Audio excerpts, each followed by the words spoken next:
Truth Frequency Radio Network. TFR. Truth Frequency Radio.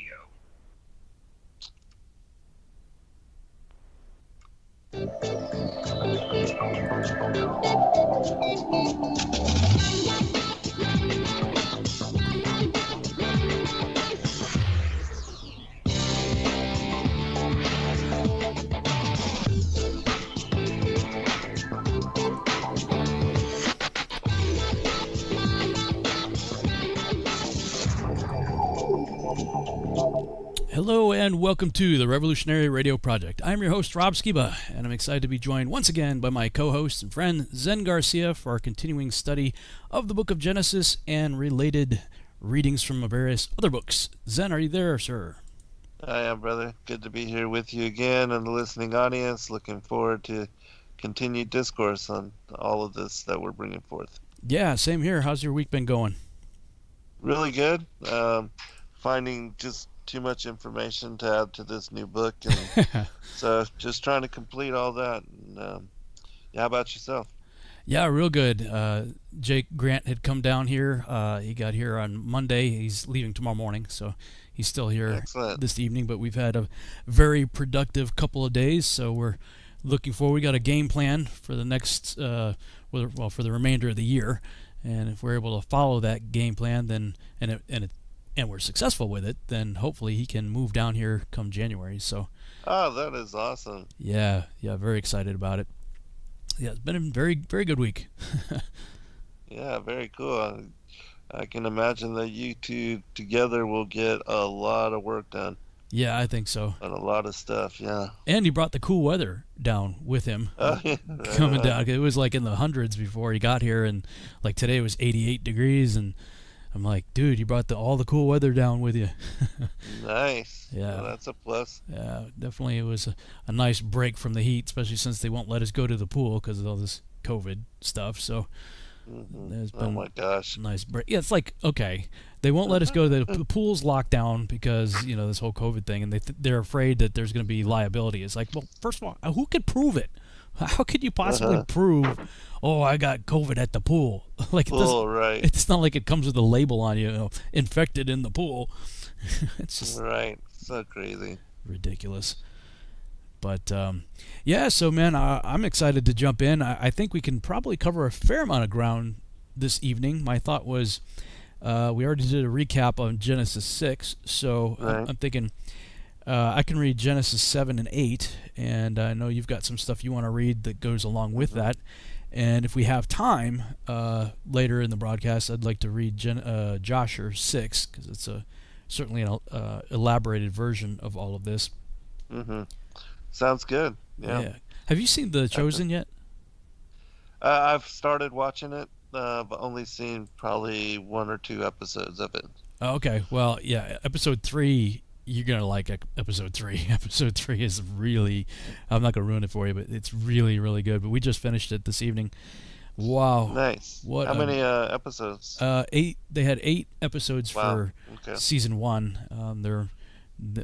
COVID's kind of put a bit of a hold, it sounds like, on season 2, but they're trying to jump through hoops to try to meet whatever requirements so they can get started on it. But I think they're having trouble finding locations that will allow them to do it at the moment. But man, I tell you, they are doing it right. They really are. I mean, I don't agree with everything that they're doing, and some of the casting is a little bit questionable in my mind. I had different people or different ideas of what people look like in my head for some of them. Yeah. But the guy that plays Yeshua, Jesus, he is awesome, and it just gets better and better. I think I could probably shed a tear at every single episode.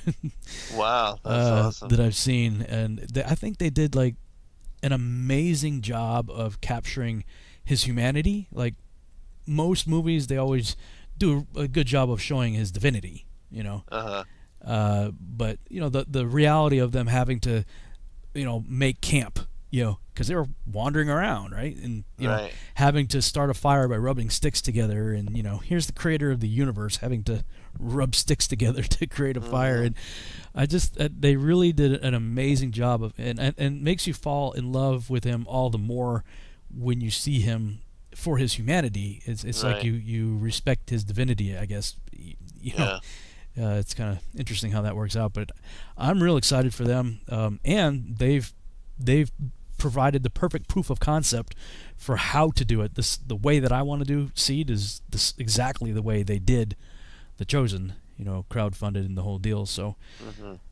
real excited for them. I watched the first 4 when they first came out, and then there was a long break, and we just watched the last 4 yesterday and today. So I want to go back and watch all 8 of them in a row, kind of binge watch on the weekend. Bring a lot of tissue paper. Yeah, that's what I need to do too. Is just binge watch all of them. Yeah, I think you'll really benefit from doing it that way for sure. And I like doing it that way too. If I'm gonna, be into something. Yeah, people are in the chat room asking what it's called, The Chosen, and I believe the website is thechosen.tv, so you can check it out. Thechosen.tv, really good. All right, let me see. I got Genesis 7 ready to go. So, all right, let's jump in here. Genesis 7 from the King James Bible. And the Lord said unto Noah, Come thou and all thy house into the ark, for thee have I seen righteous before me in this generation. Of every clean beast thou shalt take to thee by 7s, the male and his female, and of beasts that are not clean by 2, the male and his female. Of fowls also of the air by 7s, the male and the female, to keep seed alive upon the face of the earth. For yet 7 days, and I will cause it to rain upon the earth 40 days and 40 nights, and every living substance that I have made will I destroy from off the face of the earth. And Noah did according unto all that the Lord commanded him. And Noah was 600 years old when the flood waters was upon the earth. And Noah went in, and his sons and his wife and his sons' wives with him, into the ark because of the waters of the flood. Of clean beasts and of beasts that are not clean, and of fowls and of every thing that creepeth upon the earth, there went in 2 and 2 unto Noah into the ark, the male and the female, as God had commanded Noah. And it came to pass after 7 days that the waters of the flood were upon the earth.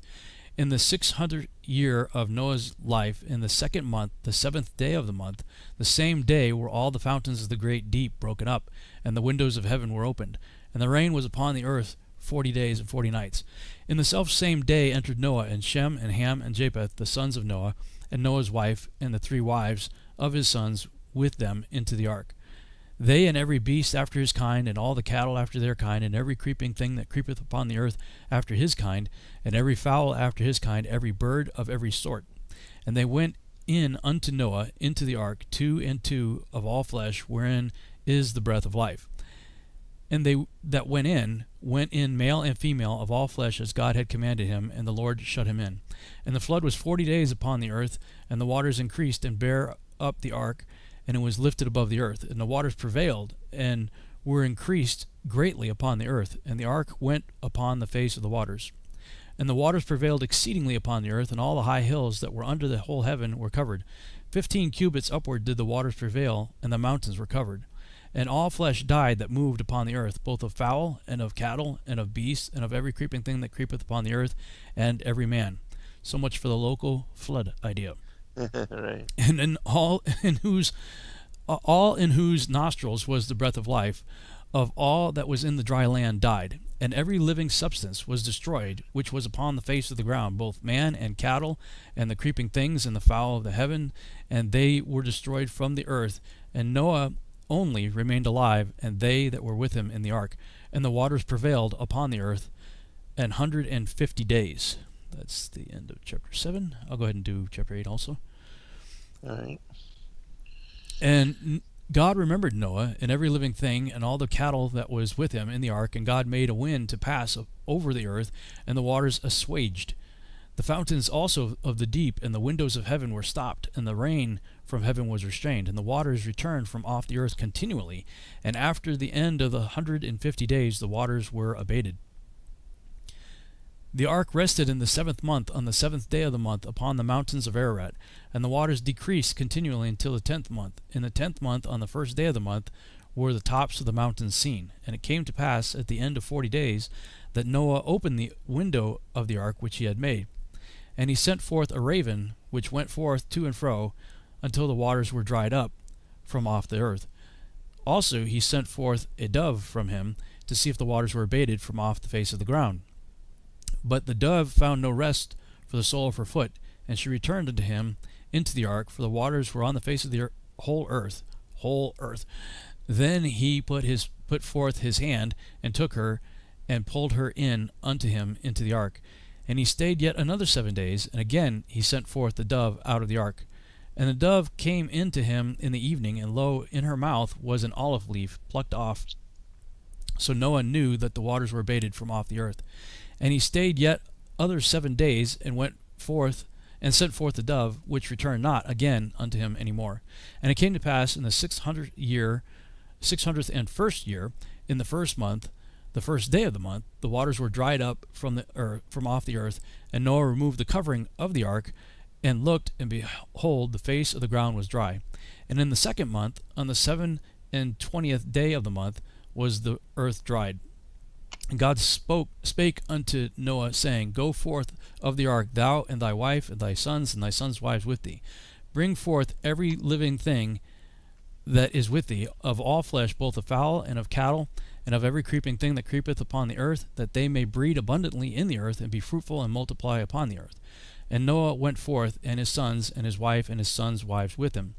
Every beast, every creeping thing, and every fowl, and whatsoever creepeth upon the earth after their kinds, went forth out of the ark. And Noah builded an altar unto the Lord, and took of every clean beast, and of every clean fowl, and offered burnt offerings on the altar. And the Lord smelled the sweet savor, and the Lord said in his heart, I will not again curse the ground any more for man's sake, for the imagination of man's heart is evil from his youth. Neither will I again smite any more every living thing as I have done. While the earth remaineth, seed time and harvest, and cold and heat, and summer and winter, and day and night shall not cease. Excellent. All right, I'll read the Targum version first, since it's so close to as far as the King James account, and then we can share some of these others. And the Lord said to Noah, Enter thou and every one of thy house into the ark, for thee have I seen righteous before me in this generation. Of all clean cattle, take thou 7 by 7, male and female, and of all cattle not clean 2 and 2, male and female. But of birds of the heaven, 7 by 7, male and female, to preserve from them seed upon the earth. For behold, I give you space of 7 days. If they will be converted, it shall be forgiven them. But if they will not be converted, after a time of days, yet 7, I will cause rain to come down upon the earth 40 days and 40 nights, and will destroy all bodies of man and of beast upon the earth. And Noah did according to all that the Lord had commanded him. And Noah was the son of 600 years when the deluge of waters was upon the earth. And Noah entered with his sons and his wife and wives of his sons with him into the ark from before the waters of the deluge. Of all cattle clean and of cattle unclean, of birds and of whatever creepeth upon the earth, 2 and 2 they entered unto Noah into the ark, male and female, as the Lord had instructed Noah. And it was at the time of 7 days after the conclusion of the mourning for Methuselah that the Lord beheld, and lo, the sons of men had not turned, and the waters of the deluge came down hotly from heavens upon the earth. In the 600th year of the life of Noah, in the 2nd month, which was the month of Marshavan, for hitherto the months had been numbered from Tishri, which was the beginning of the year at the completion of the world. In the 17th day of the month, in that day were all the fountains of the great deep broken up, and the giants were gathered there together with their sons, and perturbed them, and afterwards the windows of heaven were opened. Jerusalem, and the windows of heaven were opened. And the rain came down upon the earth 40 days and 40 nights. In that same day entered Noah and Shem and Sham and Japheth, the sons of Noah, and the wife of Noah, and the 3 wives of his sons with him into the ark, they and every animal after his kind.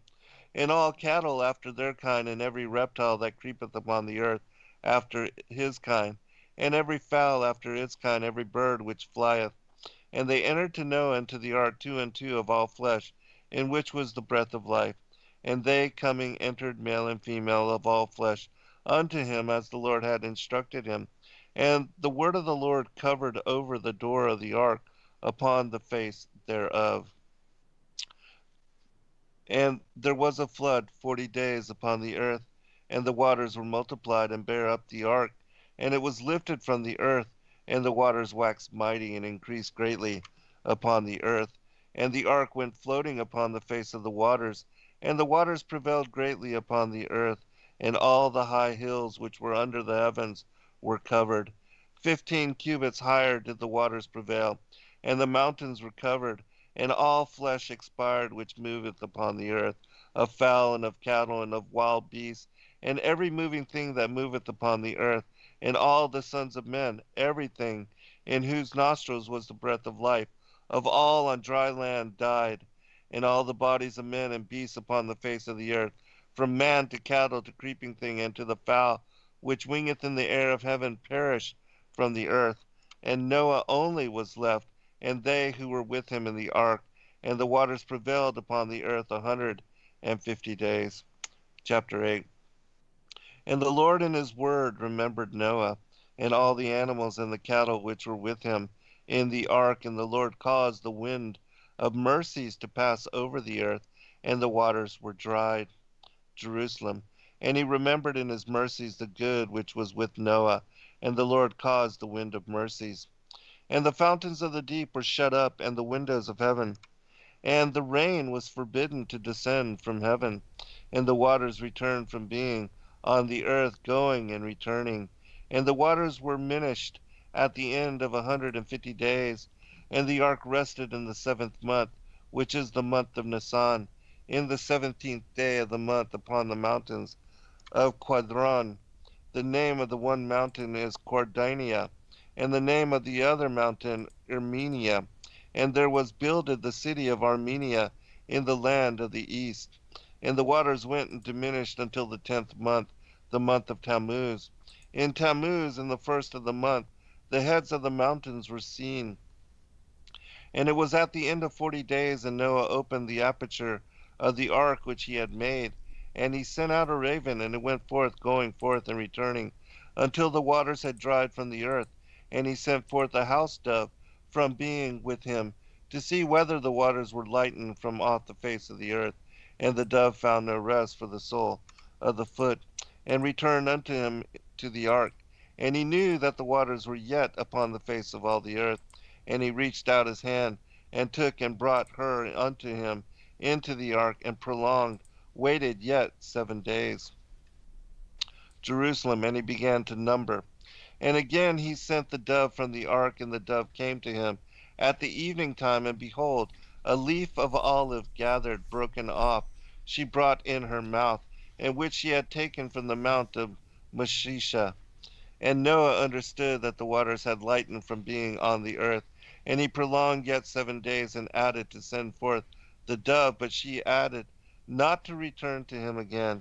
And it was in the 651st year in Tishri, in the first of the month, in the beginning of the year, that the waters were dried from upon the earth. And Noah removed the covering of the ark, and saw the faces of the ground to be dried. And in the month of Marshavan, in the 27th day of the month, the earth was dry. And the Lord spake with Noah, saying, Go forth from the ark, thou and thy wife and thy sons, and the wives of thy sons with thee, every living animal that is with thee of all flesh, of fowl, of cattle, and of every reptile that creepeth on the earth, bring forth with thee, that they may produce in the earth, and spread abroad, and multiply on the earth. And Noah went forth, and his sons, and his wives, and the wives of his sons with him. Every animal, every reptile, and every bird, which moveth upon the earth according to its seed, went forth from the ark. And Noah builded the altar before the Lord, that altar which Adam had builded in the first time when he was cast forth from the Garden of Eden, and had offered an oblation upon it. And upon it had Cain and Abel offered their oblations. But when the waters of the deluge descended, it was destroyed, and Noah rebuilded it. Hmm. And he took of all clean cattle, and all clean fowl, and sacrificed four upon that altar. And the Lord accepted his oblation with favor. And the Lord said in his word, I will not add again to curse the earth on account of the sin of the children of men. For the imagination of the heart of man is evil from his youth.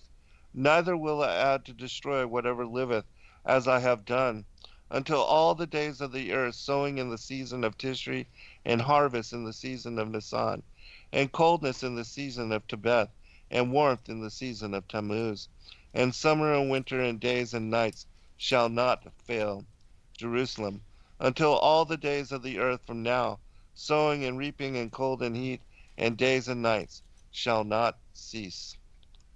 End of the Targum reading. So when you're saying Jerusalem, that's a differentiation between the Jerusalem Targum and Yes, and the Palestinian. Palestinian. So they're just giving slight variance. Alternate reading, slight alternate, yeah. Yeah. And usually it's only a couple of verses or passages that are different. Yeah, that's kind of similar. I was talking with Jake earlier today about the Charles translation, where Charles, Yeah. and it's my understanding, correct me if I'm wrong, that in the Charles, when you see a dual reading side by side, he's comparing the Greek with the Ethiopic. Is that right? Or I do believe so. But, I'm not real familiar with the Greek Book of Enoch. yeah, And I didn't. I think that's Yes. what it was. Again, I'd have to go back and look at it. Yeah, I know that there's the Geese, the Oh, maybe that's Ethiopic. Geese. That is the Ethiopic. Oh, that is the Geese. Ethiopic. Yeah. Yeah. Yeah, because I think it was the Ethiopic that is complete, and other ones are in fragment. But Right, and where the yes. fragments are, there are some similarities. I mean, it doesn't deviate too much. I mean, there'd be slightly different wording, but Right. I guess he just felt like, well, I'll just put both of them there, because Yeah. might as well. Jake did the dramatized version of Enoch, which, by the way, we're going to be working together. I had this idea. I'm still planning on releasing Charles with you reading all of Charles. I got to sit down and edit that, and then myself reading all of Lawrence, so releasing two different videos with the complete reading of Enoch from both translations by you and I. But Oh, that'd be cool. then I want to re-release our Quest for Truth episodes that we're doing, taking out all of our banter that has nothing to do with the the topic Actual readings, yeah. and the commercial breaks, and just doing a straight edit, but using his dramatized version for the reading. So Ah, that would be cool. yeah, so it'd be like, and I'm going to do them like chapter by chapter, except for when there's really short chapters. Maybe do 2 or 3 chapters or something, but make short, segmented videos. So it'll start off like Enoch chapter 1 with Jake's rendition of the Book of Enoch from Charles, and then we segue from that into our discussion, minus all the commercials and other side trails. So it'll be a cleaner version of our show on that, I think, that I'll probably upload to the Quest for Truth webpage that I had with Doug Hamp under the Genesis and Enoch section. So we're going to do Enoch first, see how that goes. And he was questioning that because when he's doing the dramatized reading, he's like, well, I can't do both, because that just messes up the flow of the the drama. So he just picked one and went with it. I'm like, yeah, I mean, I don't remember them deviating too much. Yeah, no. So that'd be about the same between the Jerusalem and the what was it, Palestinian? Yeah. And the Targum, yeah. The Aramaic and the Palestinian. Yeah, the Jerusalem is the Aramaic, so. Oh, okay. Yep. So I always found it interesting that he changed the start of the year. So like Yeah. in the pre-flood world, that it started I guess in Tishri, right? Yeah, that's what it says, and that's interesting because that's the way it is in Israel even now. Rosh Hashanah is the first of Tishri, Yom Teruah, but we know that in Exodus that He changes it. it was changed to Abiyuk Nisan. That was the beginning of the year. Which it's interesting to me that in the book of Enoch, that is also that Nisan is the beginning of the year. Huh. Um, Really? An Enoch? it begins with the vernal equinox. Hmm. When the sun is between the third and fourth gate of heaven, which is, when the hours of night and day are equal 12, being the vernal equinox. That's the beginning of the year, and then the summer begins with the summer solstice, when the sun reaches the Tropic of Cancer, and then reversing course when it reaches again the equinox for the autumnal equinox. That's the beginning of fall. Huh. And then when it reaches the Tropic of Capricorn for the winter solstice, that's the beginning of winter.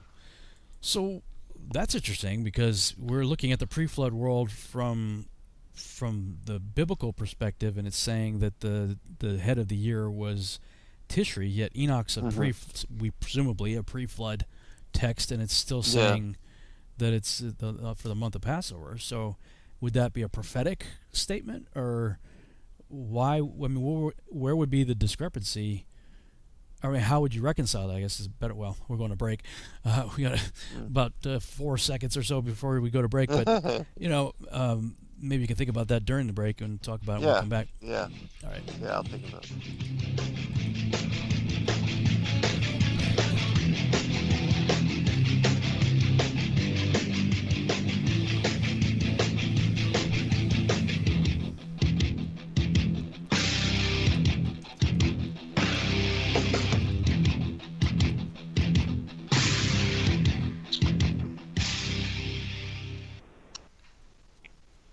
Extendivite is more than just a heart tonic. Do you have any of these symptoms? Night cramps in the hands and feet. Your arms and legs often go to sleep. On short walks, do your legs get aches and pains? Is your memory worse than it used to be?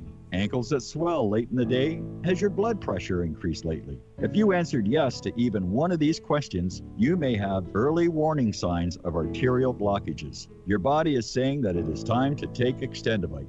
These are not the normal signs of aging. They are the warning signs that accompany blocked arteries. Get your Extendivite today. Extendivite is available in capsule or liquid form for just $69.95 for a 2-month supply.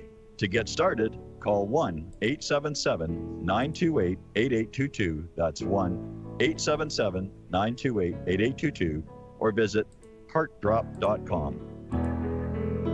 Extend your life with Extendivite.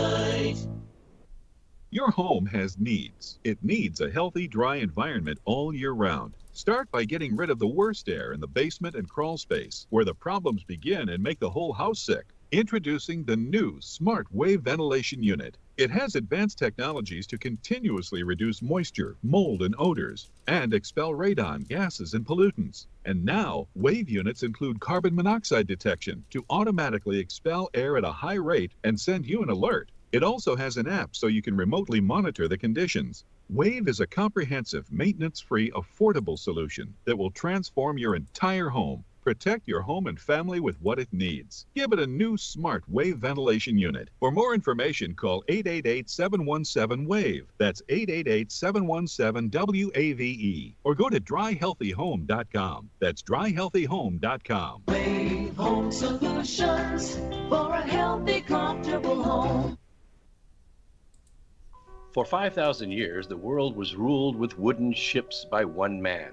242 years ago, a small group of free men crafted a new nation built on liberty and freedom. Global elites have been fighting to destroy this new nation called America ever since. Based on actual events, Charm of Favor tells a true story of how they corrupted the election system. They infiltrated federal agencies and murdered witnesses, judges, and even presidents to keep from being caught.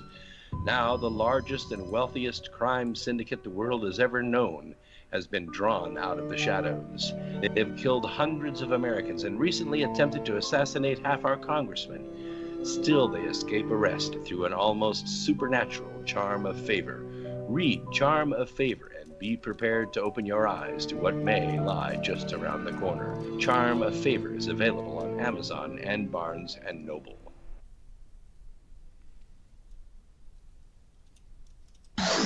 No hate, no hype, no fear. We are EFR, your protection from deception.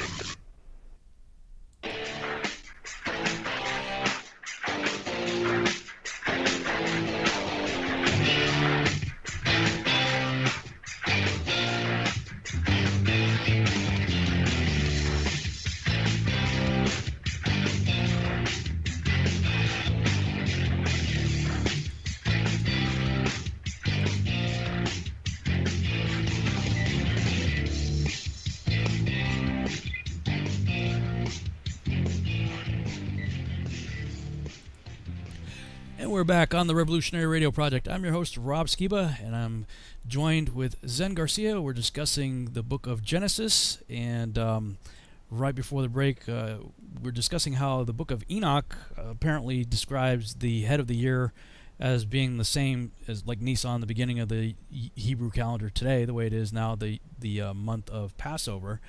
But biblically speaking, in the pre-flood world, it was saying that at that time the head of the year was Tishri in the 7th month. So both of these giving an account of the pre-flood world, how would you reconcile that? Yeah, I was thinking about that, and what I had thought about is something that I found in the Legends of the Patriarchs and the Prophets, and it speaks about how Adam and Eve were banished from paradise on the 1st of Tishri, which was Yom Teruah. And also that the coming of Christ, speculation that perhaps he had come in first Advent, and without a doubt in second Advent, it says that he would return on Yom Teruah, the day that no man knoweth, the day or the hour, and that when the 7th trump is blown, that would be on Yom Teruah, and that would be when the kingdoms of this world become the kingdoms of our Lord.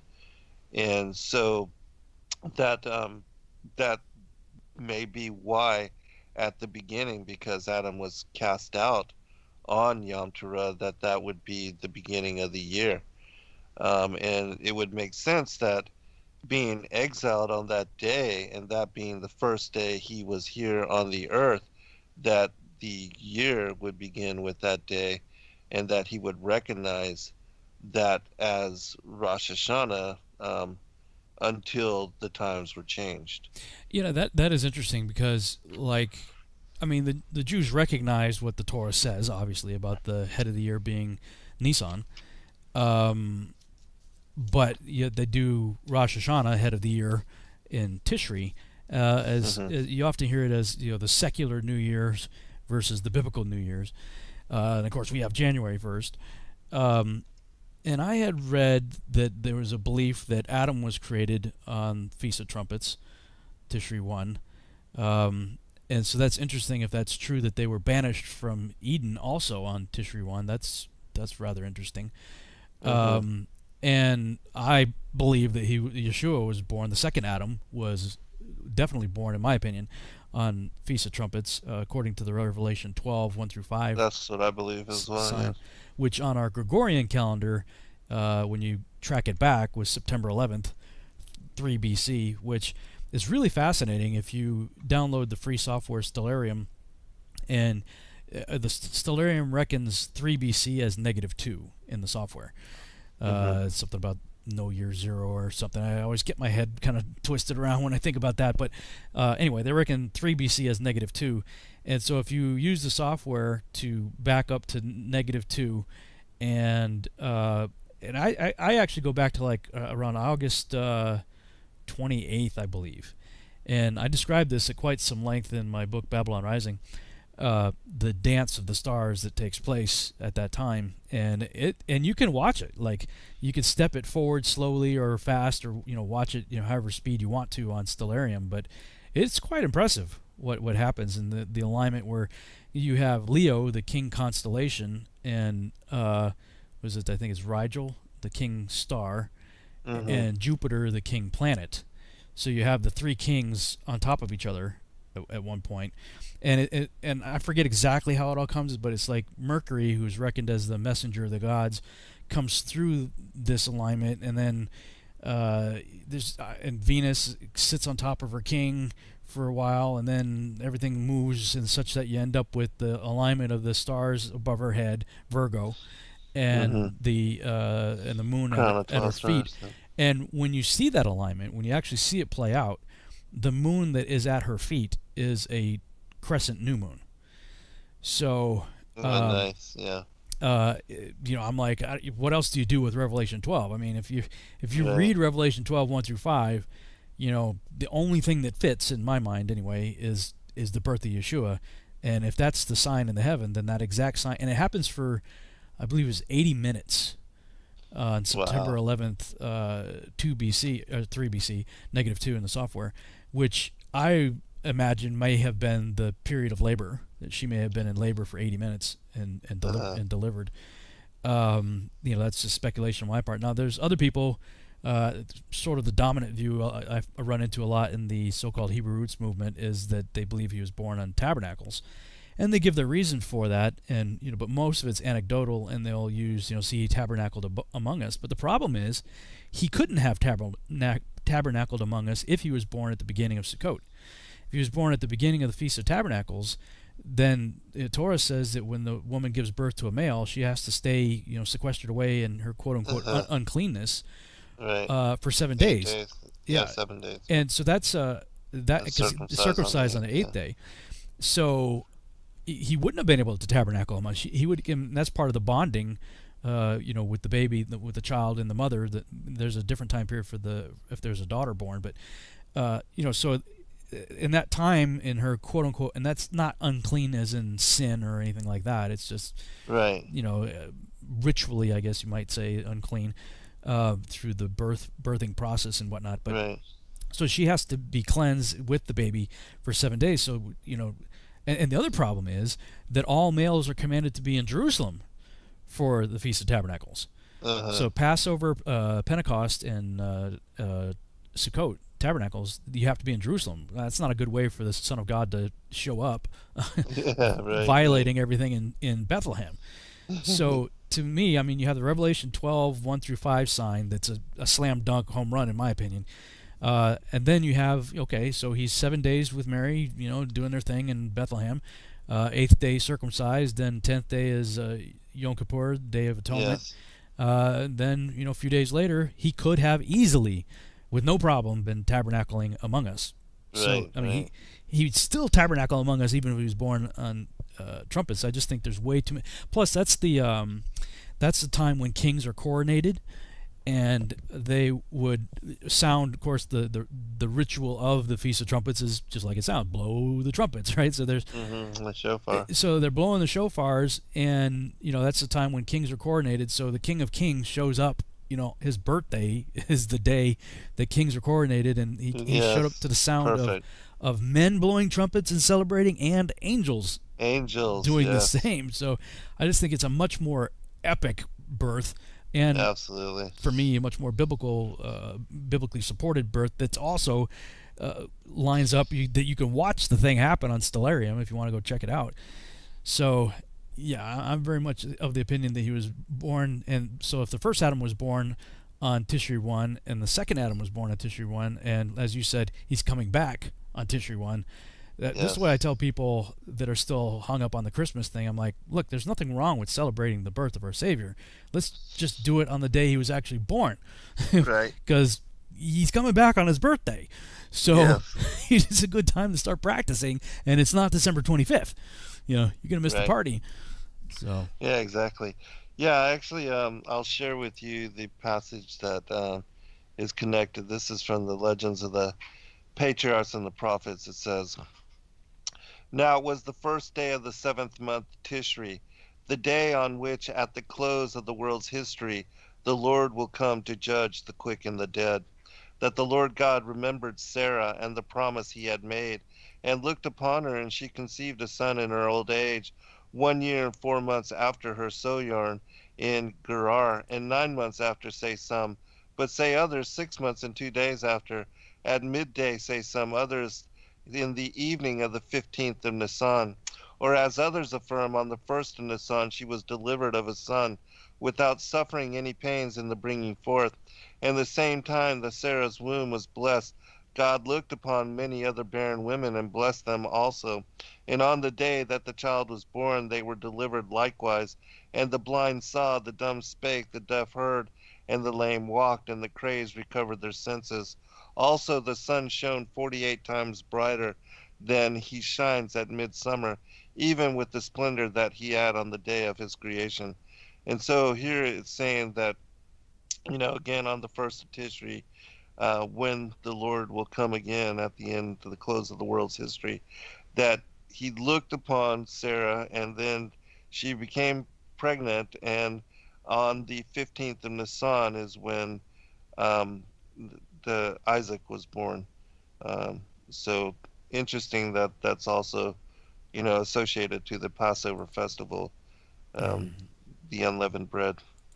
Yeah, it is interesting. So I guess to answer the question earlier, to perhaps reconcile it all, is that God has always, we see when we get into the Torah that he clearly says that this will be the beginning of the year for you, and it's, the month of Passover, as if that's a change, but perhaps it's always been sort of a dual reckoning.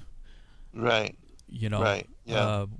Where okay, we understand that as far as the Moedim, the appointed times season that we're commanded to keep forever, yes, that starts in the spring, but that there was this understanding that sort of humanity, life, and life after the garden even had a start in the 7th month. Yes. So on the 1st of Tishri, yes. Maybe that's, I guess that's probably the only way that I can reconcile it, is to say that, because it has always been, I've always been curious as to why. Jews know their Torah, so right. Why do they still worldwide do this whole, Rosh Hashanah thing, head of the year, when clearly their Torah says, but maybe there's sort of just this dual reckoning, dual understanding. I'm sure somebody probably wrote about this in some kind of commentary somewhere. I'm not aware of it. Yeah, I'm not either, and so it would be interesting to, if somebody that is knows a rabbi in Jerusalem, if they could tell us the context of why Rosh Hashanah is celebrated on the 1st of Tishri, and if it has any association to Adam being banished from paradise on that day, and also that this is the day that they don't recognize Christ as Messiah, so but he will return. Actually, we say return. Well, some. Yeah. We say return. I think they. I think they actually still believe they're waiting for the Messiah. Right. To for them it would be the first Advent. To come. Right. To come. That's, and also Yom Teruah is the day no man knows the day or the hour. Because that's the whole issue with sighting the moon, and when can you see it or not? You don't know when you're going to see it, and it's also known as the hidden day. Like, there's all these different idioms that I ran into when I was looking into that whole thing. People in the chat room are wondering, okay, then is Yeshua's birthday on September 11th? Well, it was that year.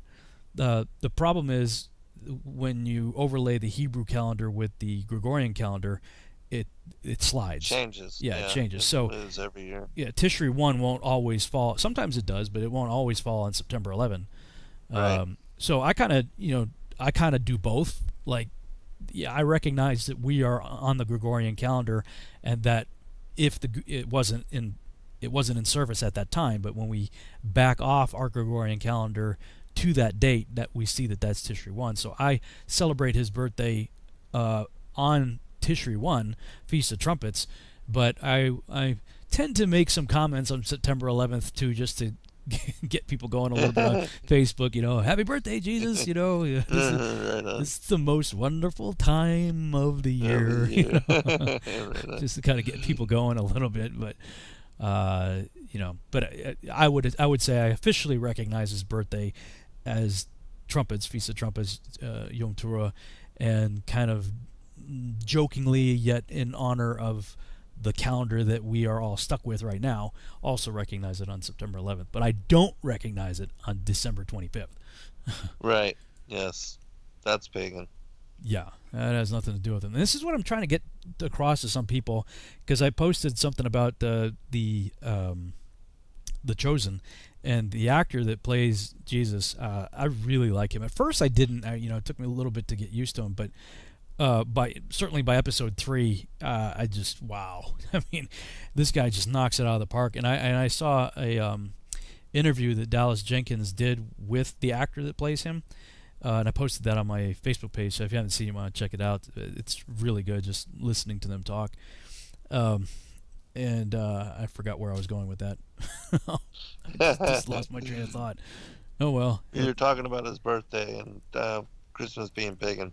Oh. Yeah, and so, Dave Murphy, bless his heart, he wants to show up. And, of course, these other people, Jesus was black. I don't care what color he was.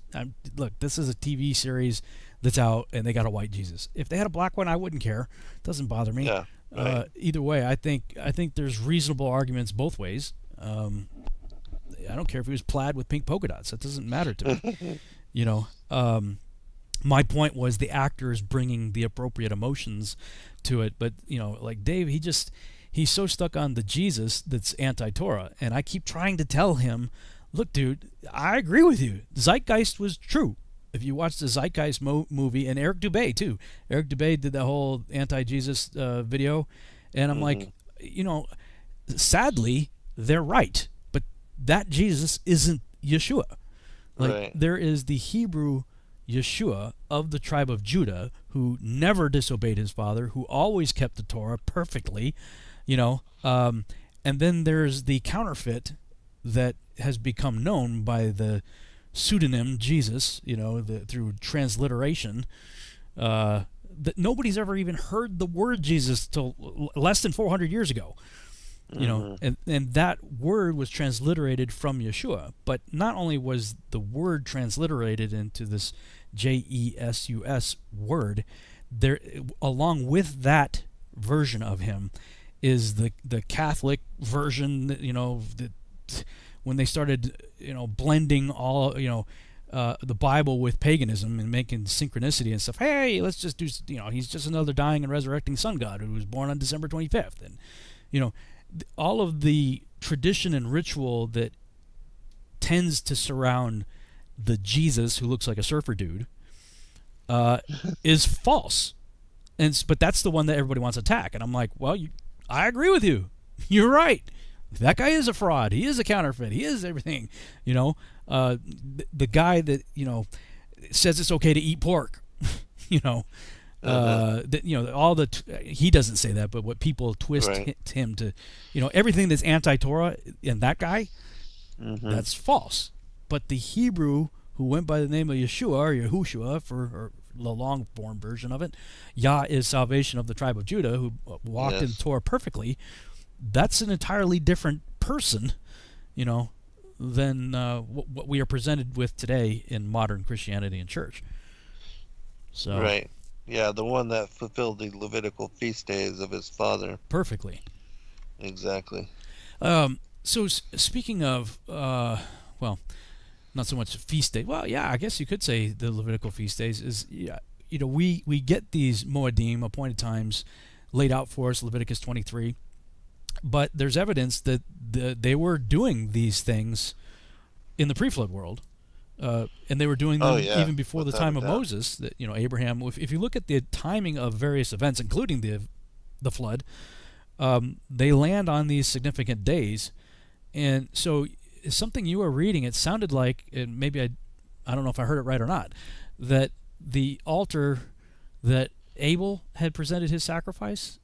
Mm-hmm. Yeah, that was the one that Noah had rebuilt after the flood. So then that would presuppose that he, after they got off the ark, he somehow figured out topographically where they were and went back to, or either that or the ark landed. That wouldn't surprise me either. If Yahuwah just said, okay, the ark's going to float around for a while and I'm going to float it and land it right here. Yes, exactly. And it would be a familiar place in that regard. If, Right. even after the flood, there would have been something that would have had to have been familiar to him for that to be possible. Right. Right. Yeah, and I do believe that that is what occurred, because I wouldn't think that, Noah would have to go wandering around a great distance in order to find the altar, but that I think that, oh wow, here's the altar that Adam had built. Yeah. Yeah, let me just fix it up and I'll offer sacrifice upon it. Well, I'm having a just sort of a theatrical vision of that right now. Is because when I think of the whole world being flooded, and it says in the Genesis account that the waters assuaged, and I remember looking that up a long time ago, and it's basically like the waters were coming and going. So it was this sort of idea of sloshing, the water like a washing machine, and which explains what we now call the geologic column, the various layers of rock strata being laid down as a result of all of that. So, and when you consider the fountains of the great deep being broken up, the windows of heaven, opening, and we saw from the book of Enoch that, these were massive torrents of water coming through physical openings in a physical structure known as the firmament, Right. filling up the enclosure that, the ground would have been seriously, I mean, the whole reason we have fossils all over the world, and we have, even fossilized sea life on top of mountains, is because the whole world was covered in a flood. Mike Heiser, these people who Right. want to say, it's a localized flood. Like, really? I mean, Yeah, how do you explain the fossils of whales on top of mountains and, sea life and creatures? I mean, yeah. if it's localized, it doesn't make any sense. So, in this sort of cinematic vision that I have when you're talking, is in imagining all of that, everything being thoroughly buried, both in mud as well as water, and that's how you end up with fossils. That's how you can have fossilized soft tissue in the first place. Then, when the ark in the water's assuaging, maybe as the water's coming and going, it was removing some of the sediment to reveal the altar, such Right. that when the ark landed, Noah's going, "Hey, check that out," Right, right, absolutely. Yeah, I think so. And then it also that when Adam was cast down, that they initially came and lived upon a mountain somewhere, and so that if he built the altar there, and we know that Noah landed on top of a mountain as well, that if there's some connection in that regard. And then also it says in the Targum, when you get to the time of Abraham and Isaac, that Abraham also offered Isaac upon the same altar that Noah rebuilt Huh. after the flood. Yeah, and so all of that is connected as well. Well, okay, so then that would mean that after they got off the ark in the mountains of Ararat, they would have made their way back to the land of Canaan area, because Mount Moriah and the whole Abraham story Right, and everything, yes, Mount Moriah. you'd have to be, he'd have to be in the land we now call Israel. Right. So he must have made some kind of trek then, in order to do that, in order for that to work out, if that's the Right. case. Right. Um, Yeah, if that is, and I do believe that there is a text, it's called the Kitab al-Magali, the Book of Rolls from the Ante-Nicene Fathers, that it speaks about when Adam was cast out of paradise, that it was to Mount Moriah that he went. And so that would link up to the whole thing of Abraham. And so, yeah, it would have to be a journey, but who knows? So, what are your thoughts on the final resting place of Noah's Ark? Do you subscribe to the Ron Wyatt idea, or are you of the opinion of Mount Ararat, Greater Ararat?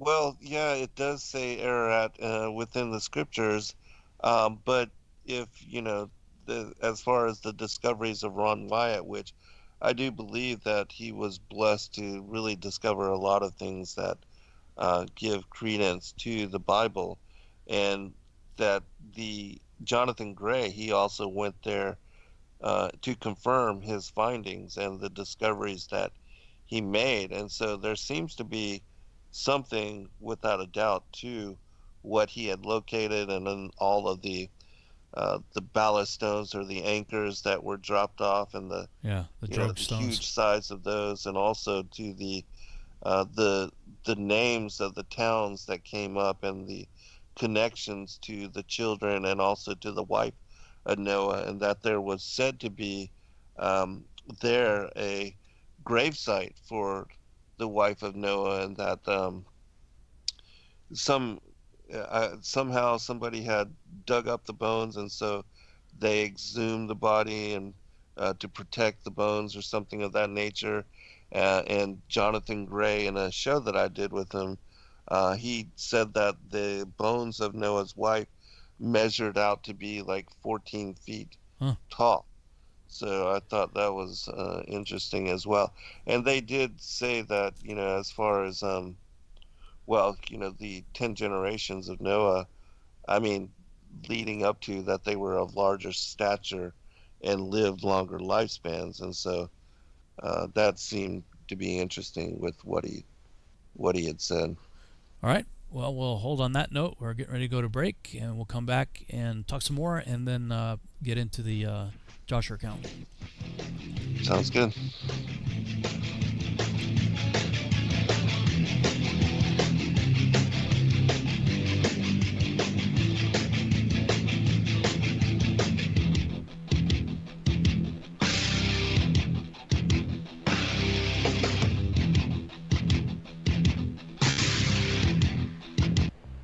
Censorship and regulation is becoming an ever-growing problem in today's modern media.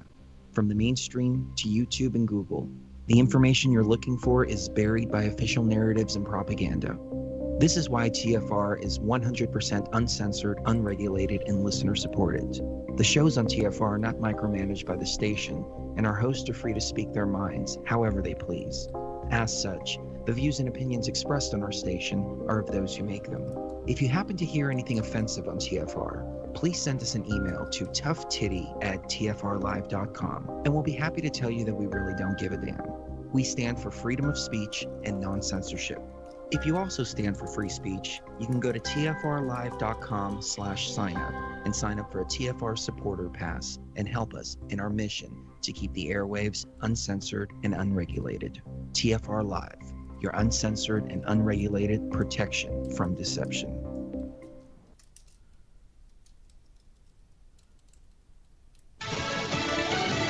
Deal or no deal? I'm Jack Callahan, Fox News. Oregon's Governor Kate Brown claiming she's reached an agreement with the Trump administration to withdraw federal agents who've been protecting federal property in Portland from frequently violent protests. With Oregon State Police stepping in to replace the federal tactical teams starting Thursday, with hopes it'll put an end to the nightly riot declarations. Governor Kate Brown celebrated the deal on Twitter, writing, "They have acted as an occupying force and brought violence." Fox's Rick Leventhal, but Acting Director of Customs and Border Protection Mark Morgan telling Fox News at Night that report is premature. We're not leaving until we're absolutely sure that the threat against that courthouse and the officers inside is gone. Until then, we're going to remain in Portland. Federal agents bracing for more violence directed at the federal courthouse in Portland overnight. House Speaker Nancy Pelosi mandating that masks be worn by members of Congress after Texas Congressman Louis Gohmert tests positive for the coronavirus. Representative Gohmert telling Fox's Hannity. The left went nuts. They're saying, oh, I contaminated the gym. I hadn't been in the gym in months. They're saying I berated staff for wearing masks. That's a lie. Representative Gohmert says he is not exhibiting any symptoms of the virus. Supreme Court Justice Ruth Bader Ginsburg hospitalized after undergoing a non-surgical medical procedure at the Memorial Sloan Kettering Cancer Center in New York. She expects to be released by week's end. The National Hurricane Center says Tropical Storm Isaias has formed in the Atlantic. That's the earliest ever for a ninth named storm. It's expected to pass over the Dominican Republic and Haiti on Thursday. Could be a threat to South Florida by Saturday. Wall Street Wednesday, the Dow gained 160 points, NASDAQ up 140. The S&P 500 closed 40 points higher. America is listening to Fox News.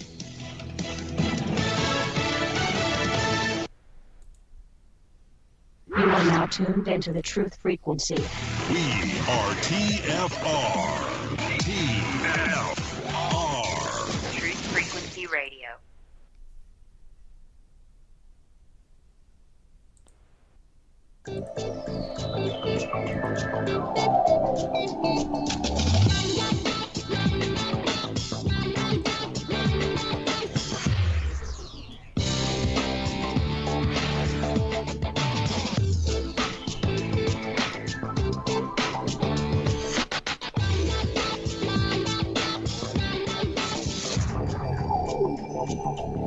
And we're back on the Revolutionary Radio Project for the second hour of the broadcast. Man, as usual, time is flying by. Wow, So time crazy. is flying. So, so right before the break, we were discussing the possibility that the pre-flood patriarchs were much taller than man is today. And I could buy that. I can believe that. It seems like sort of the common number that I hear thrown around is about 14 feet tall. Is that what you've heard as sort of the common number? Mm-hmm. Yeah, I do think, from that Adam was much taller, but that as we go from him, that by the time of Noah, and certainly, the testimony from Jonathan Gray and Ron Wyatt, according to the bones of supposedly Noah's wife being that size, that seems to, attest to her being about 14 feet. And so, yeah, it would make sense to me. Because definitely, living almost 1,000 years and being of larger stature, I would assume that, because God does say that he's going to reduce the lifespan and the stature. And in the book of Enoch, he says even for the giants that their lifespan would be reduced to 500 years. Yeah. And so I do think there was a big shift after the flood. And we even see that, Shem, by the time of Shem, he lived 600 years. And then by the time of Abraham, we're down to 200. Longevities, 175. So.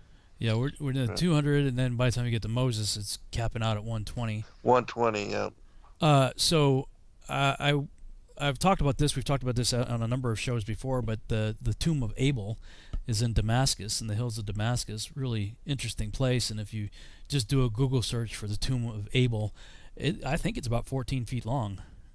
That's very interesting. Yeah, wow. I've got it up on the screen right now, but I mean, you could just do a Google search, tomb of Abel, Damascus, and you'll see Cool. it. And just by way of those who are paying attention, it's a little bit of a seed in Seed, because I've got a sequence in the TV series Seed directly related to this that I've written into the story for one of the main characters. Regarding the whole what happened in Genesis 3 scenario, serpent seed, with the Nephilim, we know that when angels mate with humans, you get really big giants, like really big. 300 L's.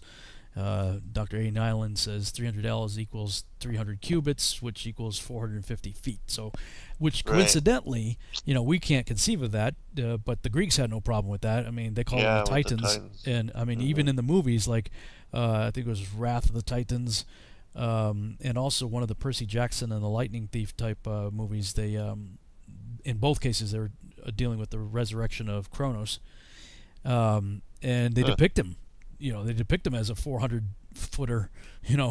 So, I mean, the ancients had no problem believing that. Whether people today do or not. But then the question comes up: okay, well, then was Cain a giant?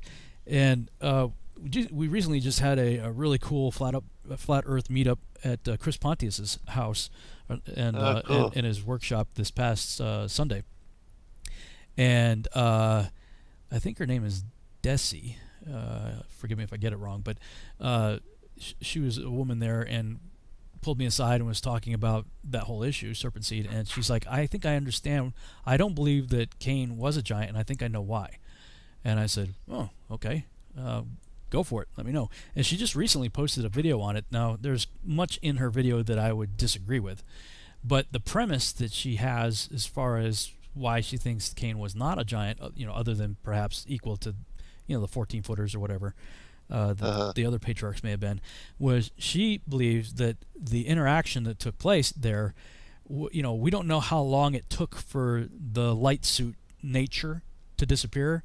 I mean, we might assume that take a bite and instantly poof was gone, but perhaps it was gradual. Perhaps it began to diminish, and she was saying that if the copulation took place before that process was complete, then the conceived Cain would have changed at the same time as Eve changed.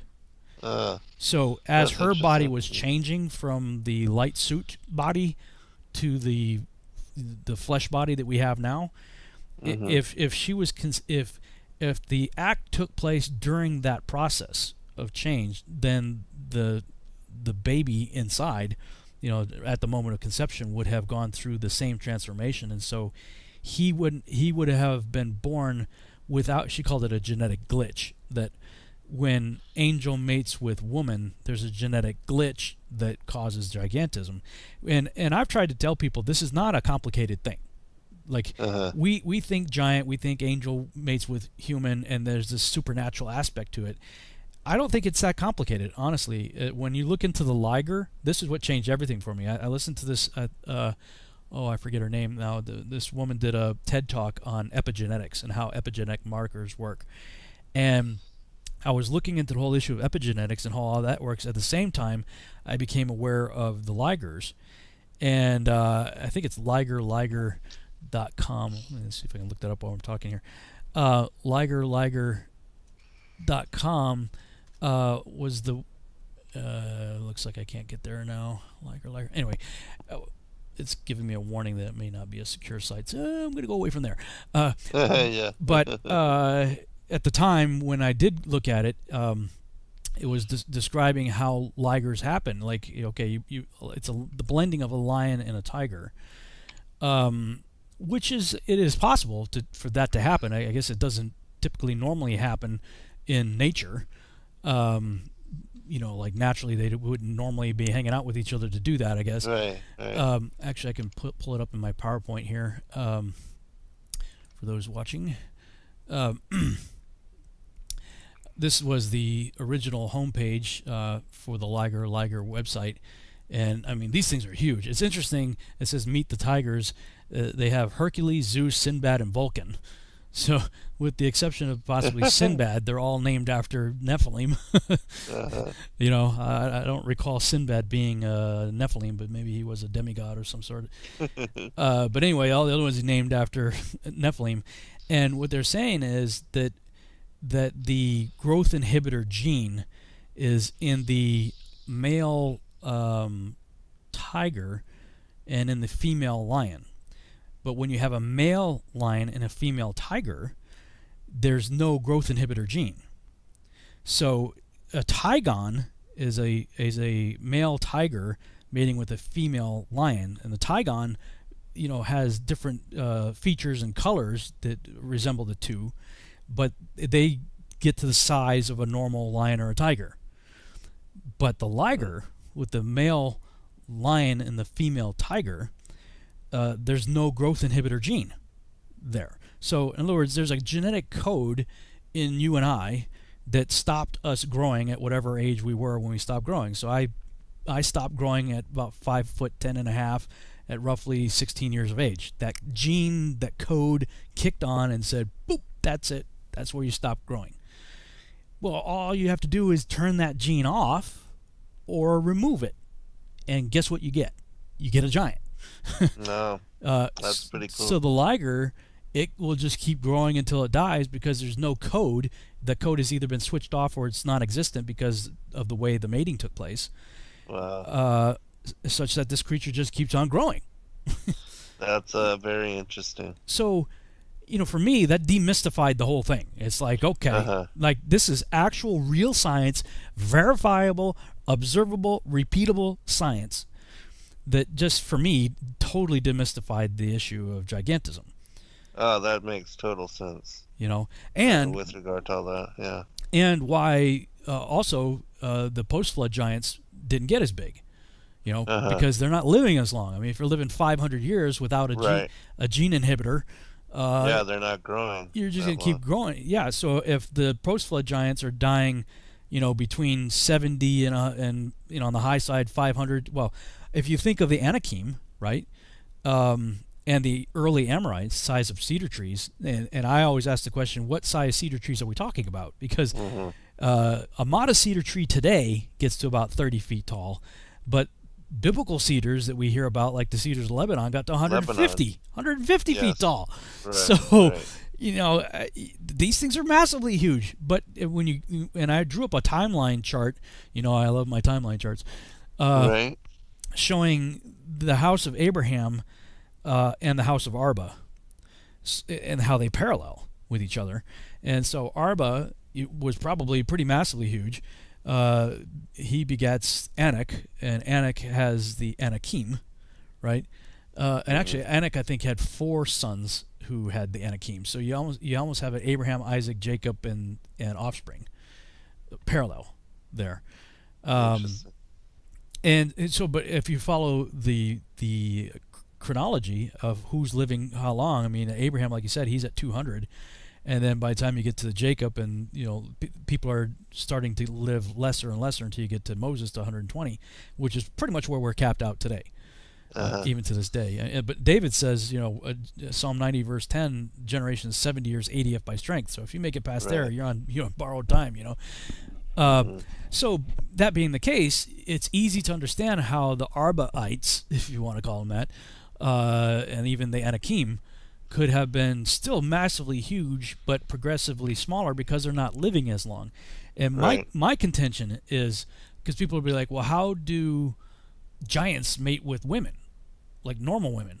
And we see in the various mythologies that the Olympians were mating with Olympians, but they were also mating with human mortals. And the Titans were mating with other Titans, and Titans with Olympians, and so there's clearly this interbreeding of these gods and demigods and men of renown and so forth. And my contention is, if they grow at a normal pace, then they are still of mating size, mating appropriate size, probably well into their 20s, maybe even 30s. Yeah, window of opportunity. Yeah, that they would be of a, without getting too crude here, but they would be of an appropriate size that would fit with a normal woman. Let's put it that way. Right. For a period of time, anyway, that could extend at least into the 20s, if not maybe even the 30s. Right. And I do remember that in some manuscript that it speaks about how, when they get older and then they are giants, then they turn to each other in homosexuality because there was nothing else to do. Nothing else, yeah. Although I do believe that there were probably female giants as well walking around, but granted their pickings would have been slim, I'd imagine. Right. And according to the Book of Og, anyways. Yeah, and I'm gonna put the picture back on the screen of the Liger. They got one of them. There's this woman sitting on like a hunter's stand, and one of the tigers, ligers, I should say, is rising up, and you see the chunk of meat that she's going to feed him. The chunk of meat is about maybe half the size of her head, so it's a good chunk of meat. But to him, the chunk of meat is like the size of his eyeball. Oh my god! You're like, how much food do you have to feed a creature of that size to maintain its healthy metabolism? That would be the problem. Is if these things just keep growing, then their body still has a need for sustenance to sustain. What's the basal metabolic rate thing? It's based on height and weight and all that, for the amount of calories you need to take. It's easy to understand why the land of Canaan frequently found itself in a famine. Because it says the land devours itself. Well, yeah. Right. Yes.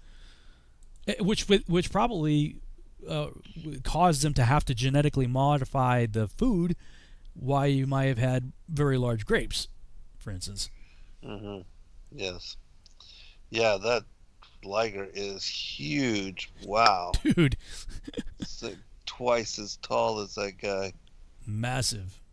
I mean, Yeah, it's an incredible, awe-inspiring thing to see, but it helps you understand too how, we could have had saber-toothed tigers and all kinds of stuff before, and right. Some of the people were asking in the chat room, do I think the animals, if all flesh was corrupted, were the animals that came on board corrupted? I tend to think, yeah, they probably were.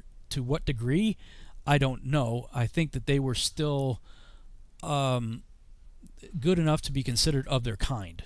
Put it that way. That's not to say that there couldn't have been some other kind of corruption that was involved there, that maybe caused them to be carnivorous, or caused the snake venom to be poisonous, or things like that may have caused some kind of change, perhaps. Mm-hmm. And also in the Targum and also the Legends of the Jews, or maybe it's the Pirkei Rabbi Eleazar, that it speaks of how the angels were the ones that led the animals to the ark. And so... Yeah, so they could have selected maybe... Yeah, and so maybe, God selected the purest, and just like Noah himself, well, yeah, being pure in his generations. Yeah, there's another slide that I'll put up on the screen here from the same presentation. Interesting observation, put it that way, where I ask, who made it and who didn't? Well, when we see in Genesis 6:20, of the fowls after their kind, and of cattle after their kind, and every creeping thing of the earth after his kind, two of every sort shall come unto thee to keep them alive. Genesis 6:20. Genesis 7:13 and 14.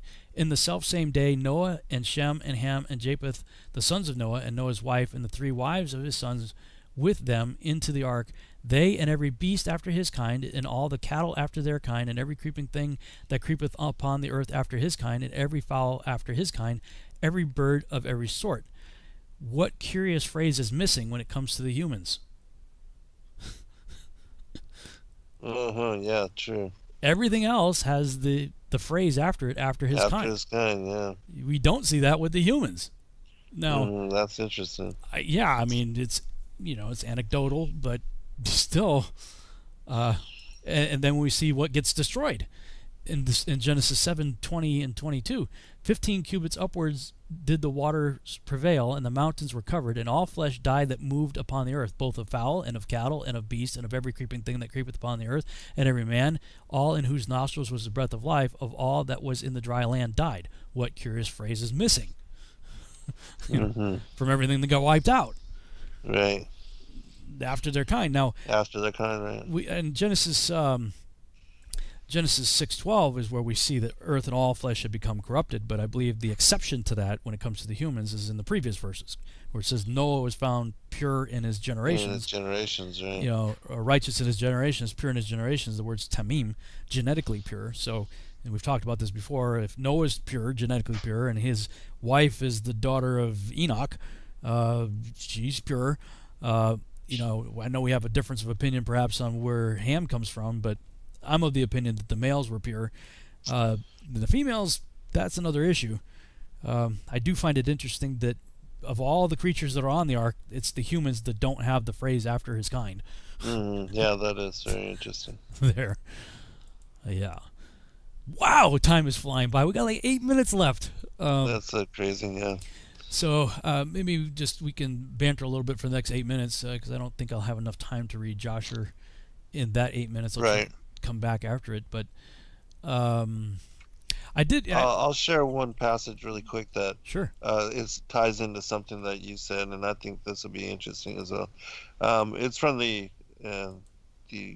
Legends of the Jews. It says, while the descendants of Cain resembled their father in his sinfulness and depravity, the descendants of Seth led a pious and well-regulated life, and the difference between the conduct of the two stocks was reflected in their habitations. The family of Seth was settled upon the mountains in the vicinity of Paradise, while the family of Cain resided in the field of Damascus, the spot whereon Abel was slain by Cain. What text was that from? Legends of the Jews. Yeah, see? So, yeah, the field of Damascus. Yeah, and if you actually look that up, there's a like this shrine on this hill, and I think it's the longest. I could be mistaken, but I think I read somewhere that it's the longest stairway in the world. It's like this. Oh yeah, I think I've heard about that. I think my son told me about that actually. It has like a turquoise colored railing, but I mean it's this long, really crazy long stairway.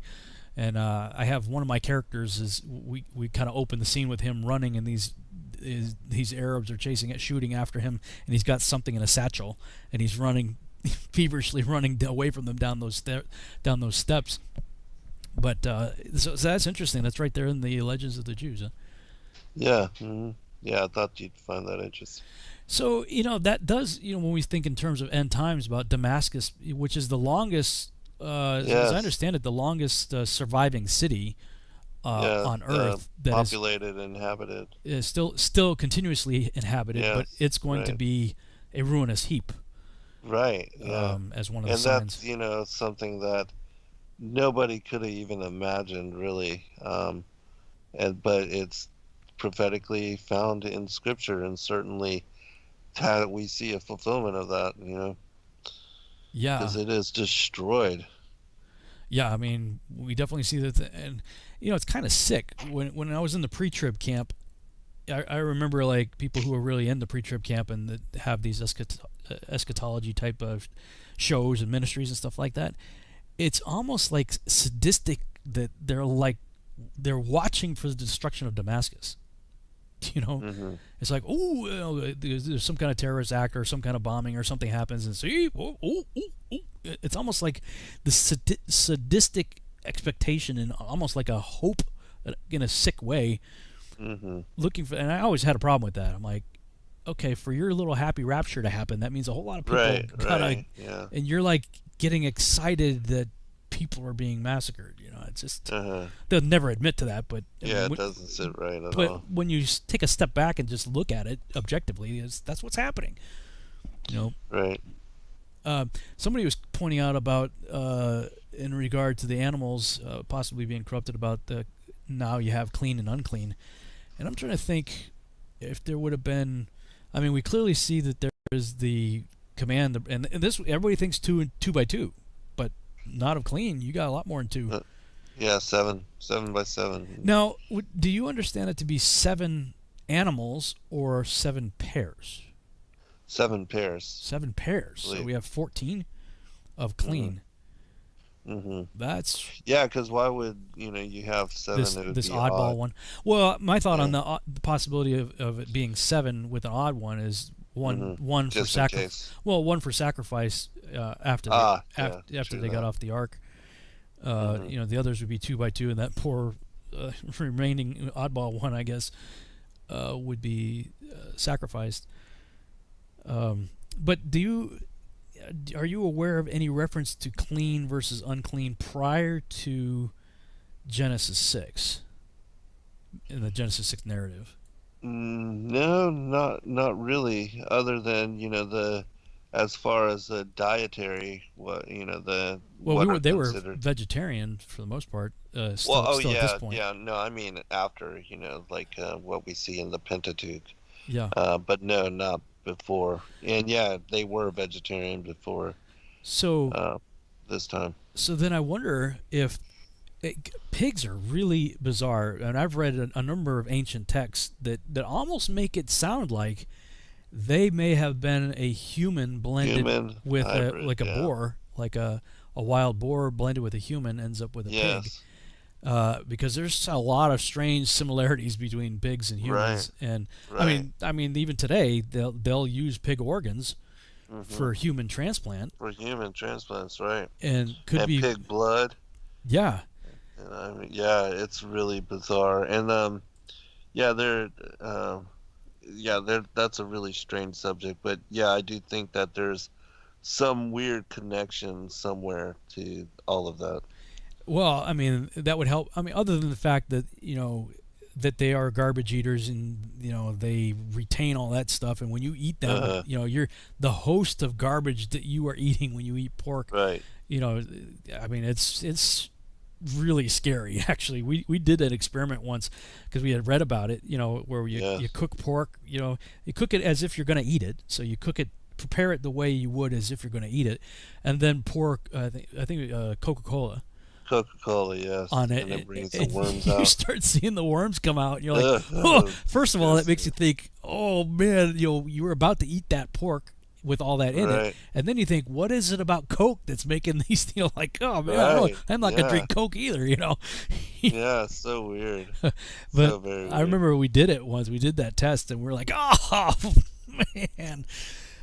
Disgusting. So I mean, it is disgusting in and of itself, just like that. I mean, when you think of pork is basically the same as shrimp or lobsters, in the ocean. Bottom feeders. They don't sweat. Yeah, but when you add to that the possibility that there could be actually a human component to this, perhaps cannibalism, perhaps going back to Genesis 6, Joshua 4:18, Jubilees 7:24. That becomes all the and when you think about the maniac of Gadara and the legion and the flock of pigs there, right, man, yeah, and definitely strange. And why that is an abomination. I mean, in the book of Maccabees, I think it's 1 Maccabees chapter 4, the act of offering the pig, not just because it's unclean, but perhaps because there may be human part of it, maybe. I don't know. Right. I mean, they actually called the act of sacrificing the pig in the temple the abomination of desolation. Right. So, man, and like Sheila said, if bringing a pig into the stone temple was the abomination of desolation, what do you think it means when you bring a pig into the temple of the Holy Spirit, which is our body? Right, our bodies. Yeah, exactly. On that note, we'll go to break and we'll talk some more, maybe get into Joshua in the next segment. All right.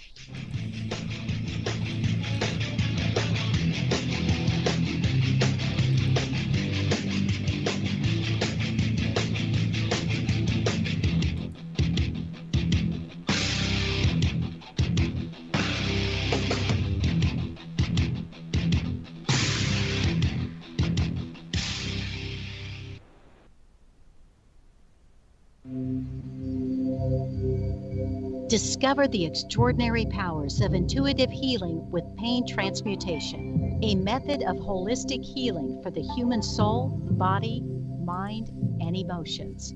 If you are looking for answers and a deep understanding of how to help yourself and the people around you to live a happier, healthier life, this is the right place for you. Learn how to read your soul's history in the Akashic Records. Remove negative energy attachments from your astral body, and start the process of inner and outer pain transmutation. Join Pain Transmutation Community to get started on the path of intuitive healing. Change your energetic state, manifest new and exciting experiences, re-energize your life, and build inspiring connections with others in our community. This is iHeartRadio. iHeartRadio. iHeartRadio makes you want to move. When you have a great melody, a song to last forever. Instantly connected. I love it when the beat goes. Did you know you can listen to Truth Frequency Radio on iHeartRadio? Just download the app to your smart car, smartphone, or smart TV and get the best of TFR wherever you are. iHeartRadio. I'll see you there. So, you love talk radio? Then you'll love TalkStreamLive.com. TalkStream Live is always on, 24/7, with the best streaming talk shows. Find your favorite talkers and discover some new ones. It's free, readily available online or on mobile with any smartphone or tablet. Finding your favorite talk shows all in one place has gotten a whole lot easier. Just go to TalkStreamLive.com. Be sure to download the free apps from Google Play or the iTunes App Store.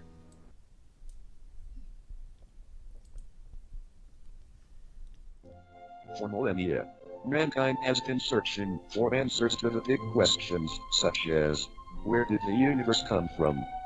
Where did we come from? Why are we here? Are we alone? And just what the heck is the Sasquatch all about? I can't promise you answers and neither can the Woo Crew, but they invite you to join them Friday night at 7 p.m. Eastern, midnight in the UK, for Freaky Friday, exclusively on Truth Frequency Radio. Spirituality, multiverse, quantum mechanics, the occult, and so much conspiracy analysis that it will make your mind melt. Take my word for it. Freaky Friday. It's more than a show. It's a way of life. I am Stephen Hawking, and I am proud to be a Wookiee.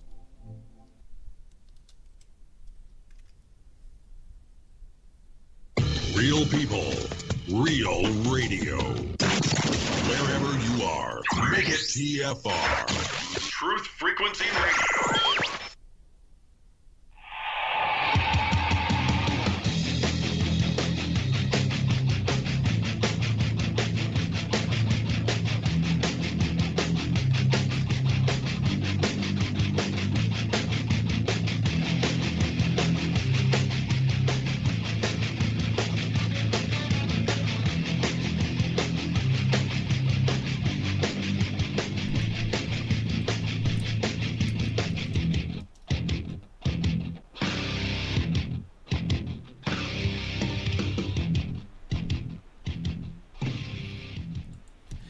And we're back on the Revolutionary Radio Project. I'm your host, Rob Skiba, and right before the break, we were talking about pigs and the possibility that they could have been genetically engineered by blending perhaps a boar or something like that with a human. And something to think about, man. I mean, if they called, like we were saying right before the break, in First Maccabees, I think it's chapter 4, when they brought a pig into the stone temple, that was considered the abomination of desolation. And like Sheila said, she's like, well, I mean, if that's the way it was in the stone temple, what's it like when we put it in our body? You know, which our body's supposed to be the temple of the Holy Spirit. And then there's something else interesting to consider. Let me see if I can put this up on the screen. Have you heard of EnviroPig? No. Yeah, do a Google for EnviroPig plus mouse. And they... Basically, an EnviroPig is created from a conventional Yorkshire pig by pronuclear embryo microinjection of the Escherichia, something like that. Anyway, they blend a pig with a mouse to create a less toxic pig. So it's an EnviroPig. It's a less toxic pig, but they did it blending a pig with a mouse. Now, here's where it gets really wild. Is if you look up Isaiah 66:17. Isaiah 66:17 says, let me pull this up here. It's talking, this is end times here. This is Isaiah 66, the same passage where we have, Isaiah 66:8. Can a nation be born in a day? Yep. They that sanctify themselves and purify themselves in the gardens behind one tree in the midst, eating swine's flesh and the abomination and the mouse, shall be consumed together, saith the Lord. That is crazy. Like, whoa, eating the swine's flesh and the mouse. Like, okay, is that just a coinkadink? I don't know. That seems... That is pretty crazy. I did look up one passage that talks about the unclean and not clean animals. I'll just read that really quick before you go into Jasher. Okay. This is from the Pirkei Rabbi Eliezer. It says that Rabbi Takanan said that whilst yet the flood had not come, the unclean animals were more numerous than the clean animals. But when the waters of the flood came, and the Holy One, blessed be He, wished to increase the clean and to diminish the unclean animals, He called to Noah and said to him, Take to thee into the ark of all clean beasts 7 and 7, the male and his female, and of the unclean beasts 2 and 2, the male and his female, as it is said, Of every clean beast thou shalt take to thee 7 and 7, the male and his female, and of the beasts that are not clean 2 and 2, the male and his female. Last passage here. Noah said to the Holy One, Sovereign of all the worlds, have I then the strength to collect them unto me to the ark? The angels appointed over each kind went down and gathered them, and with them all their food unto him to the ark.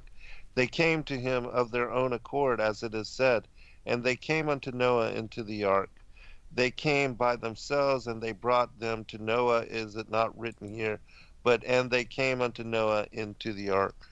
And I'll just add one final thing from the Targum. It says, of the fowl after its kind, and of all the cattle after its kind, and of every reptile of the earth after its kind, two of every sort shall enter to thee by the hand of the angel who will take and cause them to enter to thee to be preserved. Nice. Yeah, I think actually Joshua addresses some interesting stuff here about the animals in this chapter. So I'll jump over to Joshua chapter 6. At that time, after the death of Methuselah, the Lord said to Noah, Go thou with thy household into the ark. Behold, I will gather to thee all the animals of the earth, the beasts of the field, and the fowls of the air, and they shall all come and surround the ark. And thou shalt go and seat thyself by the doors of the ark, and all the beasts, the animals, and the fowls shall assemble and place themselves before thee. And such of them as shall come and crouch before thee shalt thou take and deliver into the hands of thy sons, who shall bring them to the ark, and all that will stand before thee thou shalt leave. And the Lord brought this about on the next day. The animals, beasts, and fowls came in great multitudes and surrounded the ark. And Noah went and seated himself by the door of the ark, and of all flesh that crouched before him he brought into the ark, and all that stood before him he left upon earth. And a lioness came with her two whelps, male and female, and the three crouched before Noah, and the two whelps rose up against the lioness and smote her, and made her flee from her place, and she went away. And they returned to their places and crouched upon the earth before Noah. And the lioness ran away and stood in the place of the lions. And Noah saw this and wondered greatly, and he rose and took the two whelps and brought them into the ark. And Noah brought into the ark from all living creatures that were upon the earth, so that there was none left but that which Noah brought into the ark. 2 and 2 came to Noah into the ark, but from the clean animals and clean fowls he brought 7 couples. Okay, so 7 couples. So we got 14 there, as he commanded, as God had commanded him. And all the animals and beasts and fowls were still there, and they surrounded the ark at every place, and the rain had not descended until 7 days after. And on that day the Lord caused the whole earth to shake, and the sun darkened, and the foundations of the earth raged, and the whole earth was moved violently, and the lightning flashed, and the thunder roared, and all the fountains of the earth were broken up, such as was not known to the inhabitants before. And God did this mighty act in order to terrify the sons of men, that there might be no more evil upon earth. And still the sons of men would not return from their evil ways, and they increased the anger of the Lord at that time, and did not even direct their hearts to all of this. And at the end of 7 days, in the 600th year of Noah's life, the waters of the flood were upon the earth, and all the fountains of the deep were broken up, and the windows of heaven were opened, and the rain was upon the earth 40 days and 40 nights. And Noah and his household, and all the living creatures that were with him, came into the ark on account of the waters of the flood, and the Lord shut him in. And all the sons of men that were left upon the earth became exhausted through evil on account of the rain, for the waters were coming more violently upon the earth, and the animals and beasts were still surrounding the ark. And the sons of men assembled together about 700,000 men and women, and they came unto Noah to the ark. And they called to Noah, saying, Open for us, that we may come to thee in the ark, and wherefore shall we die? And Noah with a loud voice answered them from the ark, saying, Have you not all rebelled against the Lord, and said that he does not exist? And therefore the Lord brought upon you this evil, to destroy and cut you off from the face of the earth. Is not this the thing that I spoke to you of 120 years back, and you would not hearken to the voice of the Lord? And now do you desire to live upon earth? And they said to Noah, We are ready to return to the Lord, only open for us that we may live and not die. And Noah answered them, saying, Behold, now that you see the trouble of your souls, you wish to return to the Lord. Why did you not return during these 120 years, which the Lord granted you as the determined period? But now you come and tell me this on account of the troubles of your souls. Now also the Lord will not listen to you, neither will he give ear to you on this day, so that you will not succeed in your wishes. And the sons of men approached in order to break into the ark, to come in on account of the rain, for they could not bear the rain upon them. And the Lord sent all the beasts and animals that stood around the ark, and the beasts overpowered them and drove them from that place. and every man went his way, and they again scattered themselves upon the face of the earth. And the rain was still descending upon the earth, and it descended 40 days and 40 nights, and the waters prevailed greatly upon the earth, and all flesh that was upon the earth or in the waters died, whether men, animals, beasts, creeping things, or birds of the air, and there only remained Noah and those that were with him in the ark. And the waters prevailed, and they greatly increased upon the earth. And they lifted up the ark, and it was raised from the earth. And the ark floated upon the face of the waters, and it was tossed upon the waters, so that all the living creatures within were turned about like pottage in a cauldron. And great anxiety seized all the living creatures that were in the ark, and the ark was like to be broken. And all the living creatures that were in the ark were terrified, and the lions roared, and the oxen lowed, and the wolves howled, and every living creature in the ark spoke and lamented in its own language, so that their voices reached to a great distance. And Noah and his sons cried and wept in their troubles. They were greatly afraid that they had reached the gates of death. And Noah prayed unto the Lord, and cried unto him on account of this. And he said, O Lord, help us, for we have no strength to bear this evil that has encompassed us. For the waves of the waters have surrounded us. Mischievous torrents have terrified us. The snares of death have come before us. Answer us, O Lord, answer us. Lift up thy countenance toward us, and be gracious to us. Redeem us and deliver us. And the Lord hearkened to the voice of Noah, and the Lord remembered him. And a wind passed over the earth, and the waters were still, and the ark rested. And the fountains of the deep and the windows of heaven were stopped, and the rain from heaven was restrained, and the waters decreased in those days, and the ark rested upon the mountains of Ararat. And Noah then opened the windows of the ark, and Noah still called out to the Lord at that time, and he said, O Lord, who didst form the earth and the heavens and all that are therein, bring forth our souls from this confinement, and from the prison wherein thou hast placed us, for I am much wearied with sighing. And the Lord hearkened to the voice of Noah, and said to him, When thou shalt have completed a full year, thou shalt then go forth. And at the revolution of the year, when a full year was completed to Noah's dwelling in the ark, the waters were dried from off the earth, and Noah put off the covering of the ark. At that time, on the 27th day of the second month, the earth was dry. But Noah and his sons and those that were with him did not go out from the ark until the Lord told them. And the day came that the Lord told them to go out, and they all went from the ark. And they went and returned every one to his way and to his place, and Noah and his sons dwelt in the land that God had told them, and they served the Lord all their days. And the Lord blessed Noah and his sons on their going out from the ark. And he said to them, Be fruitful, and fill all the earth, become strong, and increase abundantly in the earth, and multiply therein. Man, that had to have been one terrifying, scary, horrific. No doubt. You know, we always just read the story of Noah's Ark, and we see the little cartoon picture of an ark with the giraffe's head sticking out, you know. And the rainbow. And the rainbow, but I mean, between the terror that was going on outside with all the animals that were being destroyed outside, and the humans, and 700,000 people, you know, gathering finally, you know, hey, remember that crazy guy who was talking about this flood? Let's go to him now, right? And he's like, too late. You know, you had 120 years to repent. Right.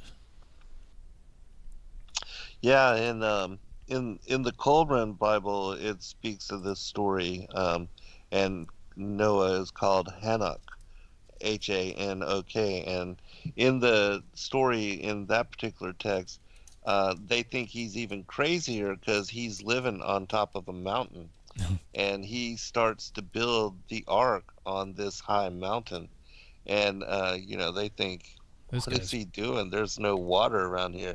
But God had told him in a vision that the waters would come to him. And that's indeed what had occurred. And so, you know, they were thinking he was fully crazy building this boat on top of this mountain with no water around. Yeah. So, you know, going back to the whole issue of the Mount Ararat versus the Ron Wyatt thing, I got to say, it's the Drogue stones and the not so much the ark itself, but all the other stuff that they use as confirming potential confirming witness to that being the site that I do find very intriguing about the area that Ron Wyatt talks about.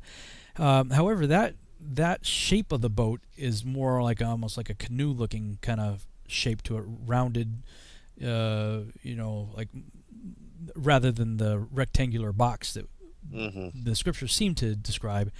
And there are other people that they've done ground-penetrating radar and find what looks to be ribs of wood, right? Rivets, yeah. Rivets and ribs and stuff. And but other people have said, it's just as likely that could have been an ancient fortress, because if you look at the topography there, that would be an ideal place to set up a fortress, and that it could just be the remains of wooden fortress. And so I don't know what to believe, because there's also a lot of very intriguing imagery regarding the mountain of Ararat that we call Ararat today, and Marco Polo called it Ararat because when he came through that area, the natives said, "Oh yeah, that's where the Ark is." And so he was the one that named Mount Ararat because of the people who lived there were aware that there was a boat up there. And I think it was during World War II, I believe it was a bomber plane or something was flying at high altitude, and they spotted it. And that's what started a big fervor on it, and then later supposed satellite imagery. Yes, I do believe that there are satellites. People say, well, how can you believe in satellites? Look, I believe that if you can get high enough, you can orbit stuff above the circle of the Earth, just like the sun and moon are orbiting above us. So I don't have a problem believing that there could be technology orbiting up there. At any rate, something at high altitude took pictures of that area, and apparently there was a long, well-known legends of there being a boat up there, and people have allegedly gone up there, and at some point it broke in half, and part of it slid down, and there's a part that's higher up, and astronaut Jim Irwin spent the rest of his career after Apollo going back and forth up there. So I don't know which one to believe. I think maybe the Drogue Stones. I don't know how far. I never thought to figure out how far the Ron Wyatt site is from the other Mount Ararat site. So I'd be interested to see if it's not very far. Then all of the other stuff that they found, including the body, supposedly that was buried there, and some of the other stone artifacts and things like that, because the Drogue Stones would have kept the Ark stabilized. There's these big, huge stones that had like a eye hole carved into the top of it that they could have thrown over, like ballast or what have you. And I subscribe to the model. I don't know if I've seen different models of the Ark itself that would show that the interior of the center of the Ark may have been hollowed out to make sort of like almost like a bathysphere deal, such that the water could go up and down inside of like a tube. So if you imagine the center of the Ark having, I don't know what the width of it would be, but let's say maybe 10 feet. I'm just throwing a number out. 10 feet across and maybe 100 feet long. So you have this, and it's all walled in, so such that water could go up and down on the inside of it, which would have done a number of things. It would have stabilized the Ark. It could have been also used to clean the Ark out of animal stuff, and it would have created a ventilation system, so the water going in and out would have sucked air in and blown air out. So that's very interesting. That is a really interesting model. You can probably do Google searches on that, but I think the they built that life-size Ark. I forget where it is. Ken Ham. I don't know if they built it with that model in mind. It seems like somebody said that they did. That model may actually have that there, so you can go check it out and see the reasoning behind it. And it would have also stabilized the Ark, from it.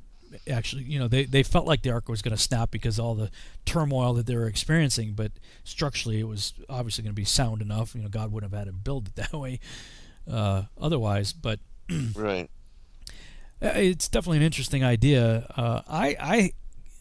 I'm intrigued by the Ron Wyatt location, but I still lean more towards the story of Mount Ararat and Marco Polo and all that.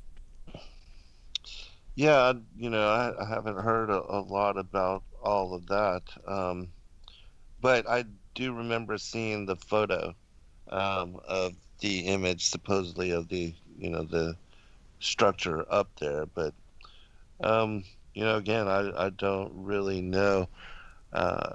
seemingly Jonathan Gray went and confirmed Ron Wyatt's discovery, but I haven't really even examined that in great detail, even though I did an interview with him about it.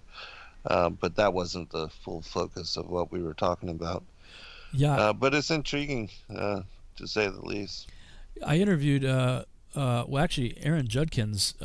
He went on they made a documentary, Finding Noah, which that's kind of a deceptive title. They went out to go try to find Noah, but they didn't. But it is an interesting documentary, and I've spent time talking. I get to see the premiere of it. Where did they go? Movement. They went to the Ararat, to the traditional Ararat deal. I think it's called the Hora Gorge or something. I think is the name of it, which is like this sort of up in the mountain is this like a avalanche slide of snow that goes down into like this almost like a canyon in the mountain, and that's the area where I believe so the story goes, the half of the ark that broke has slid down into that area there. And I don't remember if that's where they were going, into that area or the upper area, but they were doing various ground penetrating radar stuff, and people have come back with petrified wood from up there that had nails in it and what have you. So yeah, there was something built at there was something of a wooden nature at both locations, the Ron Wyatt location as well as the the Mount Ararat one.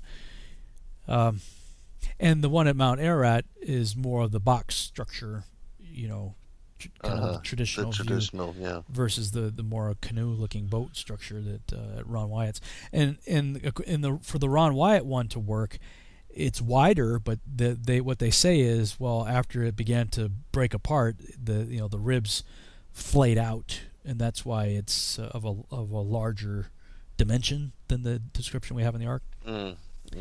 So I don't know. Look, I think Ron Wyatt was, like you said, blessed to see a lot of amazing things and find a lot of amazing things. Personally, I'm not convinced of either of his Ark discoveries, the Noah's Ark or the Ark of the Covenant. He claims that nobody. I met with shortly after Ron Wyatt died. I met with Richard Reeves, who was like Ron Wyatt's right-hand guy for like many of his expeditions, and I met him at a Sukkot.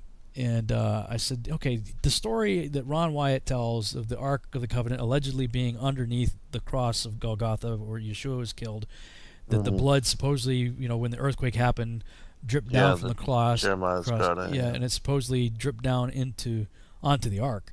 And I was like, man, that's a fascinating story. And he goes, all I can tell you is Ron fervently believed what he said, but I have found no evidence of it. And he's been out there many times following in Ron's footsteps. I mean, he was his right-hand guy, and he's and I was going to go on a team. I didn't end up being able to do it, but he was recruiting people to go with him on an expedition out there looking for it. Wow. So I remain very skeptical of that story. There's been no evidence that anybody can corroborate his story about taking the blood, supposedly him supposedly encountering it, getting a sample of the blood, taking it to be tested. It's a fascinating, intriguing, wild, awesome story, but nobody can vet it. So I don't know. So I remain skeptical of both of Ron's Ark discoveries, but Richard Reeves also had I believe Ron Wyatt did find the location of Sodom and Gomorrah, or confirm it, and the real Mount Sinai and the altar where they had the golden calf, and there's so many other things that he did that I think are right on target. And I actually got samples of the man, I don't even know what I did with that since we moved, but I had samples of brimstone from Sodom and Gomorrah. Oh, wow. And it's fascinating stuff, man. I mean, it's this chalky kind of stuff, but you could put it like on a metal spoon and light it up, and man, that stuff burns real hot. Wow, that's so crazy. Kind of a funny story. My parents are both, Bible scholars and teach like college level Bible school stuff, and so when I got this, I sent some of it as sort of show and tell for my parents to take to their Bible class, and I put a couple of it, a little bit of it in a Ziploc bag, and a copy of his book and a note that explained all of it. And Mom just saw a Ziploc bag with what she thought was donuts in it. She's like, "Oh, Sheila must have made some donuts." She took it out and then plopped it in her mouth, and she's like, "What is this?" And she's like, "What the heck is this? That's nasty." And then she reads a note that this is a remnant of Sodom and Gomorrah. And she was like, "Oh no, I just put Sodom in my mouth. Sodom and Gomorrah, that's just nasty, She had taken a bite out of it. She's opening the card as she's thinking she's grabbing a powdered donut. That is so crazy. But yeah. So yeah, we got 2 minutes before the end of the broadcast. Probably can't go a whole lot deeper. But any final thoughts on what we read from Joshua there with the animals? Oh yeah, I think that story is intriguing, and I love the Book of Jasher and the additional the insight that it provides on all of the different stories that you can find paralleled in the biblical account. And that's why I find what we are doing in this particular Genesis Revisited, looking at all these parallel accounts, I think it's going to be greatly beneficial for people, and that it'll give them the ancient sources to actually go and check out for themselves as well.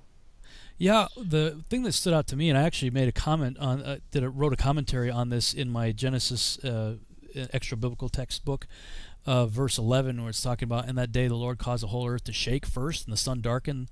Like he gave a big thump on the earth. Now at that time I believe the earth was a globe.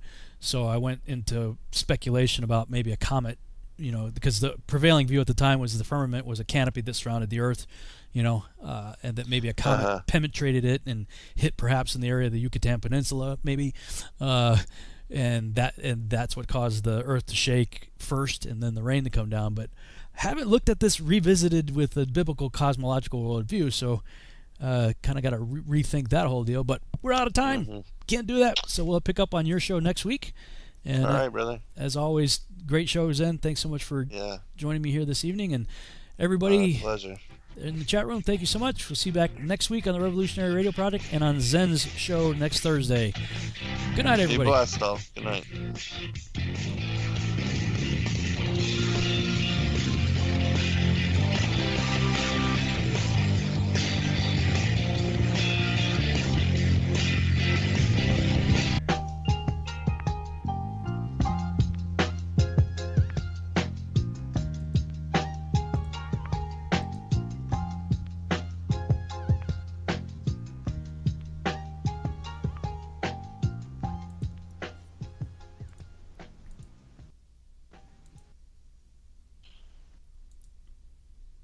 All right, welcome everybody, and thank you for joining us. I'm your host, Zen Garcia.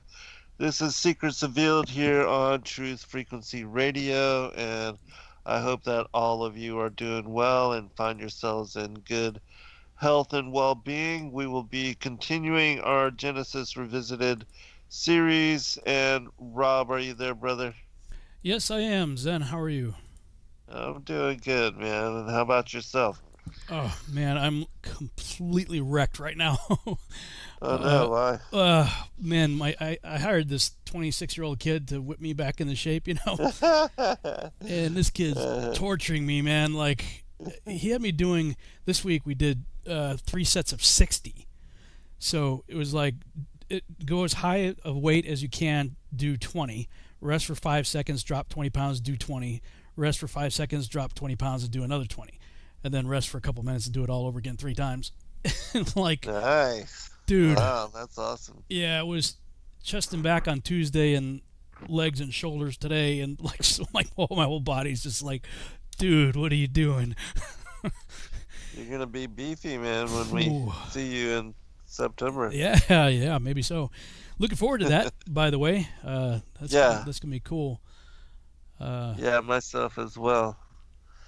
And it seems most people are going to be coming. There are a couple that possibly might not be able to attend, but for the most part, most people will be there. And then we'll have a couple of other speakers that will fill in for those that do not show up. And so, yeah, looking forward to it. And a lot going on, a lot has happened. It seems like every week when we come together, there's just more insanity. Yeah, I saw that bombing that happened recently. Right, in Lebanon. Yeah, my friend Marty Martin sent me.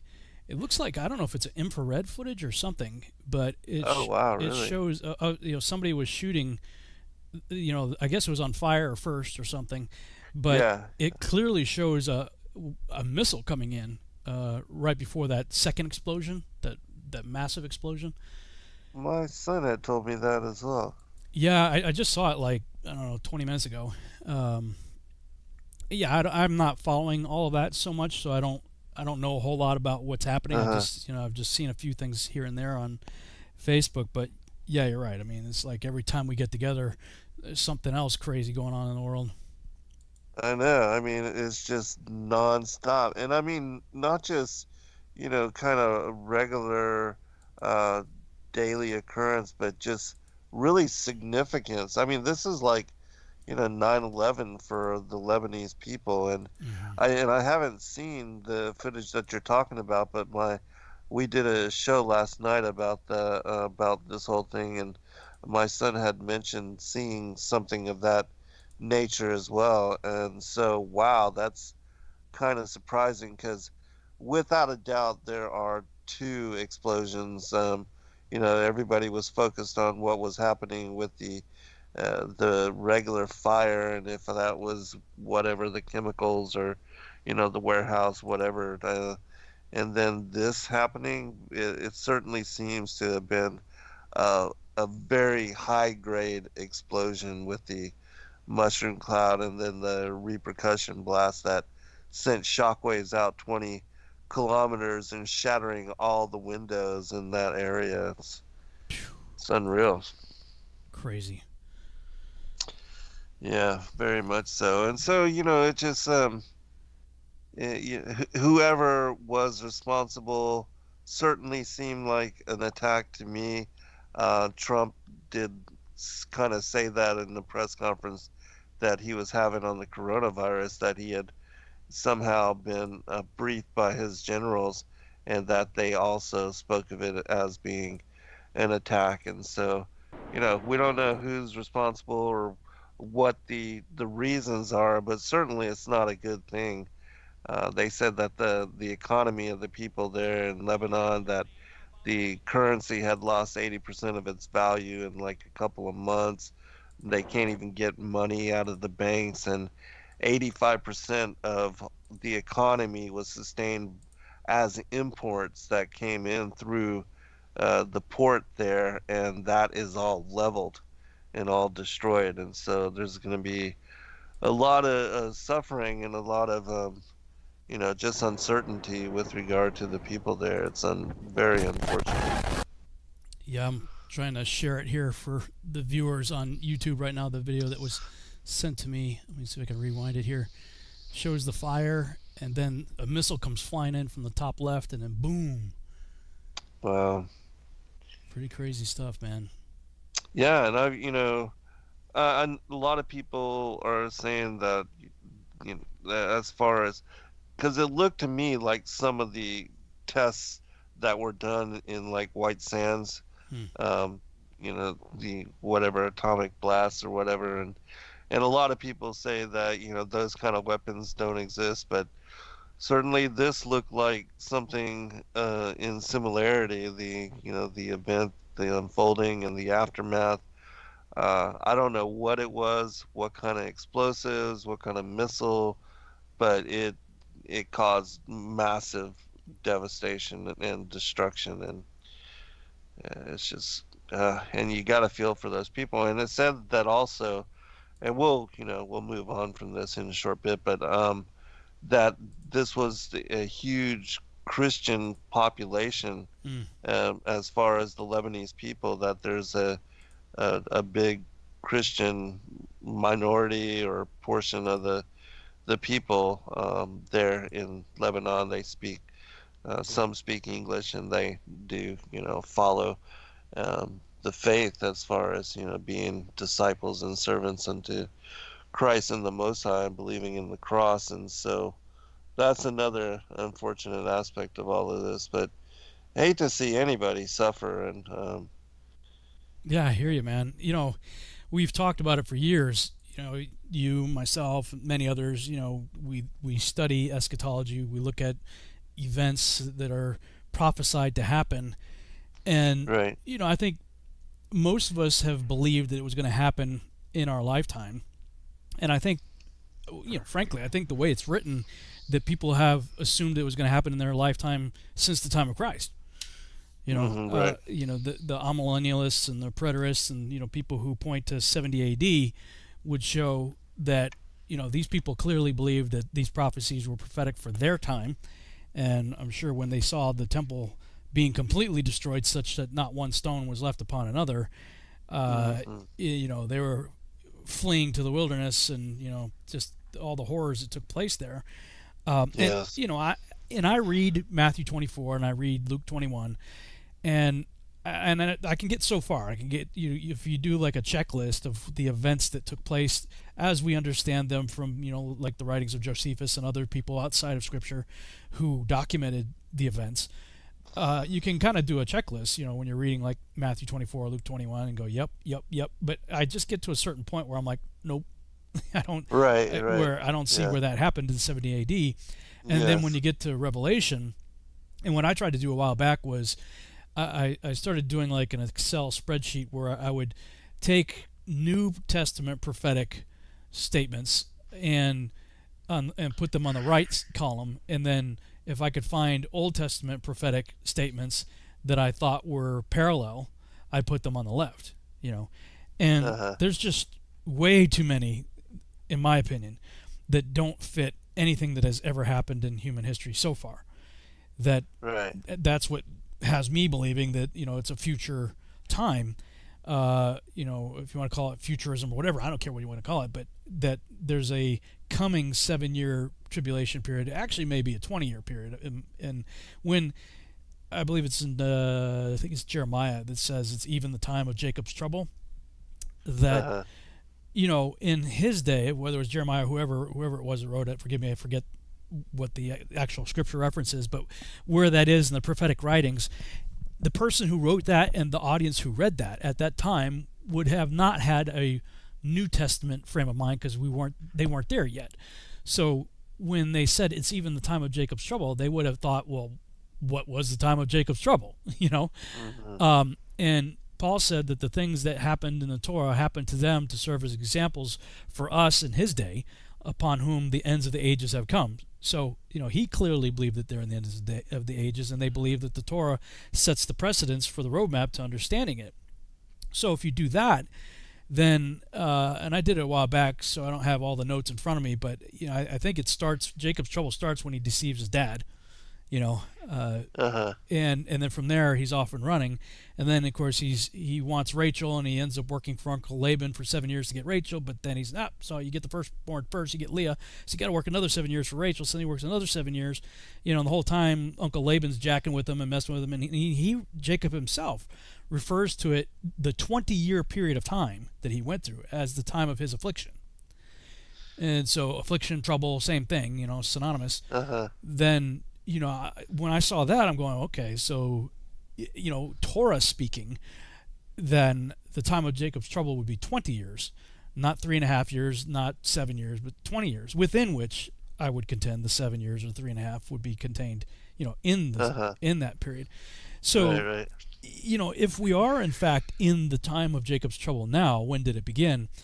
I don't know. I mean, I think all of us are speculating. I made a case back in 2013 that there were some very interesting with the tetrads and all that stuff going on. Yes, absolutely.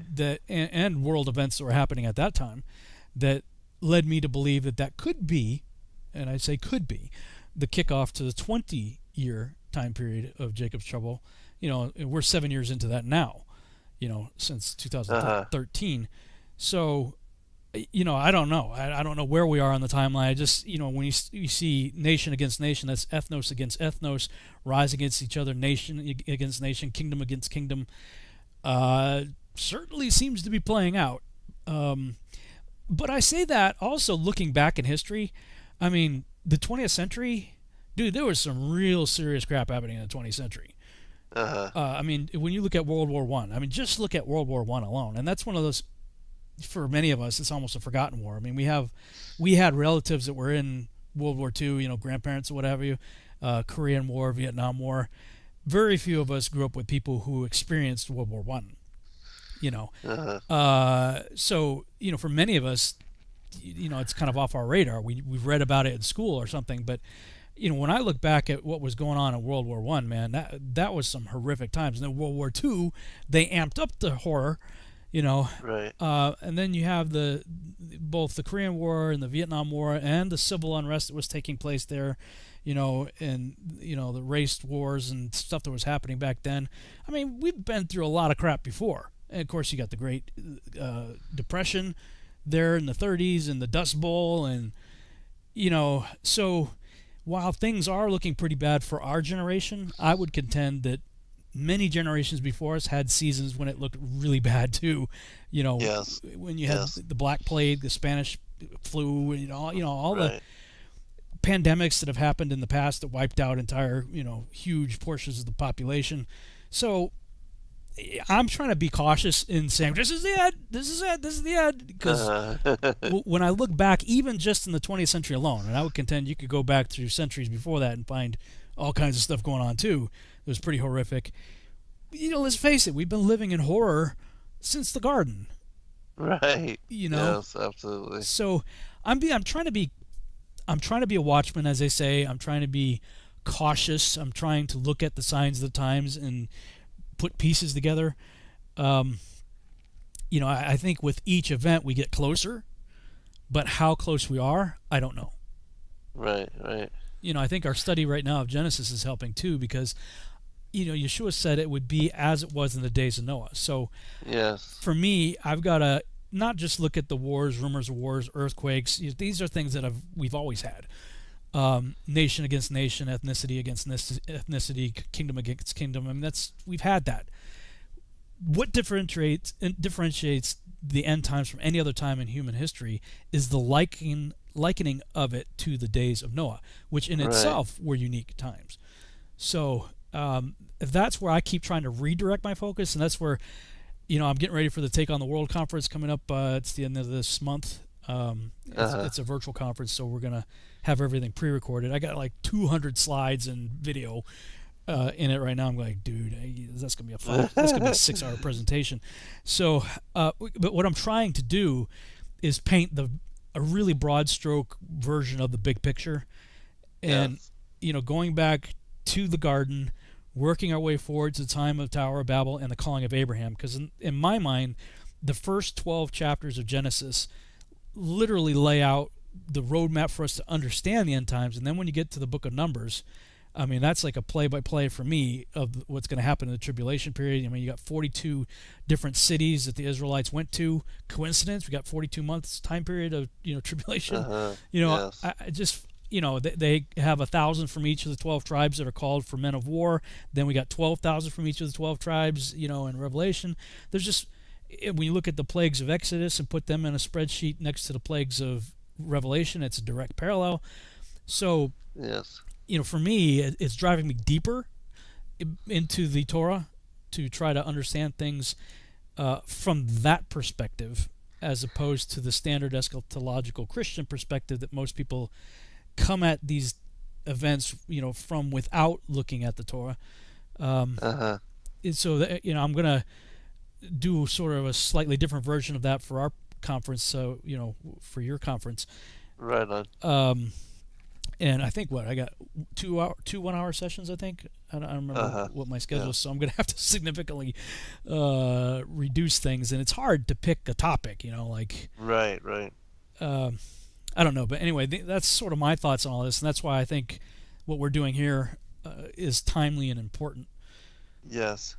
Yeah, I absolutely agree, because looking, and as you said, as in the days of Noah, it's very important to understand those times and to look at them and to consider them. And certainly we are doing that at a level and a depth that I don't know that anybody else has really examined as many parallel accounts and brought forth as much information as we are on these particular topics, and going back, even just beginning with Genesis 6 and the fall of the angels, the sons of God, and the matings with the daughters of man. I mean, we're still, just 2 chapters in with regard to examining in detail, where we started from several weeks back now. But, again, I think it's a great blessing to many people that have never heard about all of these texts. And certainly I have, even today, some accounts with regard to Noah that I'm sure a lot of people haven't heard about, and that should add detail to even the study and the understanding of what Christ is alluding to with regard to, looking back at the beginning. And even with Isaiah, when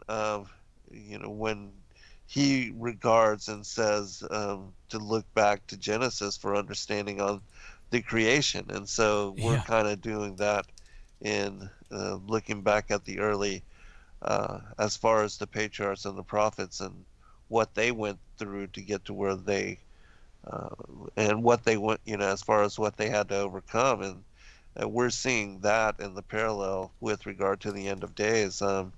And so, I think this study is very relevant, and especially since, Take on the World, and also with our conference, the End Time Mysteries Revealed, it fits right in with all of that. Mm-hmm. Yeah. I'm trying to find what I was looking at a couple of days ago. I'm going through different things to figure out what I'm going to talk about. I mean, ultimately, I'm going to be going over things I've already talked about, but trying to bring in new insights into it as well. And it was, I want to say, it was in Isaiah. I thought it was in 15, but maybe I'm mistaken. But it was talking about when the Assyrian abused us in Egypt, and the context was the Exodus. And let me see if I can. I might have to look for it during the break, but because I just did a keyword search for Assyrian, but I'm not finding it real quick here. But anyway, it was almost a passing reference. It's like you blink, you miss it kind of thing. But it was when the Assyrian, afflicted us in Egypt, and the whole context was the Exodus. And I came across an article Chuck Missler was writing about how it was saying, when it says a different Pharaoh arose that didn't remember Joseph.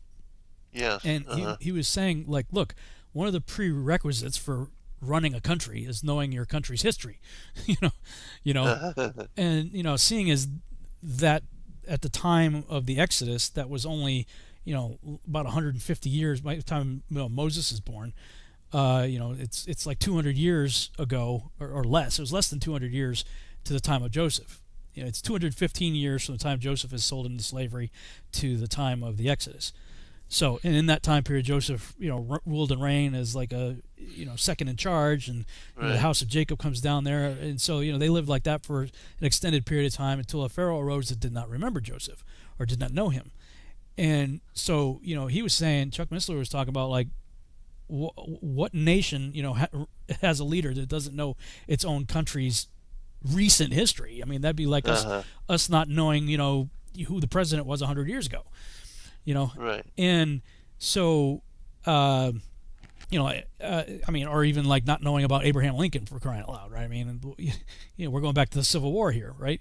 1800s. I mean, everybody in America, for the most part, knows that story. So what's the deal here? And he was saying, well, if it was an Assyrian that came into the land of Egypt at the time and took over and then set himself up as the Pharaoh, then he wouldn't have known that history.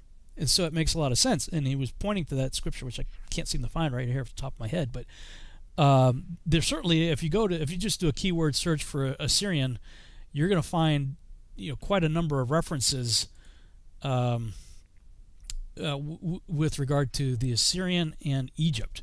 Kind of side by side, you'll see Egypt and Assyrian. So all that to say, Nimrod was an Assyrian.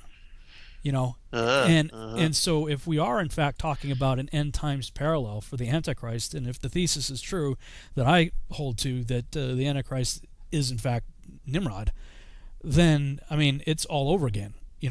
It's the Assyrian and Egypt, just yet another parallel.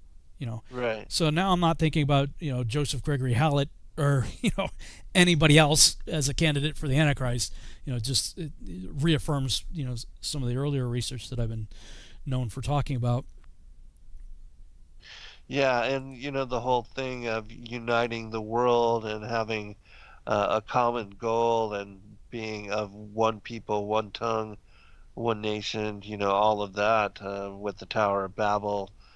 Certainly the beast kingdom and moving towards the reign of the Antichrist, the one world system, religion, political, economic, all of that seems to be a replay of sorts of what went down during Nimrod's time. So something definitely to consider.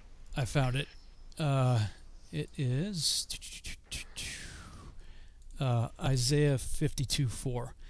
It's 52. I was thinking it was 15. It's 52. Isaiah 52:4. For thus saith the Lord God, my people went down aforetime into Egypt to sojourn there, and the Assyrian oppressed them without cause. Oh, right on. Isaiah 52:4. Yeah. Excellent. Well, we've got just about 3 minutes before break, and so we'll definitely go into it afterwards. But was there a specific something that you wanted to read from? No, nothing. Nothing much more in regard to what I was just talking about. Although there was something that I saw Zach Bauer posted something from 2nd Esdras chapter 7. He lost his wife. I think it was last year or fairly recently this year. I forget. Fairly recently his wife died, but and he's still obviously going through the grieving process. And he posted something today from 2nd Esdras. He said, this gives me great comfort, in my time of mourning. And it was what happens to you after you die, laid out like point blank. I don't know if you've ever looked at it. I've never looked at it before. I mean, it seems like I've read the Esdras, 1st, 2nd Esdras, quite some time ago when I was intrigued with the Apocrypha, but it was a long time ago. So I don't really remember any of it. So I went back and he just quoted a few verses from it, like 75 through 100 and something. And so I'm like, well, I'm going to go back and read the whole chapter. Wow, what a chapter. Yeah, it's an incredible book. Wow. One of my favorites. Yeah, it's making me want to go like really study it, because and my understanding is Esdras is just a derivative spelling of Ezra, so this is actually the prophet Ezra writing this. And wow, I mean, you talk about overtly messianic. I mean, it's talking about when my son comes and does this and does that, and like, wow, pretty hardcore. But I mean, it reads very Enoch-ish, where he's being shown a whole bunch of stuff about what happens to a person, whether where the saints go and where people who don't regard the commandments go, and what the judgment that awaits them. And wow, I mean, it's just like 150 something verses, I think. Very detailed. Yes, very detailed. And you're right, it goes into the millennial age and all of that as well. All right, we'll be right back, everyone.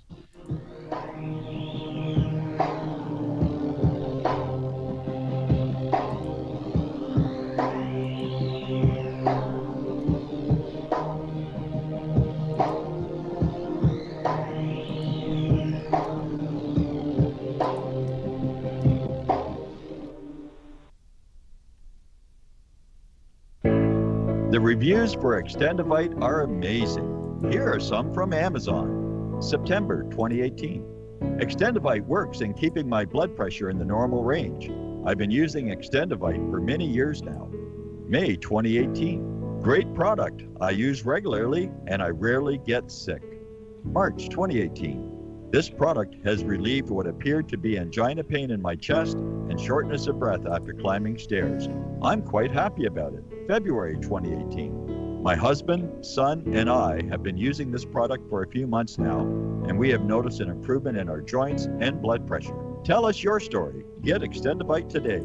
To order, call 1-877-928-8822. That's 1-877-928-8822 or visit heartdrop.com. Extend your life with Extendovite. This is iHeartRadio. iHeartRadio. iHeartRadio makes you want to move. When you have a great melody, a song to last forever. Instantly connected. I love it when the beat goes. Did you know you can listen to Truth Frequency Radio on iHeartRadio? Just download the app to your smart car, smartphone, or smart TV and get the best of TFR wherever you are. iHeartRadio. I'll see you there. So, you love talk radio? Then you'll love TalkStreamLive.com. TalkStream Live is always on, 24/7, with the best streaming talk shows. Find your favorite talkers and discover some new ones. It's free, readily available online or on mobile with any smartphone or tablet. Finding your favorite talk shows all in one place has gotten a whole lot easier. Just go to TalkStreamLive.com. Be sure to download the free apps from Google Play or the iTunes App Store. Travis Cook, America's Evil Genius, here to invite you to join us every Tuesday afternoon here on Truth Frequency Radio. No, on our show you will not see a bunch of three-piece suits or a cocktail party, and you certainly won't see a bunch of inside the Beltway banter. But you will see eye-gouging, crotch-kicking, no-holds-barred political discussion, the likes of which you won't see anywhere else in media. America's Evil Genius. We come to you every Tuesday from the outskirts of war-torn St. Louis, Missouri, where there's always a good race rider sex scandal just around the corner. Join us every Tuesday, 3 p.m. Eastern, 2 p.m. Central, and noon on the left coast right here on TFRLive.com. America's Evil Genius, Travis Cook on TruthFrequencyRadio.com. You are now tuned into the Truth Frequency. Your protection from deception. TFR. Truth Frequency Radio. And in those days, there were giants in the land, and the sons of the angels of God looked upon the daughters of men and found them fair, and took of them wives, and their sons became of old great men of renown. So they have been mixing with us on a genetic level since the time of Enoch and Ezekiel's will. Here on Earth, we're intrigued by the sun, moon, and stars, and imagine there's got to be planets like ours. So conceive of a face on the surface of Mars, so in need of a meaning and purpose we lost. And indeed, they believe that these might be our gods, or that maybe with time we'll do right and evolve, and eventually reach what they seek, and then solve all the problems of man. But they really don't know that they fall, and the works of our hands are but just filthy rags. So we travel the lands to dig up our past time, our lapses, and with it are much of the facts. And imagine that God's came in alien grass. All right, welcome back, everybody, for a second portion. As always, the time is just flying by quickly, and so you want to get back into the manuscript? Yeah, not sure where you want to start. I think we did a couple of chapters, or at least we did Josh or 6 last week. Maybe I don't know that we've done Jubilees, the parallel passage, or if you want to jump into Genesis 8 as a setup. I don't. It's up to you. Whatever you'd like to. I'm gonna read really quickly from this manuscript about the legends of the patriarchs and prophets about Noah, and then we can move forward and go on to Genesis 8 and all of that. But I'll just share this because this is another one of those that a lot of people don't know about, and it'll give us some insight into this story as well. So this is from the Noah portion. The earth being filled with violence, God resolved on its destruction, but Noah the just he purposed to save alive. On the words of Genesis, all flesh had corrupted his way upon the earth. The Rabbi Yohanan taught that not only was the race of men utterly demoralized, but also all the races of animals. Noah and his family and one pair of all the beasts of earth were to be saved in the ark, but of every clean beast 7 were to enter in. Falsehood has hastened to the ark and asked to be admitted. Noah refused. I admit the animals only in pairs, said he. Then Falsehood went away in wrath and met Injustice, who said, Why art thou so sad? I have been refused admittance into the ark, for I am single, said Falsehood. Be thou my companion. See now, answered Injustice, I take no companionship without prospect of gain. Fear not, said Falsehood, I would spread the toils, and thou shalt have the booty. And so they went together to the ark, and Noah was unable to refuse them admission. And when the flood was past, and the beasts went forth out of the ark, Falsehood said angrily, I have done my work and have caused evil, but thou hast all the plunder. Share with me. Thou fool, answered Injustice, dost thou forget the agreement? Thine it is to spread the net, mine alone to take the spoil. At the time of the deluge the giants were not all drowned, for Og planted his foot upon the fountains of the great deep, and with his hands stopped the windows of heaven, or the water would have risen over his head. Rabbi Eliezer said that the giants exclaimed when the flood broke out, If all the waters of the earth be gathered together, they will only reach our waist. But if the fountains of the great deep be broken up, we must stamp them down again. And this they did, but God made the waters boiling hot, and it scalded them, so that their flesh was boiled and fell off their bones. But what became of Og in the deluge we learn from the Talmud. He went into the water along with a rhinoceros or unicorn beside the ark and clung to it. And now the water round the ark was cold, but all the rest was boiling hot. Thus he was saved alive, whereas the other giants perished. According to another authority, Og climbed on the roof of the ark, and on Noah attempting to dislodge him, he swore that if allowed to remain there, he and his posterity would be the slaves of the sons of Noah. And thereupon the patriarch yielded. He bored a hole in the side of the vessel and passed through it every day the food necessary for the giants' consumption. It is asserted by some rabbinic writers that the deluge did not overflow the land of Israel, but was partial. Some say the Holy Land was alone left dry, and a rhinoceros had taken refuge on it, or a unicorn, and so escaped being drowned. But others say that the land of Israel was submerged, though all agree that the rhinoceros unicorn survived without having entered the ark. And they explain the escape of this in this manner. Its head was taken into the ark, and it swam behind the vessel. Now the rhinoceros is a very large animal and could not be admitted into the ark lest it should swamp it. The Rabbi Yanai says he saw a young rhinoceros of a day old, and it was as big as Mount Tabor, and Tabor's dimensions are 40 miles. Its neck was 3 miles long, and its head half a mile. It dropped dung, and the dung choked up the Jordan. Other commentators object that the head was too large to be admitted to the ark, and suppose that the only tip of its nose was received. But as the ark swayed on the waters, Noah tied the horn of the rhinoceros to the side of the vessel, lest the beast's nose should slip off in a lurch of the ark. All this is from the Talmud. Let us now turn to some of the Musulman legends of Noah. Noah built the ark with our assistance and that of the angels, following the knowledge we revealed him, and we said to him, Speak no more in behalf of the sinners, they shall be drowned. And whilst Noah was building his ark, all those who passed by mocked him. But he said to them, Though you rail at me now, the time will come when I shall rail at you. For you will learn to your cost who it is that punished the wicked in this world, and reserves for them a further punishment in the world to come.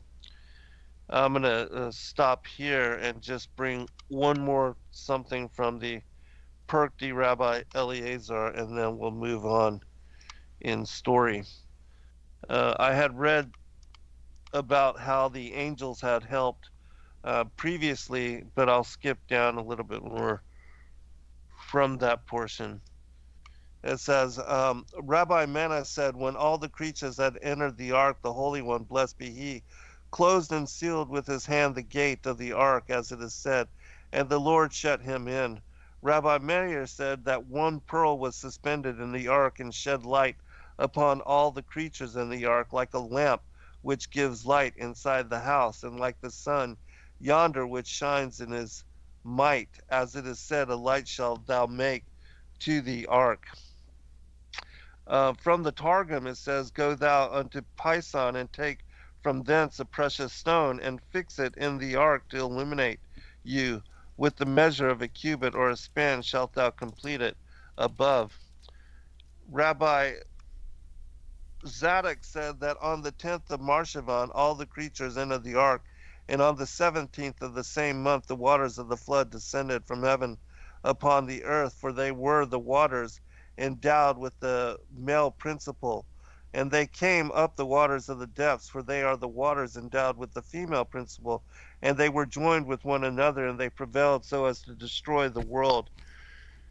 As it is said, and the waters prevailed exceedingly upon the earth, and all the living things which were upon the face of the earth decayed, and every living thing was destroyed which was upon the face of the ground, except Noah and those who were with him in the ark.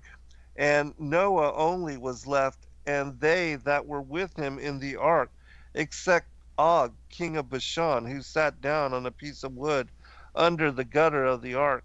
He swore to Noah and to his sons that he would be their servants forever. What did Noah do? He bored an aperture in the ark, and he put through it the food daily for him. And he also was left, as it is says, for only Og, king of Bashan, remained of the remnant of the giants.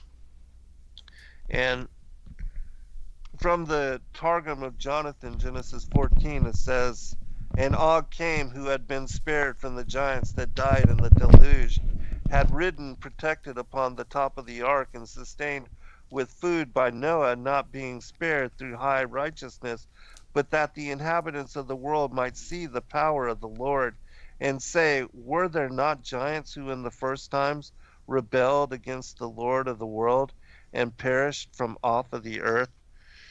And Noah only remained, except Og, the king of Bashan, who sat on the beam of the ladders which projected from the ark, and swore to Noah and his sons that he would be their slave forever. Noah made a hole in the ark through which he had handed to Og his daily food. Thus he also remained, as it is said. That's the Pirkei Rabbi Eliezer as well. Just to go ahead. You want to say something? Well, so, I mean, I've heard several of these before. People usually accuse me when I'm talking about Joshua or Enoch or anything like that of talking about Jewish fables. And I would differentiate certainly Enoch and Joshua, and probably I would put Jubilees in there also. I would differentiate those from Jewish fables. But I mean, some of the stuff that you're reading there would, in my mind, fit the category of Jewish fables. Yeah. I'm looking at, like, I've got the timeline, the world chart of world the wall chart of world history, and I'm looking from the time of the Exodus, 1, 2, 3, 4, 5, 6, 7, 8, 900 years. So the Exodus, according to this timeline, is about 900 years after the flood. So, how old would Og have to be, first of all? The size that they describe him as, plugging up the water. I mean, to say that he and the giants were going to try to stop the fountains of the great deep from breaking up, that kind of makes a little bit of sense to me. And, making the water really hot also makes sense to me, that those geysers would have been very hot. I don't believe he would have been certainly tall enough to reach the torrents of heaven that were opened up. And for him to be hanging on the ark for a year during the flood really seems to stretch it for me. And the size that we are given of his bedstead when we read the Torah, I mean, he's only 15 to 18 feet tall, conservatively speaking, when people convert the length of the cubits that are given there. Right. Now it does say that he's the last of the remnants of the Raphaim, and so that begs the question: what's that about? What is that? And Raphaim, that's an interesting word because it's like, we have many names for Yahuwah God, Yod He Vav He, Yahweh, Jehovah, but we also have like El Shaddai, El Elyon, other titles for the Most High. One of them being Jehovah Rapha. And Rapha meaning my healer, God my healer, and Raphaim having the same root word. It has this connotation of healing and even resurrection from the dead. So when they're talking about the Raphaim, those are also understood to be giants, throughout the Torah when they reference them. So it's almost like they're the living dead ones. I have these images in my mind when I look into the definition of the words of them being like almost like zombies. So I don't know what to make of that. I mean, and with the unicorn / rhino being that massive, our first knee-jerk reaction is like, that's absurd because of course, rhinos aren't that big. However, I'm sure you've looked into the mud fossil deal and some of the people that are out there. I forget his name now. I think he's in Spain. There's a mountain range up there that, even on Google Earth, it looks like an elephant. And right, yeah. It's a whole mountain. Yeah, the Elephant Island, right? Yeah, and this guy has gone into, there's various caves in it, and I guess he understands anatomy, and was showing how, well, if this is an eye socket, because that's what it looks like it would be, positionally on the mountain if it was an elephant. There's a cave there that looks like it, if it was an elephant, it would be an eye socket. He said, well, if it is an eye socket, then there should be other openings for, nerve endings and things that would, feed into the eye socket, and looking at the anatomy of an elephant, figuring out where these various holes would be in the skull, and finding that there are, in fact, holes in the mountain that very closely or almost exactly match anatomically what would be in a skeleton. So he's making I don't know how I would phrase this other than to say interesting correlations. That you really do have to step back and go, that is interesting. And Michael Tellinger, when I got to sit down and talk with him a bit at the Contact in the Desert conference last year, he's got books out now talking about various rocks that people are finding that that's not a rock, that's a petrified heart or a kidney, human body part, or not human, or animal, human, or various some kind of body part. That it's petrified soft tissue organs, right? And other people start to look around like, okay, well, if this is a heart, then there should be a hole here for arteries or what have you, and compartments of the heart and whatnot. And when you look at the rock, you're like, well, sure enough, it's got the various compartments of the heart. It happens to have a hole right where veins and arteries should be. So in that regard, I think. And there's stuff in that you can't even tell anymore whether or not you're looking at something real or if it's CGI. Yeah. So, knowing how easy it is to create stuff with software today, when I see a mountain range that just so happens to look like a person laying on their side, I don't know, unless I was physically there, right. I'm not going to believe it. If I was flying in an airplane looking down and it looked like a person in a fetal position from above, then I might be like, and I took a picture with my iPhone or something, looking out the window. Okay, then I would probably go, well, that's really interesting. Otherwise, I don't know what to make of some of the things. I do believe things in the pre-flood world certainly got massively bigger than what we have today. But some of the sizes that we read about are just crazy. And so when I hear what you were reading earlier, I tend to classify those in the Jewish fable category. Yeah, I agree. Because there are, even in books of Jewish lore, stories of Og and the flood that account this whole kind of same thing. It's not an uncommon story. Right. And even reading these, I'm not in any way asserting that this, is factual or anything.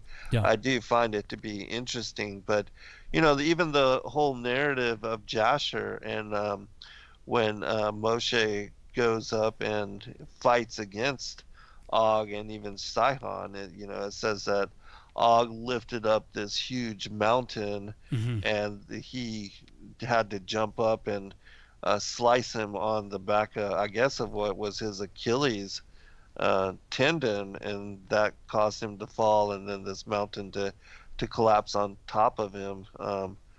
But he's, said to be of large stature in that particular text as well.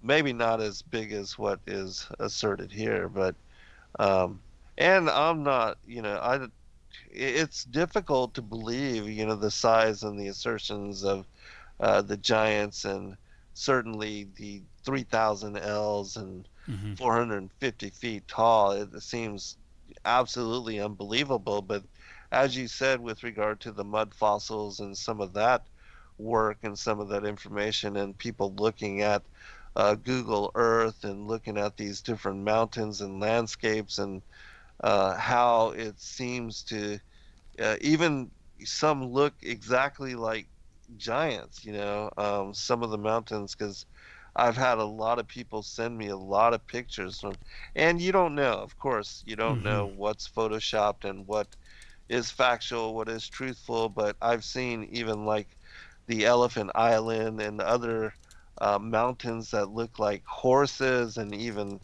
toads and mushrooms and all kind of just weird items, things, pre-flood creatures, things that look like golems or trolls, or things of that nature as well, and they seem all to be petrified and turned into the rocks and the landscape. And like what you're saying with Tellinger, Roger over there at Mud Fossil University, he also is saying that a lot of what we see in these preserved, petrified rocks and things are the same thing, old body parts in some manner. Yeah, I mean, I think, for these people, in biblical times, storytelling is not something new, like the Epic of Gilgamesh. When I was looking into the Epic of Gilgamesh, I've got a book, Myths from Mesopotamia, Oxford Press, by Stephanie Daly.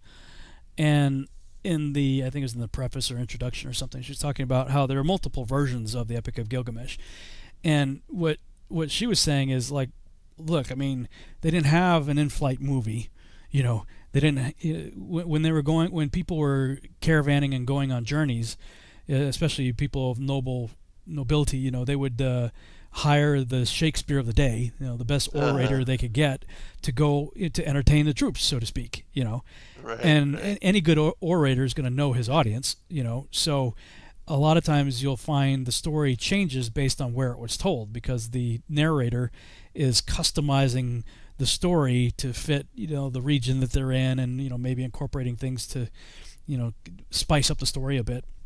And so that's why you have different versions of it. So, in literary scholarship, I don't know too many people that take the Epic of Gilgamesh to be a word-for-word factual event, so much as a stylized narrative, probably based on historical event. And I would say it's probably based on the life of Nimrod, who was certainly a man of renown. I mean, he was the king of the world when we get to Genesis chapter 11. So the idea that many stories could have been embellished and elaborated on related to him is more than plausible. And likewise, when you think of characters like Og of Bashan, who clearly was a pretty substantial character of the day, because they make quite a big deal of it, about the defeat of him. And when they finally get into Canaan, when they get to Jericho, you know, it was Rahab, you know, she's like, we've all heard of you guys, you know, Right, you know, yes. we know what you guys did, you know, you guys took down Og and, you know, Sihon. And so, Sihon, right. you know, the idea that these guys could have been embellished to be much larger than life, so to speak, is more than reasonable. But when we think about the 3,000 elves deal, I mean, if you accept Josephus, who says, you know, the Nephilim were what the Greeks called the Titans, then, you know, the first generation angel-human hybrid Nephilim being the Titans, well, I mean, in their myth, you know, Kronos and the like, the Titans, they got that big. I mean, they're even depicted in, you know, Percy Jackson and the Lightning Thief movies and Wrath of the Titans movies. You know, they depict them as a 450-footer. So, you know, all we can do is say, look, I didn't write it. All I could do is comment on it. You know? Right. And remember the pictures, the Sumerians, where they are seated on their thrones, and you know, you have these human servants coming before them. Even seated, they are much taller. And I think these, you know, these servants come up to what maybe knee or chest level, but yeah, for sure. So that has to be based on something as well. Yeah, I'm with you. And it's, you know, the Egyptians certainly have plenty of, you know, tomb paintings and whatnot showing, you know, dudes sitting down. And you say, well, maybe it's perspective, right? Maybe the king and queen are in the foreground and the people are in the background. And except for when you see the pictures of, you know, them holding a dude in their hand, or, you know, or a dude standing on their knee, you know, somebody fixing their hair on a, you know, on a stepladder kind of thing or whatever, you know. You know, you either have to believe that they're talking about little people, leprechaun type people, or, you know, fairies or whatever, or we're talking about giants being serviced by regular sized people. But I mean, you see the same thing in the Sumerians, and you know, many different cultures depict that. The depiction of Gilgamesh with the lion that looks like a little kitty cat. Yeah. Well, I mean, that you know, I if he is in fact Nimrod, you know, that places him in the, you know, roughly 10-foot ballpark, which I would say is probably reasonable. You know, if that's a full-size lion, you know, he's in the 10 or 12-foot ballpark. And you know, when it comes to the Antichrist, people got to realize that he's called a beast. Okay, and that's the word therion. And my friend Peter, who grew up in Greece, speaks Greek fluently. I asked him one day, I'm like, dude, if I called you a therion, what did I just say? What did you hear? He said, well, that'd be like you called me a werewolf or something. I'm like, really? And he said, yeah, it's not the same word in Greek that you would use for, like, to describe a horse or cow, a beast of burden kind of thing. It's something different, corrupted, you know, freaky, you know. I mean, he's the kind of guy I don't usually tell. He has no dog in the hunt, so he has no idea why I'm asking the question. I just say, hey, dude, what's therion mean? What, you know, if I called you that? And so he just gives me the answer, you know. So, I mean, yes, there are bad and evil people in the world, but, I mean, this character is called a beast, a therion, a werewolf, you know, kind of thing. So it makes you think of Nebuchadnezzar as a type and shadow. I mean, the dude became a beast. Right, yes. You know, there's something going on there. Yes. You know. Yeah. Yeah, and then, you know, just with regard to the mythology and even to fairy tales and lore and fantasy, there seems to be some kind of truth behind all of it. As to how much and what exactly, nobody really knows. But considering in reading a lot of the extra biblical materials, again, we're gaining insight into even the meaning of as in the days of Noah. So want to go into chapter 8? Genesis. When we come back from break. Flying by, dude. All right, we'll be right back, everyone, for second hour.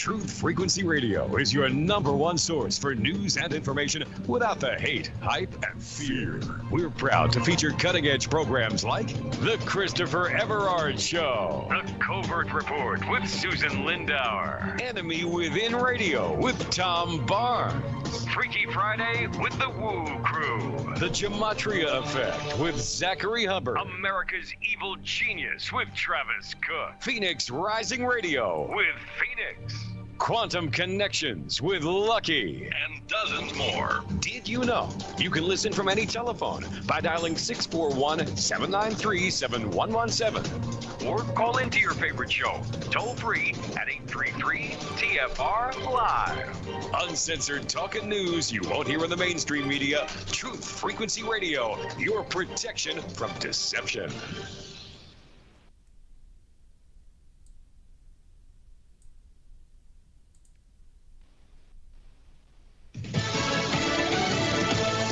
Staying on message, I'm Lisa Lacera, Fox News. President Trump again dismissing the idea of another round of lockdowns to stop coronavirus hotspots. Lockdowns have big consequences in terms of drugs, in terms of family, in terms of depression and suicide, in terms of so many other problems that are caused and not good for the kids. And they don't learn the same at a computer as they do when they're in a classroom. Dr. Anthony Fauci with the Coronavirus Task Force has said schools should aim for in-person learning in places where there are no flare-ups and if they can put measures in place to keep students and teachers safe.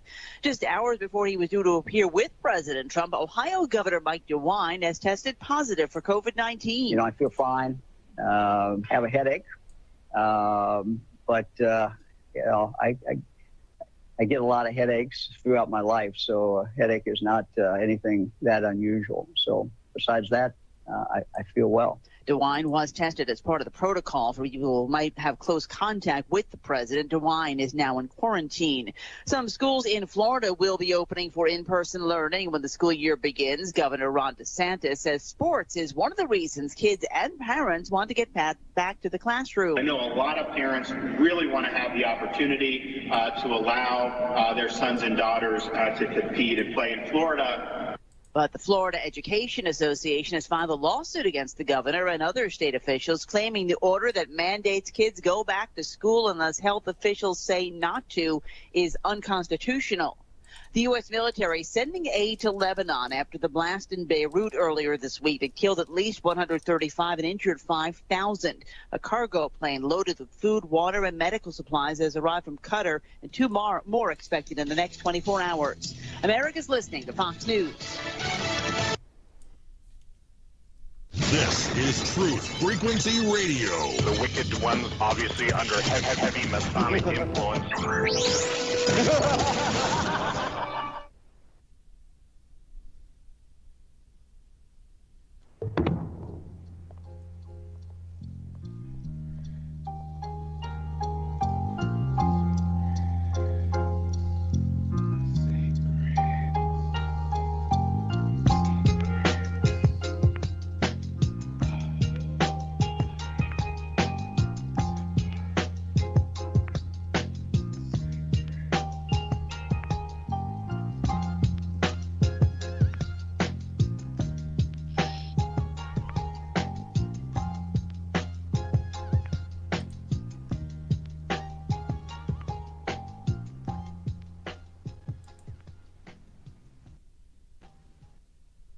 All right, welcome back, everybody, for a second hour. We are going to return to the narrative. And do you remember where we are as far as Genesis? Yeah.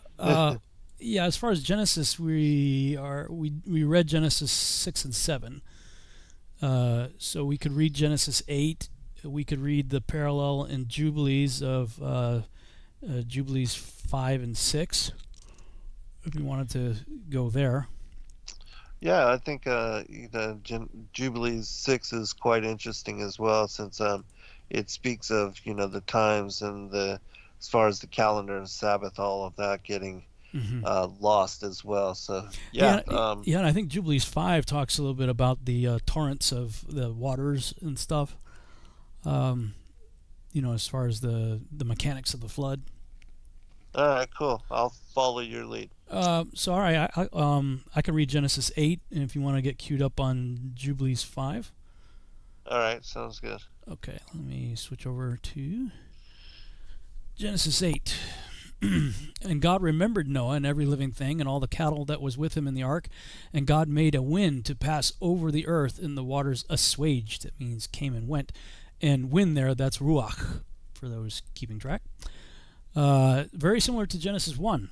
He put this in the Spirit of God moved across the face of the waters, and the ruach moved across the face of the waters. Same thing here in Genesis 8:1. The fountains also of the deep and the windows of heaven were stopped, and the rain from heaven was restrained, and the waters returned. I think did we read this last time? Possibly. I was flipping through Jubilee, so because it seems like we read the bird thing, because he sends the bird to and fro. Uh-huh. I mean, unless maybe that was in Joshua. Where does We've this? been reading so many accounts. No, we did read this. Well, because it ends with while earth remaineth, seedtime and harvest. So we did read that. So maybe we just jump into the Jubilees account, because from Genesis 9 forward, we're going to start getting into some really deep stuff in terms of lineages and things leading up to the Tower of Babel. So I'm pretty sure I read that already, because I remember the bird deal, releasing the birds and whatnot. Mm-hmm. So maybe if you want to read Jubilees 5, I can read Jubilees 6. All right, let me see. Okay. The building of the ark, the flood. That's the heading. That's it, right? I believe that's the heading. Yeah. I don't have a heading on mine, but yeah, I think it is. And it came to pass in the children of men. Verse 21. And he commanded Noah to make him an ark, that he might save himself from the waters of the flood. And Noah made the ark in all respects as he commanded him. In the 27th Jubilee of years, in the 5th week, in the 5th year, on the new moon of the 1st month. And he entered in the 6th year thereof, in the 2nd month, on the new moon of the 2nd month, till the 16th. And he entered in all that we brought to him into the ark, and the Lord closed it from without on the 17th evening. That's interesting, because isn't it the angels that are speaking to Moses? Noah, Moses, about the Book of Jubilees? And it seems, because it says, as in the Targum, the Perkti Rabbi Eleazar, all that we brought to him. So that would indicate that the angels had brought the animals. Yeah, that's my understanding of Jubilees, is that it's sort of an angelic view of the events of the Torah.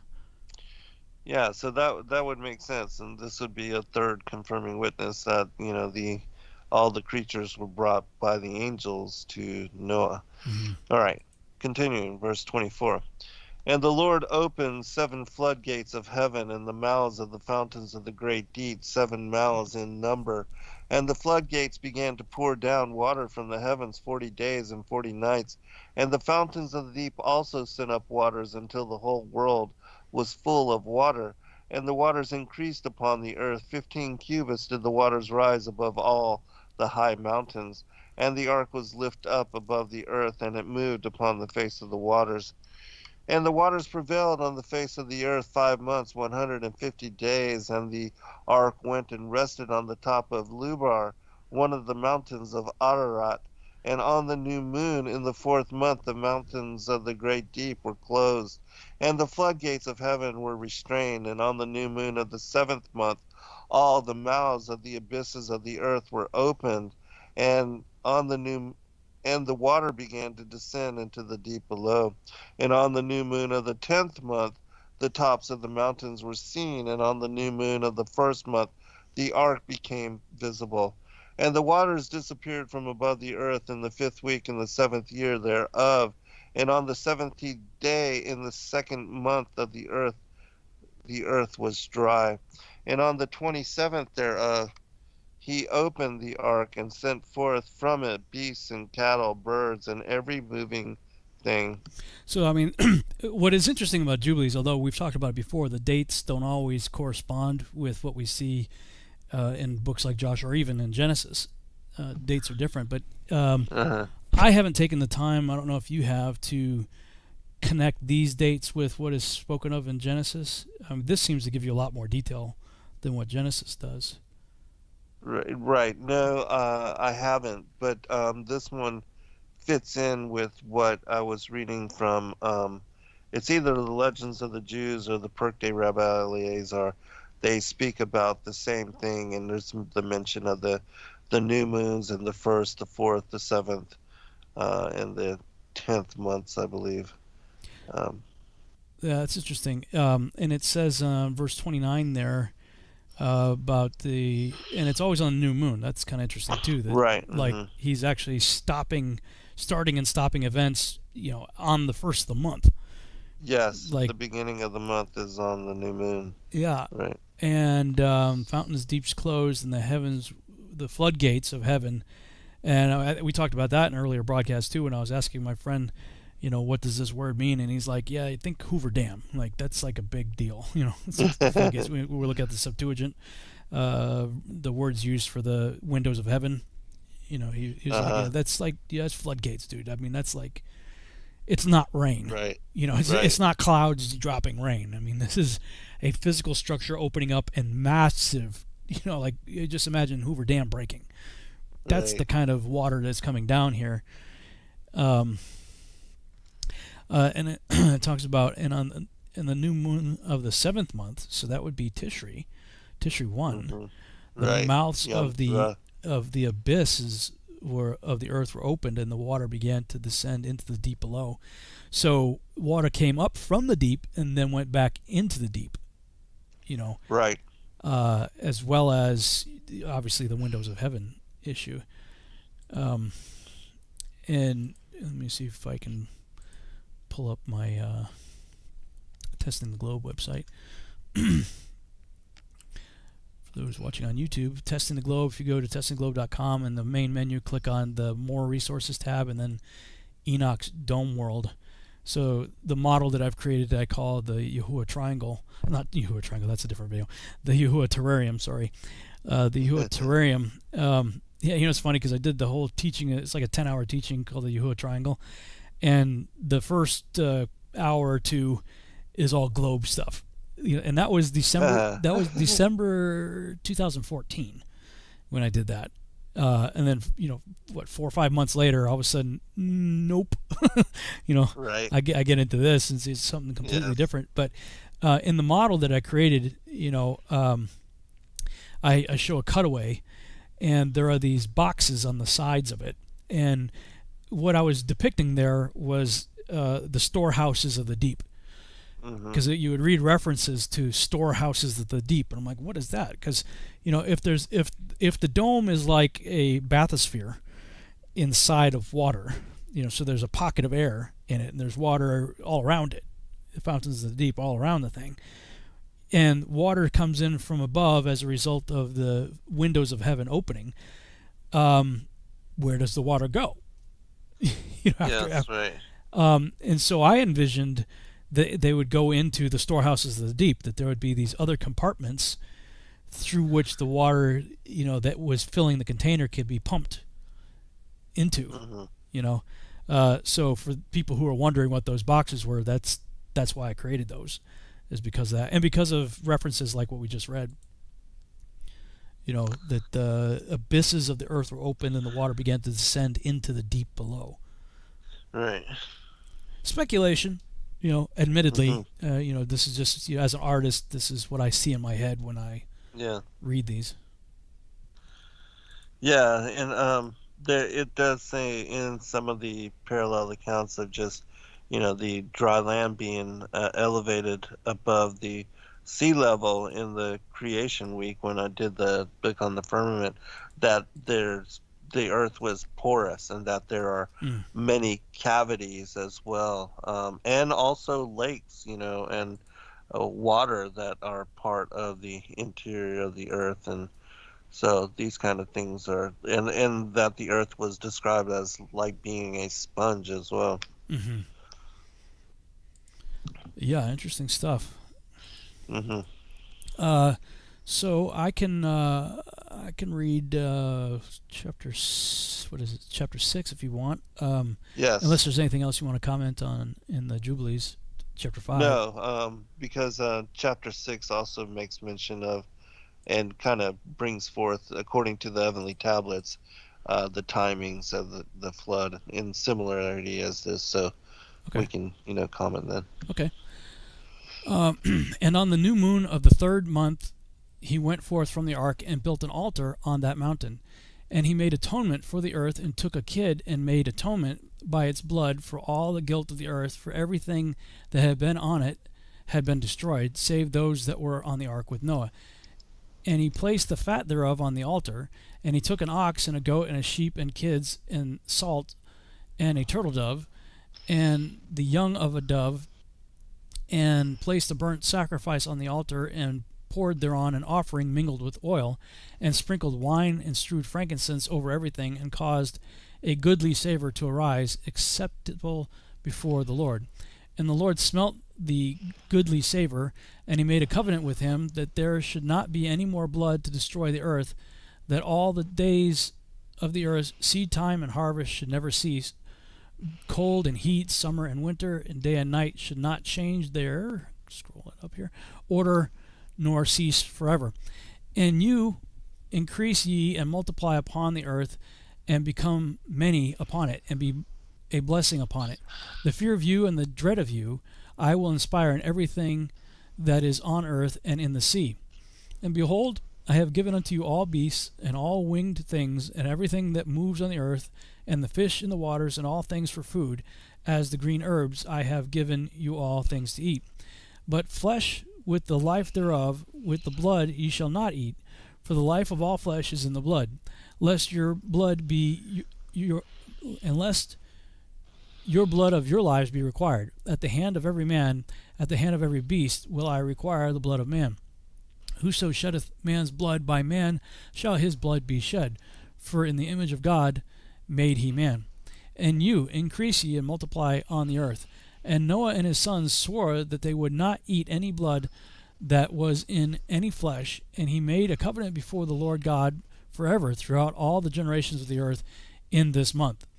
On this account he spake to thee that thou shouldest make a covenant with the children of Israel in this month upon the mountain with an oath, and that thou shouldest sprinkle blood upon them because of all the words of the covenant which the Lord made with them forever. And this testimony is written concerning you, that you should observe it continually, so that you should not eat on any day any blood of beasts or birds or cattle during all the days of the earth. And the man who eats the blood of beasts or of cattle or of birds during all the days of the earth, he and his seed shall be rooted out of the land. And do thou command the children of Israel to eat no blood, so that their names and their seed may be before the Lord our God continually. And for this law there is no limit of days, for it is forever. It's not going to end at the cross. So they shall observe it all through their generations, so that they may continue supplicating on your behalf with blood before the altar every day, and at the time of morning and evening they shall seek forgiveness on your behalf perpetually before the Lord, that they may keep it and not be rooted out.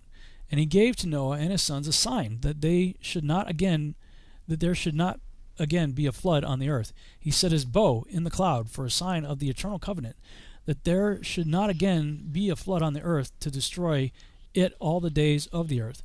For this reason it is ordained and written on the heavenly tablets, that they should celebrate the Feast of Weeks in this month once a year, to renew the covenant every year. And this whole festival was celebrated in heaven from the day of creation till the days of Noah, 26 jubilees and 5 weeks of years. And Noah and his sons observed it for 7 jubilees and 1 week of years, till the day of Noah's death. And from the day of Noah's death his sons did away with it until the days of Abraham, and they eat blood. But Abraham observed it, and Isaac and Jacob and his children observed it up to thy days, and in thy days the children of Israel forgot it until ye celebrated it anew on this mountain. And do thou command the children of Israel to observe this festival in all their generations for a commandment unto them. 1 day in the year, in this month, they shall celebrate the festival. For it is the Feast of Weeks, and the Feast of Firstfruits, and the Feast of is twofold and of a double nature, according to what is written and engraven concerning it, celebrate it. For I have written in the book of the first law, in that which I have written for thee, that thou shouldest celebrate it in its seasons, one day in the year. And I explained to thee its sacrifices, and the children of Israel should remember and should celebrate it throughout their generations in this month, one day in every year.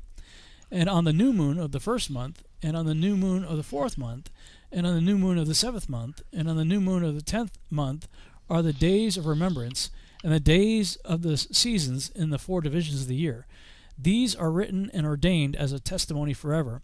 And Noah ordained them for himself as feasts for the generations forever, so that they have become thereby a memorial unto him. And on the new moon of the first month, he was bidden to make for himself an ark. And on that day the earth became dry, and he opened the ark and saw the earth. And on the new moon of the fourth month, the mouths of the depths of the abyss beneath were closed. And on the new moon of the seventh month, all the mouths of the abysses of the earth were opened, and the waters began to descend into them. And on the new moon of the 10th month, the tops of the mountains were seen, and Noah was glad. On this account he ordained them for himself as feasts for memorial forever, and thus they ordained.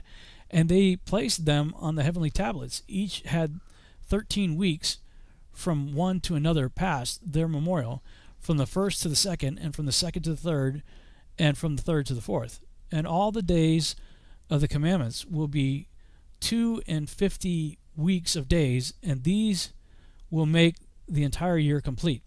Thus it is engraved and ordained on the heavenly tablets. And there is no neglecting this commandment for a single year, or from year to year. And command thou the children of Israel that they observe the years according to this reckoning, 364 days, and these will constitute a complete year, and they will not disturb its time from its days and from its feasts, for everything will fall out in them according to their testimony, and they will not leave out any day nor disturb any feast. But if they do neglect and do not observe them according to his commandment, then they will disturb all their seasons, and the years will be dislodged from this order, and they will disturb the seasons, and the years will be dislodged, and they will neglect their ordinances. And all the children of Israel will forget, and will not find the path of the stars, of the years, and will forget the new moons, and seasons, and Sabbaths, and they will go wrong as to all the order of the years. For I know, and from henceforth will I declare it unto thee, it is not of my own devising, for the book lies written before me, and on the heavenly tablets the division of days is ordained, lest they forget the feasts of the covenant, and walk according to the feasts of the Gentiles, after their error and after their ignorance. For there will be those who will assuredly make observations of the moon, how it disturbs the seasons, and comes in from year to year 10 days too soon. For this reason the years will come upon them, when they will disturb the order, and make an abominable day the day of testimony, and an unclean day a feast day, Christmas, Easter, and they will confound all the days, the holy with the unclean, and the unclean day with the holy. For they will go wrong as to the months and Sabbaths and feasts and jubilees. For this reason I command and testify to thee, that thou mayest testify to them. For after thy death thy children will disturb them, so that they will not make the year 364 days only. And for this reason they will go wrong as to the new moons and seasons and Sabbaths and festivals, and they will eat all kinds of blood with all kinds of flesh. Wow, stuff there. Yeah, it's a lot. And with regard to the calendar, there's mention of the 364 day, which is the solar calendar, also cited by Enoch in the book on the courses of the heavenly luminaries. And then there's the mention of the lunar calendar and how it comes in 10 days too short. And so it's my personal interpretation that the Jubilees is speaking about in similarity with the book of Enoch, that you have to consider both the 364-day solar calendar and the 354-day lunar calendar, and how they intercalate with one another where you have to add this 13th month every, according to what is the metatonic cycle, almost every third year or so. You just add this 13th month, and it aligns the two calendars back in sync together. And I think that the reason it makes mention of the new moons in connections, it shows that the new moons are the beginning of the months according to the calendar, which they may have been observing at that time. And that certainly looking at some of the older texts, even like the Legends of the Jews and the Perkti Rabbi Eliezer, and we talked about this when we talked about the other calendar stuff, that it seems to also link, like in the Book of Enoch, he mentions the waxing crescent as being the beginning of the month as well, and that here all the new moons, and it's not full moon like some people believe, but the waxing crescent, which even the word kadash is in verb, it means to repair or renew itself, which is exactly what the moon begins to do with the appearance of the waxing crescent. Mm-hmm. Yeah, I was a conjunctionist for a while when I first came into all this understanding. It was trying to understand, what is a new moon, what is all that, and I thought like 119 Ministries and a few others were making a compelling case for the conjunction, but the more I started trying to figure out how that would work, it needs to be as simple as a shepherd boy looking up in the sky and being able to discern things. And seeing it, and seeing something which we can't with see the the dark moon. Yeah, and you'd have to be a perfect mathematician that understands the cycles and how they all work, and when the exact precise moment the moon goes into conjunction, which you can't. Right. A shepherd boy, maybe an astrophysicist might be able to predict that, but just a shepherd boy walking around in the field is not going to be able to tell the times and stuff like that. And actually, I thought I had a pretty rock solid case on conjunction, but we had a guy come to our home fellowship that, like, his whole thing, like, with you and I, it might be Nephilim or biblical cosmology, this sort of our thing that we become known by. His thing was the calendar. And, like, for 30 years, the guy's been studying a thing.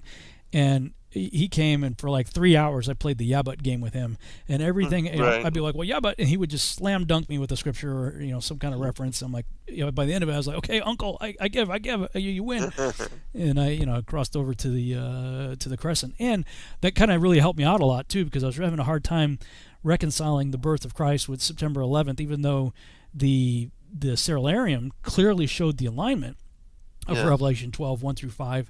The problem that I had was the moon at his feet was a new crescent. It wasn't a conjunction. And so when I finally converted over to the crescent, then Revelation 12, 1 through 5 was a perfect fit for September 11th with the new moon at her feet, the perfect alignment being, Tishri 1. Tishri 1, with exactly. The crescent. Yom Teruah. Yeah. So pretty interesting. Some people in the chat room are saying, Jesus' blood made all foods, all meat clean. That's simply not true. I would direct people's attention, if they want to learn more on that, to go to virtualhousechurch.com, and on the left-hand menu, scroll down to where it says Leviticus week 26, Shemini, and that gets into the dietary laws in the Torah, and then it also, that page has lots of notes addressing the mistranslations, frankly, of Mark 7:19.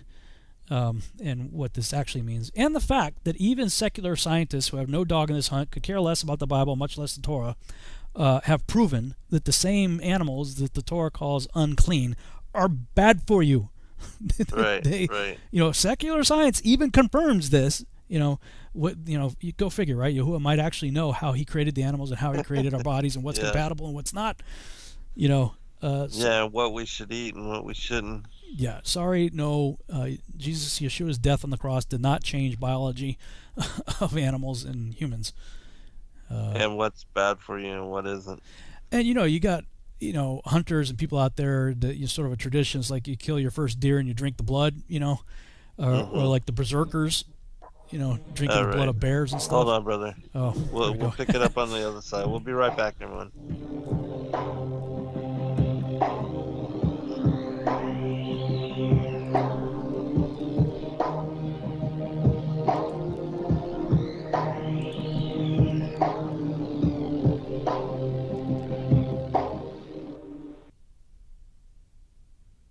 It's amazing how people have been raving about iAlife all over Facebook. They've been posting their testimonials just because they want to get the word out because it's worked so well for them. If you're not familiar with iAlife, it's a 99% pure CBD oil, but the secret is the synergy between the hemp and the ayahuasca vine, the non-psychoactive component of the ayahuasca tea.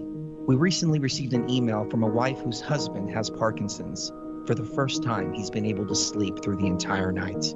Another customer reported that they're no longer using NSAIDs because their tennis elbow has been relieved with iAlife. The reports have been phenomenal and much more than we ever expected. Everyone should have access to this.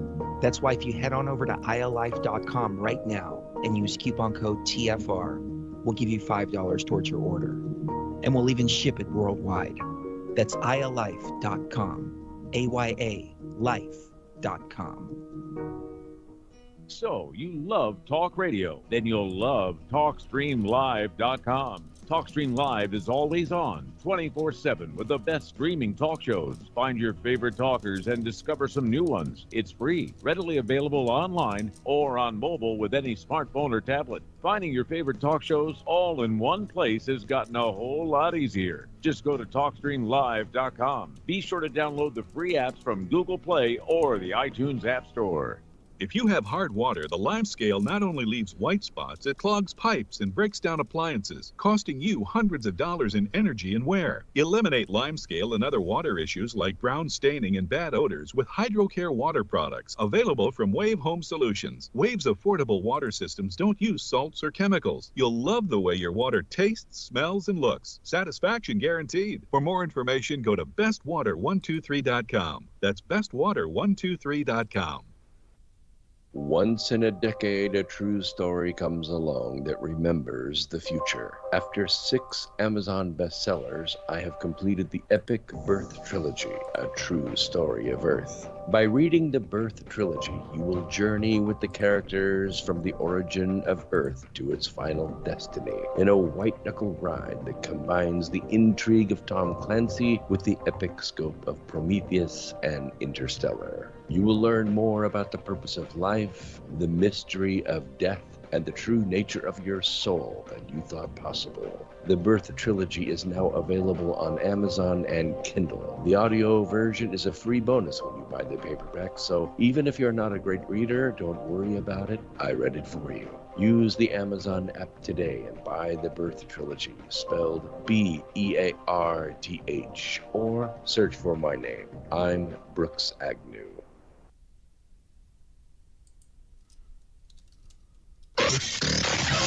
Real people, real radio. Initiating the truth frequency. This is Truth Frequency Radio.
God accorded permission to Noah and his descendants to use the flesh of animals for food, which had been forbidden from the time of Adam until then, but they were to abstain from the use of blood.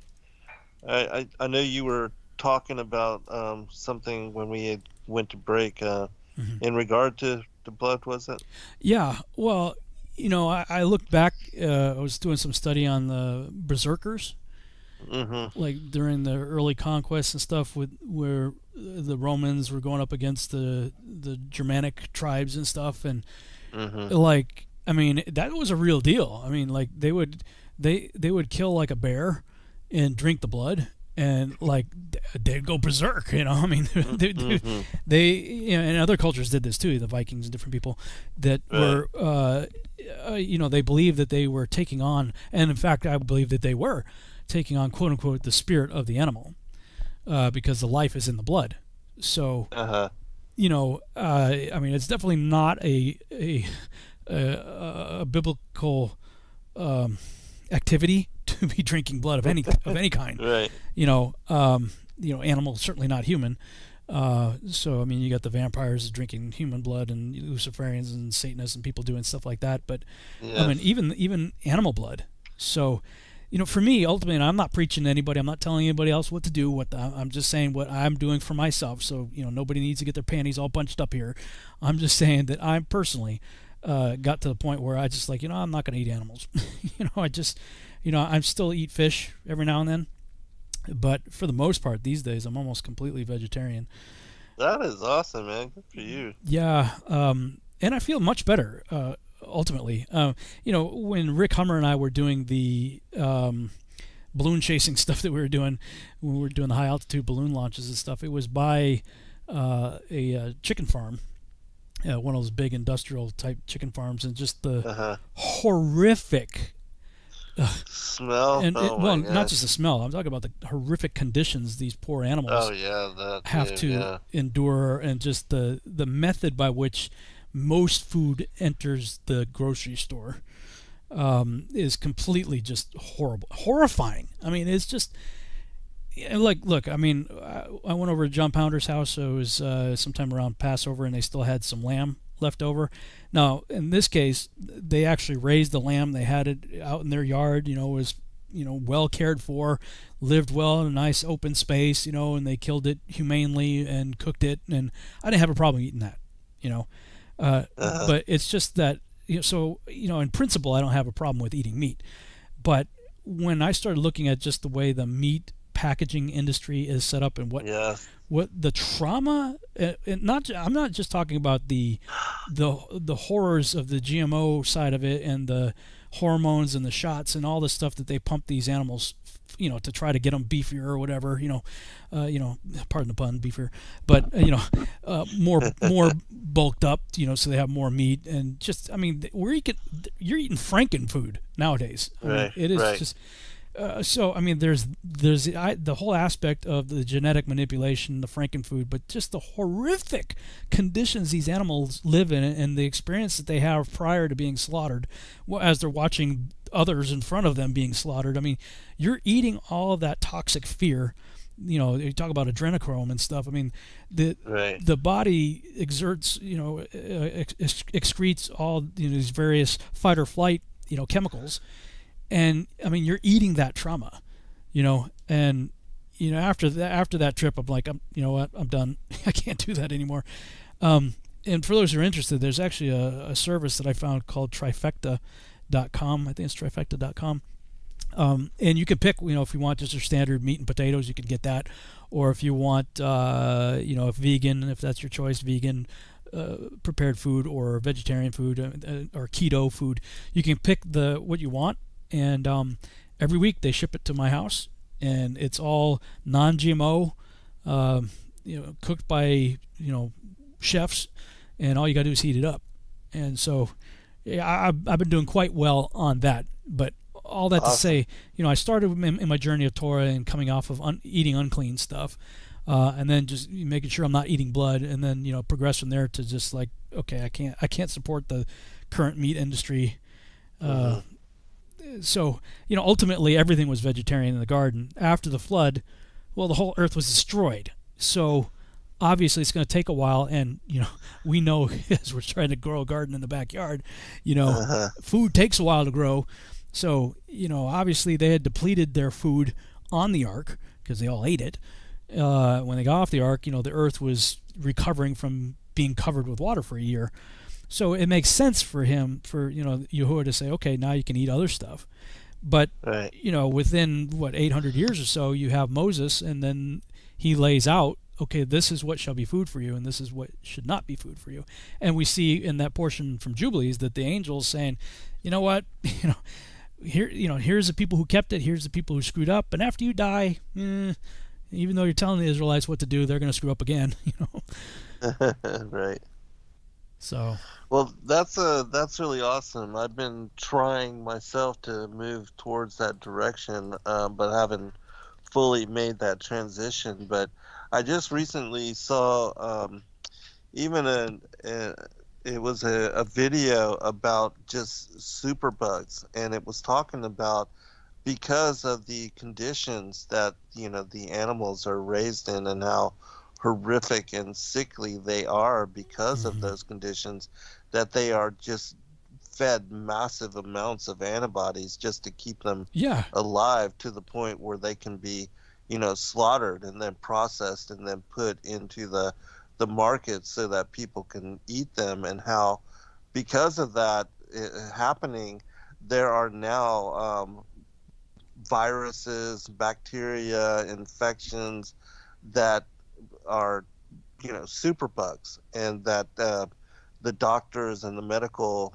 establishments are unable to help people to get rid of them because of the overuse of antibodies in just the meat industry, and how it's causing as far as people's immunity and their health and their well-being, it's really affecting them adversely, and people don't even realize. And then a lot of the food allergies and things of that nature also come about because of the weirdness that as far as they will take all the remains of the slaughter of cattle and feed it to pigs.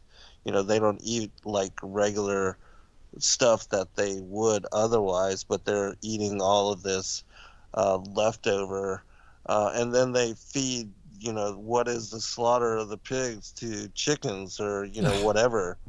And so it's just they are using the leftover remains of animals to be the food products for other creatures that should not be living on or even consuming or sustaining themselves on that type of consumption. And so it's causing the whole mad cow disease and all that kind of stuff. It's just weirdness. Frankenfoods is exactly right.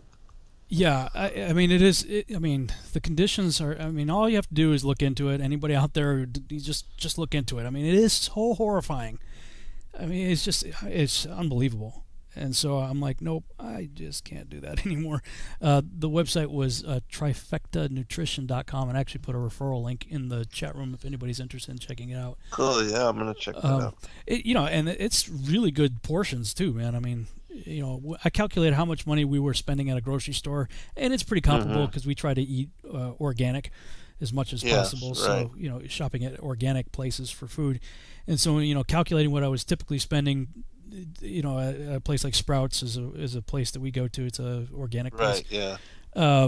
It was comparable in price. And so like every Thursday, it's either Thursday or Friday, I get a box, shows up at my door, and it's all there. And it's, so if you're counting calories and all that stuff, that helps too, because it tells you right on the label exactly how much, protein and calories and whatnot you're getting. And you can choose the different meals. So that's the solution that's been working for me. But I mean, it is interesting, that this stuff was all the way back, and the angels trying to tell all this stuff to Moses, about what's going to happen. Mm-hmm. Right. Yeah, and how everything would get off kilter as far as, even the Sabbath, the calendar, even the cosmology. And now, everything is so turned upside down. The holy days are now holidays and mixed in paganism, and most people are unwittingly supporting in mainstream churches, what is paganism? I mean, they even celebrate Halloween.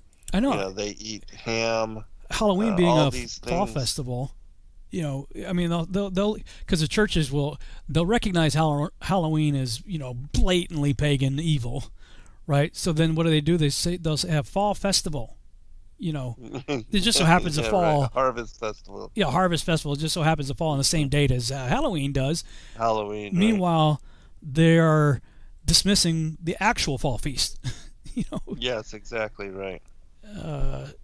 You know, I mean, I believe that we're not held accountable for what we don't know. Yes, I agree. So, you know, myself included, I mean, most of us have played the game. You know, dude, I was a mall Santa, okay? I toured the country with Alvin and the Chipmunks on the Christmas tour and played Santa Claus, you know. Yes, I had to use a lot of fat pads to pull that off, but, you know, I mean, we played the game. Christmas was like one of my favorite times of the year. I used to love it. And I wrote, direct, and played Jesus and Passion plays from Good Friday to Easter Sunday. I did all that stuff, and all the time I'm thinking I'm serving and honoring the God that I claim to believe in. Right. What really broke my heart is the Pharisees came to Yeshua and said, give us a sign. He said, well, the only sign you're going to get is the sign of Jonah, 3 days, 3 nights, and. You can't get 3 days and 3 nights from Friday to Sunday. I mean, that's some seriously fuzzy math there. You can't, even core math isn't going to give you that, So what broke my heart is, all the times I was doing all that, I was actually denying the only sign he gave. Right. But as I became aware of these things and as I did the research for Babylon Rising and all that and seeing how much of it goes back to Nimrod and everything, I'm like, okay, now I know. And now that I know, I'm going to be held accountable. So if people want to know why I get so passionate about it, is because I know. And now if you're listening to us, or at least you know enough to look deeper, because, man, I mean, this stuff's serious. He says, come out of Babylon. Why? So you do not partake of her plagues. Right. A Christian is not appointed unto wrath. Well, that's true. Babylon is. But what's going to happen if you stay in Babylon? Yes, exactly. You're going to get what's not appointed to you. Yeah, held accountable. Yeah, so, I mean, this is why I get pretty passionate about it. And there it is, right there in Jubilees. We just read it. Yes, exactly. They're going to trade the holy for the profane. Right. Yeah, I tried the link, and it's saying something about private on the browser, but I'll try it again on a different server later. But yeah, that's really amazing. So how long has it been for you that, as far as being mainly vegetarian and all? Well, I was coming off of that page. Well, like I said, what was it 2016, 17 when Rick and I were doing all that running around? Yes. So it was in that season that I began to make the shift. I had actually done it for quite some time when I was younger. In my 20s, I was almost exclusively vegetarian. In my 20s for a while, and then kind of got off of it because, look, I mean, I like steak and everything just like most people do, but I got real intentional about it over the last I would say year and a half probably. The big question is, because I was trying to get back in the gym again, I was like, how do I maintain what I need in terms of proteins and calorie intake and carbs and all that kind of stuff to be able to do it. And actually it was my trainer, he said, because I was getting burnt out real quick. I'd work out for a little bit, and within 20 minutes of the workout, I'm like, I've spent everything that I've eaten before, And he told me to eat sweet potatoes, and what a huge difference that make. Like typically I go to the gym after, within an hour or two after eating breakfast. So breakfast for me is eggs and what do you call it? Sourdough bread, and and on days that I work out, sweet potatoes. And what a huge difference. Like, I saw like massive increases in the weight that I could push and the amount of endurance that I had simply by eating sweet potatoes ahead of time. So, I found it's a myth that you can only get enough protein from meat. Eating meat, right. I mean, what does meat eat? Yeah, exactly. I actually saw one of the strongest men in the world, who's apparently a vegetarian. They asked him, how did you get as strong as an ox, eating vegetables? He says, you ever watch what an ox eats? Right, exactly, yeah. So I mean, it's definitely possible, and I haven't had any issues from it, so it seems like a better way to go. Mm-hmm.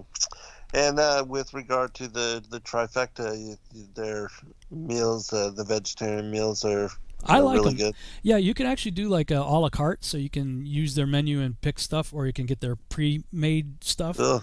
So for a while I did a la carte, and then I tried their vegan meal plan, and it was pretty good. I liked it. But when I tried the vegetarian plan, they have a pre-made plan kind of thing, and they alternate it, so it's not the same every week.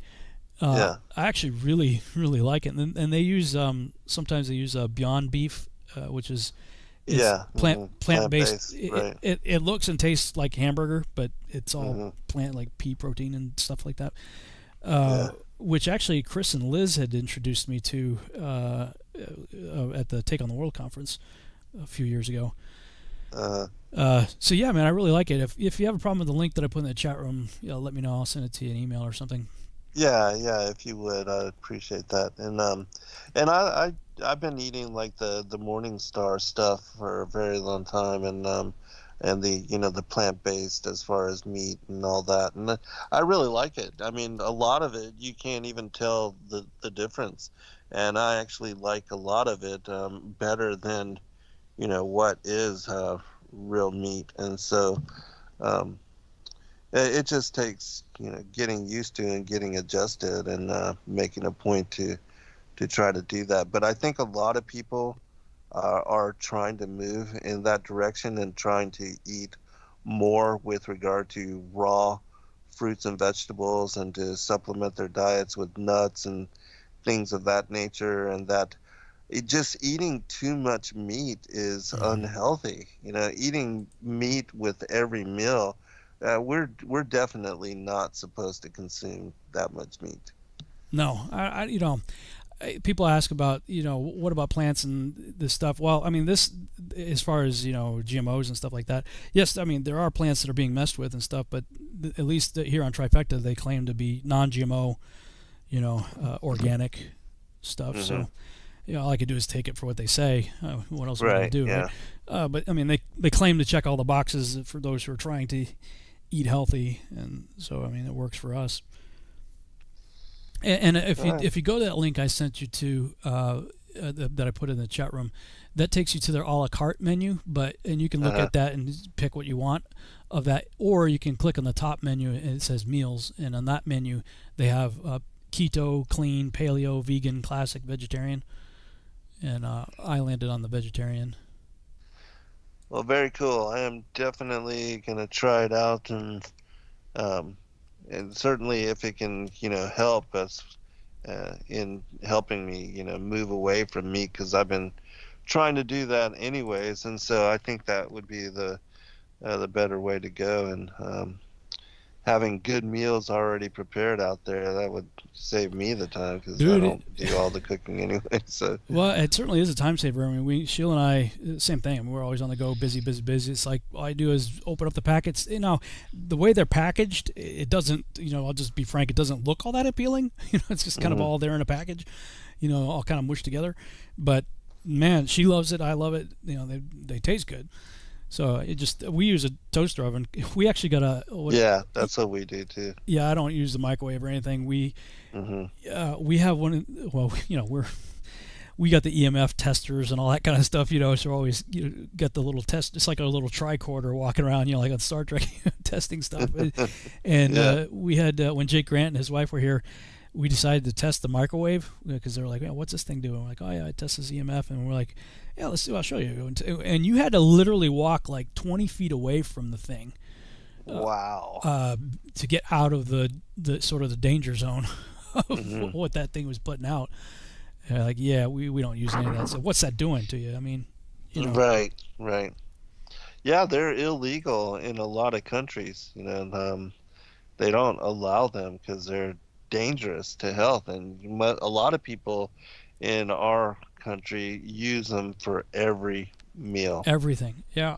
Oh, that's just horrible. I mean, you're already eating crap food, and then you're putting it in a microwave. Right. It's like I am amazed at how resilient the human body actually is. Really. How much punishment we can take, internally and externally. It's bad stuff. Right. Yeah, we are killing ourselves out of habit. And yeah, like you said, the human body being resilient, it's amazing that it could put up with the things that we are, what we call normal routine every day. And so many people do live fast food and microwaves. That's the fullness of, their cooking regimen. Well, yeah, and kids, start the, they say the most important meal of the day is breakfast. I know some people dispute that, but look, all you have to do is look into anything that has to do with fasting, and they'll tell you the most important food that you eat is what you eat right after you fast, and that's why they call it breakfast, breakfast, because you just fasted, for 8 or 10 hours or whatever, from the time you ate supper and went to bed and the time you wake up. So it's the first thing you should eat, and yet most kids are living on donuts and sugar cereal. Sugar cereal, yeah. Food coloring sugar. Like our niece is staying with us, and she got this. She got this like it's like a Fruit Loop knockoff kind of thing, and it says on the back, it says most important meal of the day. A well balanced meal is the most important thing, for health and survival, and it's so it has this right on there, and it says now let's play the balancing act, and there's some kind of little game that the kid can play on the back of the box. It's like, what? Because they have to get away from they put in the thing that you need to have a balanced meal, and the fact that the box is full of food colored sugar, right? And they make a game out of it. The balancing act is this game that you can play on the back of the box. It's like, what? Oh my gosh, yeah, unbelievable. Yeah. And that's a lot of the ways that kids are raised, and they don't know any better or any different. And like we said with regard to Pop-Tarts and things, really sugary cereals. I mean, I can't eat those kind of things. They not only because they're just overwhelmingly sweet, and I don't do a lot of sweets or anything, but it's just doesn't taste good when you move away from that kind of stuff, that's overwhelming to your senses, and how you could find and take care of your hunger with that kind of stuff. It just doesn't make sense. And even like people that drink all the sugary drinks and sodas and never drink water. There's a lot of girls that work for me that never drink water, and I don't know how they sustain themselves. It's crazy to me. It's a miracle. I mean, I know people like that too that don't drink water. They drink various juices and things. I mean, they're getting a minuscule amount of water probably squeaked out. Their kidneys are working like, okay, maybe I can squeeze a little bit of water out of whatever it is that you just consumed. Right. But like primarily that's what I drink, alkaline water. That's like that's the prime. I'll drink some other things too, but that's my primary drink that I will drink. That and coconut. Sheila got me on coconut water. I love coconut water and aloe water. Yeah. The coconut has really helped me. You may, if people look at some of my older videos where I show my hands shaking, not like Parkinson's shaking, but like if you put your hands together and you apply pressure, like my hands would be really shaky. And like I could lift the same amount of weight as I've always been able to, but whenever I would lift it, like my muscles would be shaking like crazy. The only thing that I did was increase potassium and magnesium. And of course, coconut water has potassium, and then I was taking magnesium supplements and eating bananas. And that made a huge difference. And other things, people are magnesium deficient, and we're like so deficient in like everything. Yes, really. Yeah, really we are. Yeah, so crazy. Well, we kind of derailed the topic, but I think it's something to talk about because I mean, this is what was talked about here by the author of Jubilees, whoever you want to say it was, saying that these things are important. So, it's all part of it. I mean, when you think about why the flood happened in the first place, it was because of the corruption of all flesh. And like we talked about in the first half-hour segment of the broadcast, is that the last days would be like the days of Noah. And part of that being the corruption of all flesh. Well, I mean, it's our diet is corrupting our flesh, vaccines and all this, all kinds of GMO. That's all corrupting us. All right, brother. Another good show. We'll pick it up next week on yours. Bro.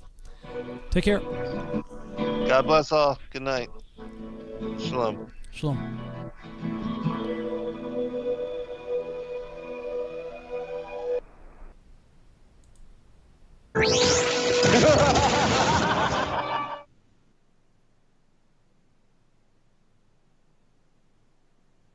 Hello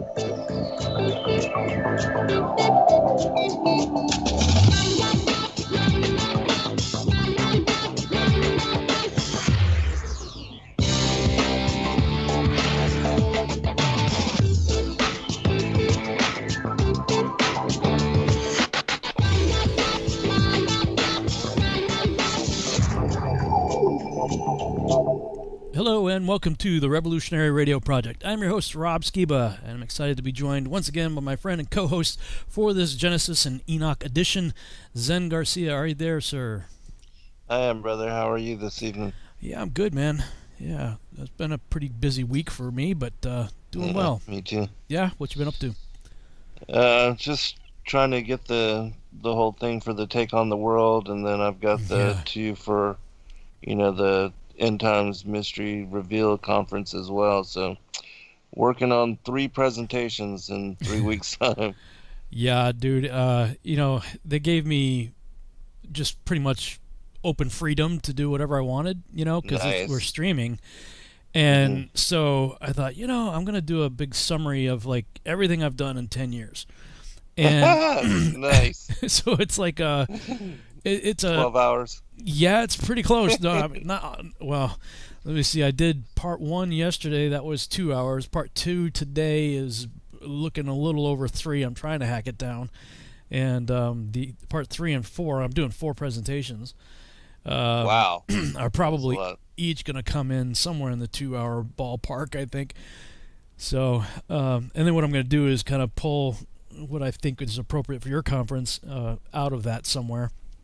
And because I think I have 2 1-hour sessions, I think, at yours. Right. Yeah. So that should be easy enough. Yeah, I should be able to, because I'm recording these, because it's all pre-recorded stuff. Right. So I know exactly how long the presentation will take.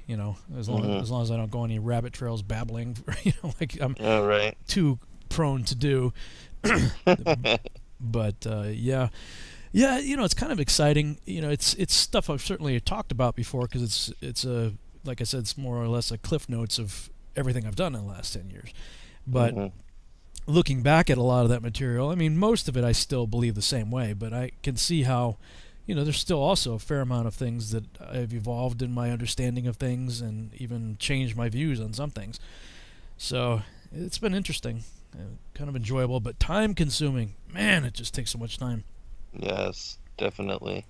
And that is great also, as far as being able to see the evolution of your thought and understanding. And it's good that you're not also rigid and completely set, and unwilling to listen to new possibility, because we're all, still learning.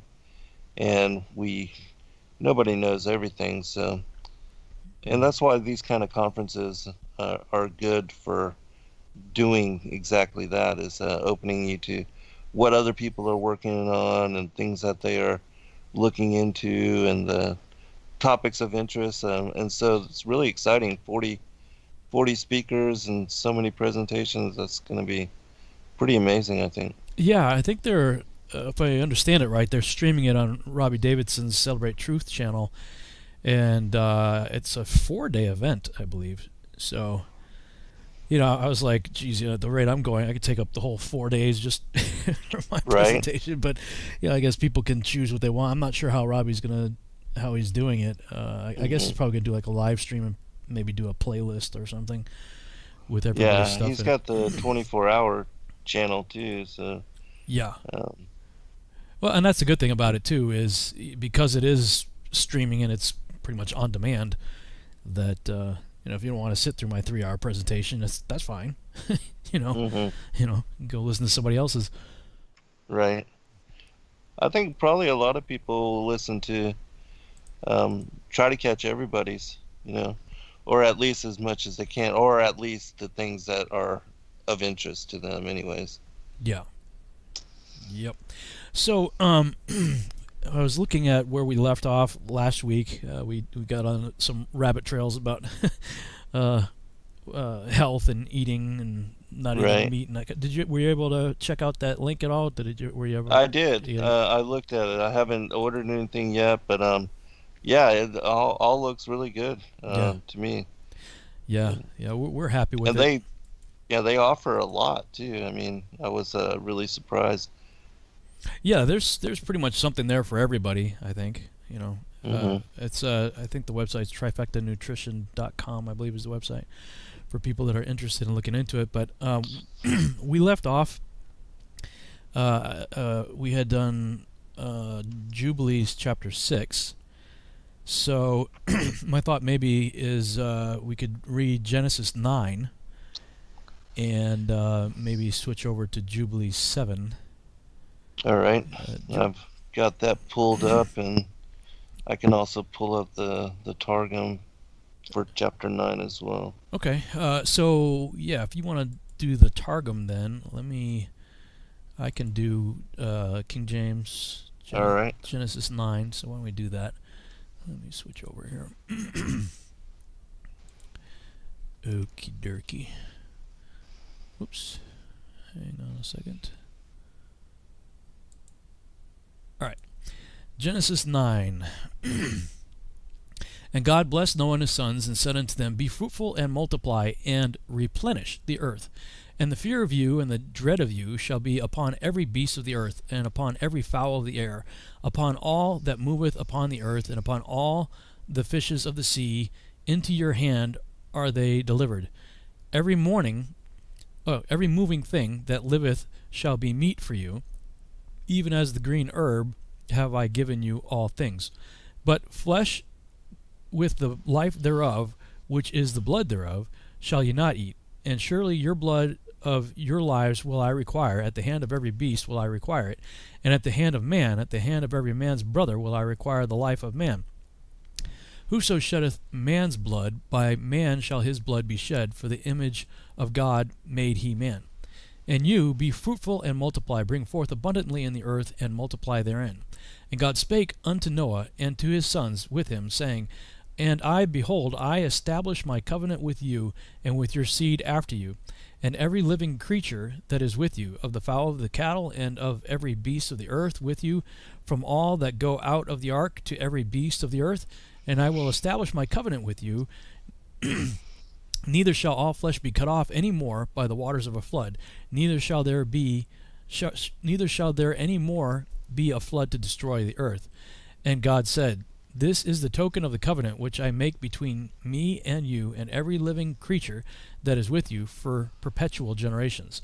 I do set my bow in the cloud, and it shall be for a token of a covenant between me and the earth. And it shall come to pass, when I bring a cloud over the earth, that the bow shall be seen in the cloud. And I will remember my covenant, which is between me and you and every living creature of all flesh. And the water shall no more become a flood to destroy all flesh.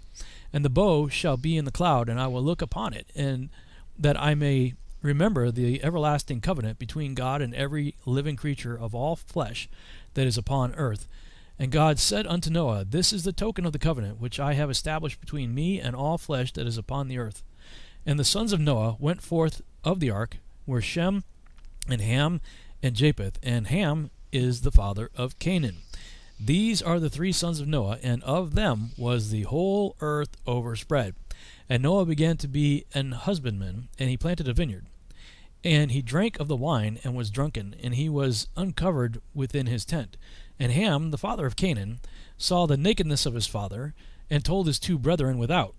And Shem and Japheth took a garment, and laid it upon both their shoulders, and went backward, and covered the nakedness of their father. And their faces were backward, and they saw not their father's nakedness.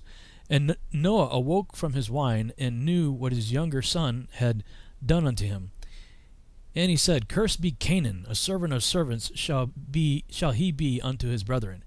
And he said, Blessed be the Lord God of Shem, and Canaan shall be his servant. God shall enlarge Japheth, and he shall dwell in the tents of Shem, and Canaan shall be his servant. And Noah lived after the flood 350 years. And all the days of Noah were 950 years, and he died. All right, chapter 9 from the Aramaic Targum. And the Lord blessed Noah and his sons, and said to them, Spread forth and multiply, and replenish the earth. And the fear of you and the dread of you shall be upon every beast of the earth, and on every fowl of the heavens. Of all the earth swimmeth forth, and all the fishes of the sea into your hand are they delivered. Every moving thing which liveth to you shall be for food. As the green herb have I given to you the whole. But flesh which is torn of the living beast, what time the life is in it, or that torn from a slaughtered animal, before all the breath has gone forth, you shall not eat. But the blood of your lives I will require of every animal which hath killed a man. I will require that it be put to death on his account.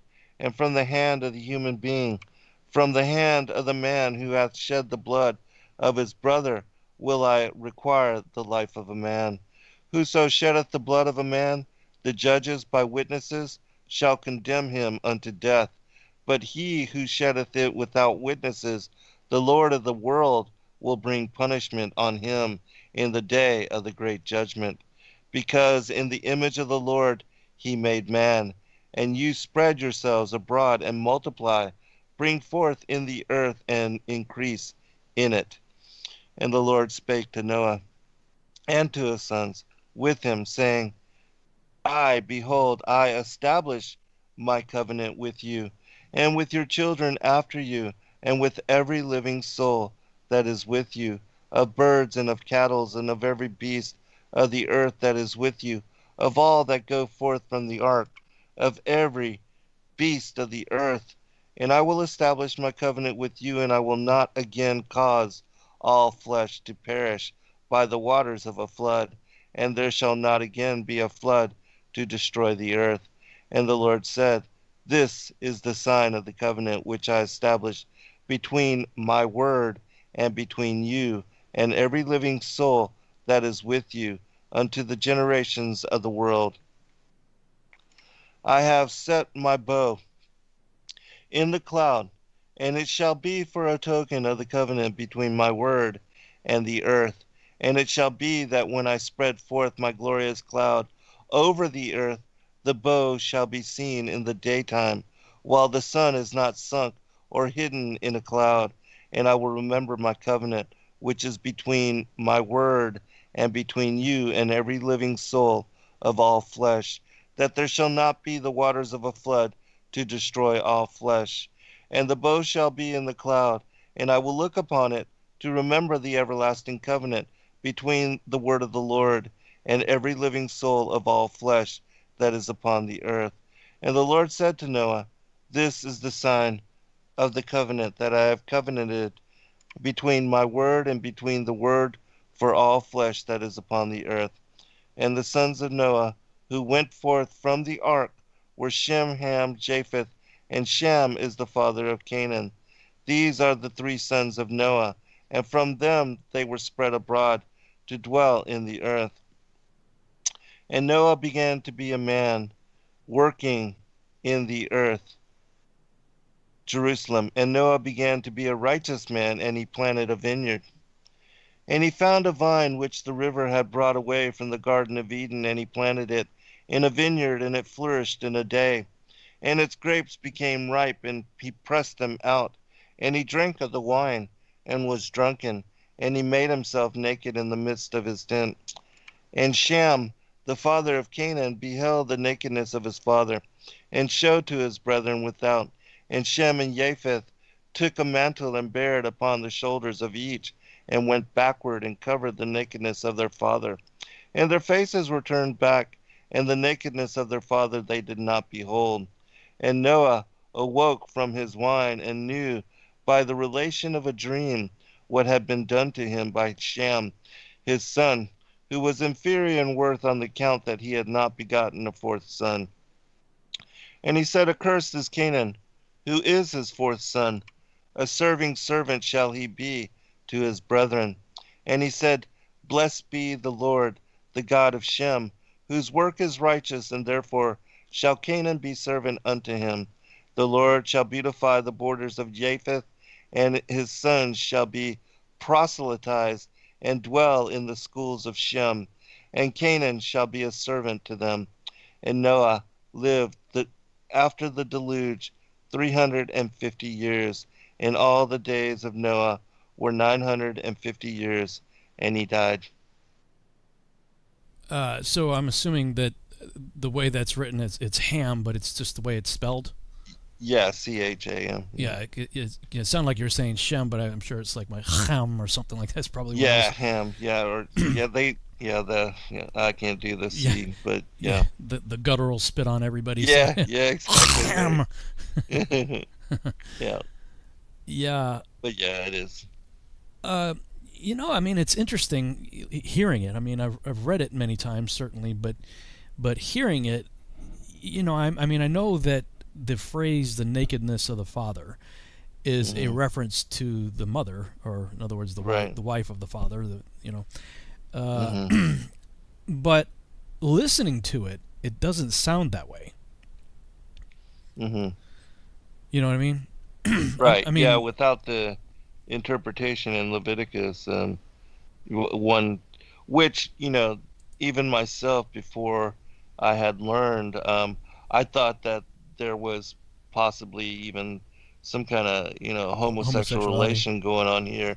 But I don't see it that way anymore. I interpret it differently, and that's because of the Leviticus 18:8, and there's also another passage, like 23 or something of that nature, that confirms, and so there's two witnesses that it is in relation to the wife as far as the nakedness. Yeah. I mean, it's definitely a phrase that we see in the book of Leviticus as a reference to the wife of Noah. And I'm actually, I was just doing that part of my presentation today. As a matter of fact, the presentation I was working on today was dealing with the pre-flood return of the Nephilim, the post-flood return of the Nephilim, and the Tower of Babel, that whole time frame. So it's like I'm going over this all over again here, for this show. Let's see, we got about 9 minutes before the break. I'm going to read Jubilees 7, I think, when we get back from the break then. Right.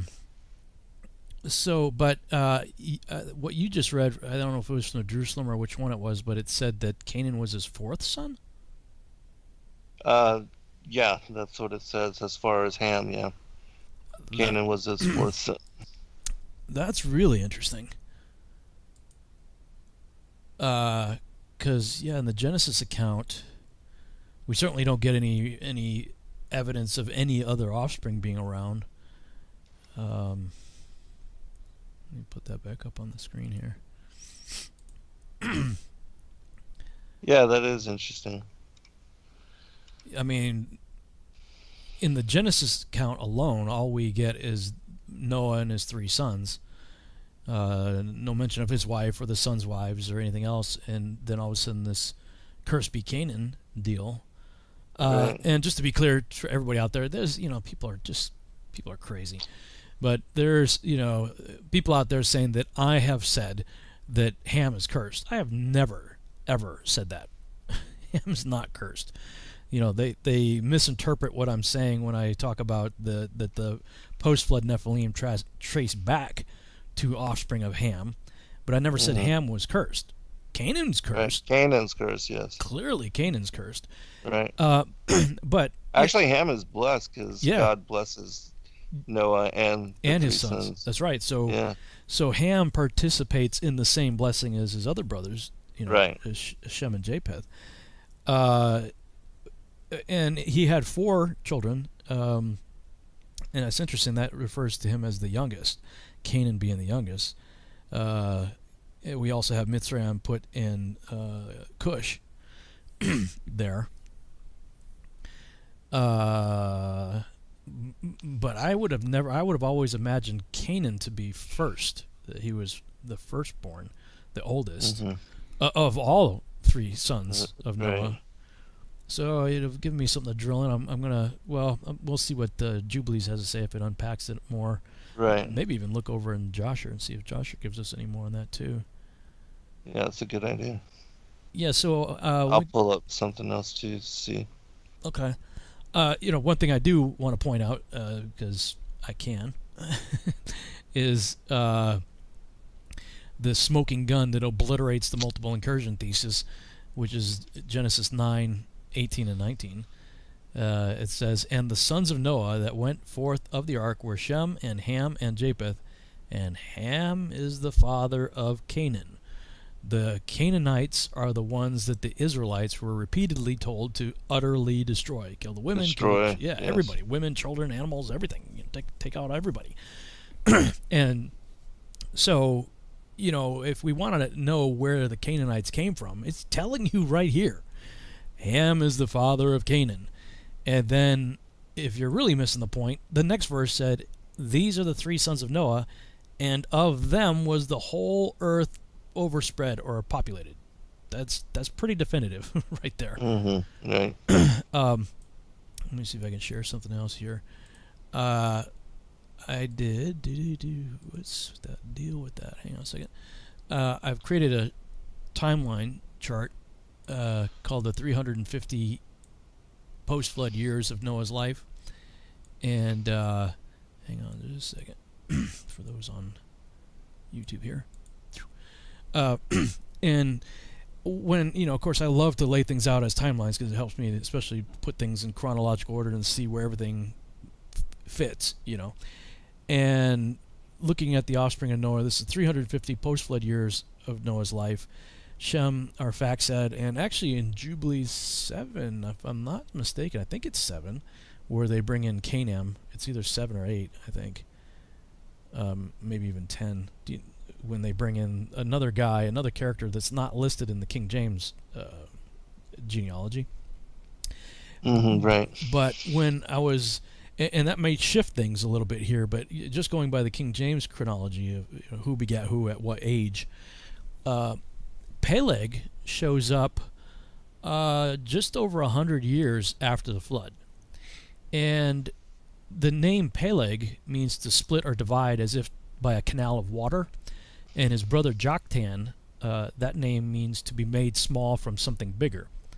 So many people, and myself included, have assumed that the division of Peleg was the same as the division at the Tower of Babel, and that not only was the languages divided at the Tower of Babel, but the assumption was that the earth was itself, that Pangea, whatever shape you subscribe to of the earth, that Pangea broke up at that same time.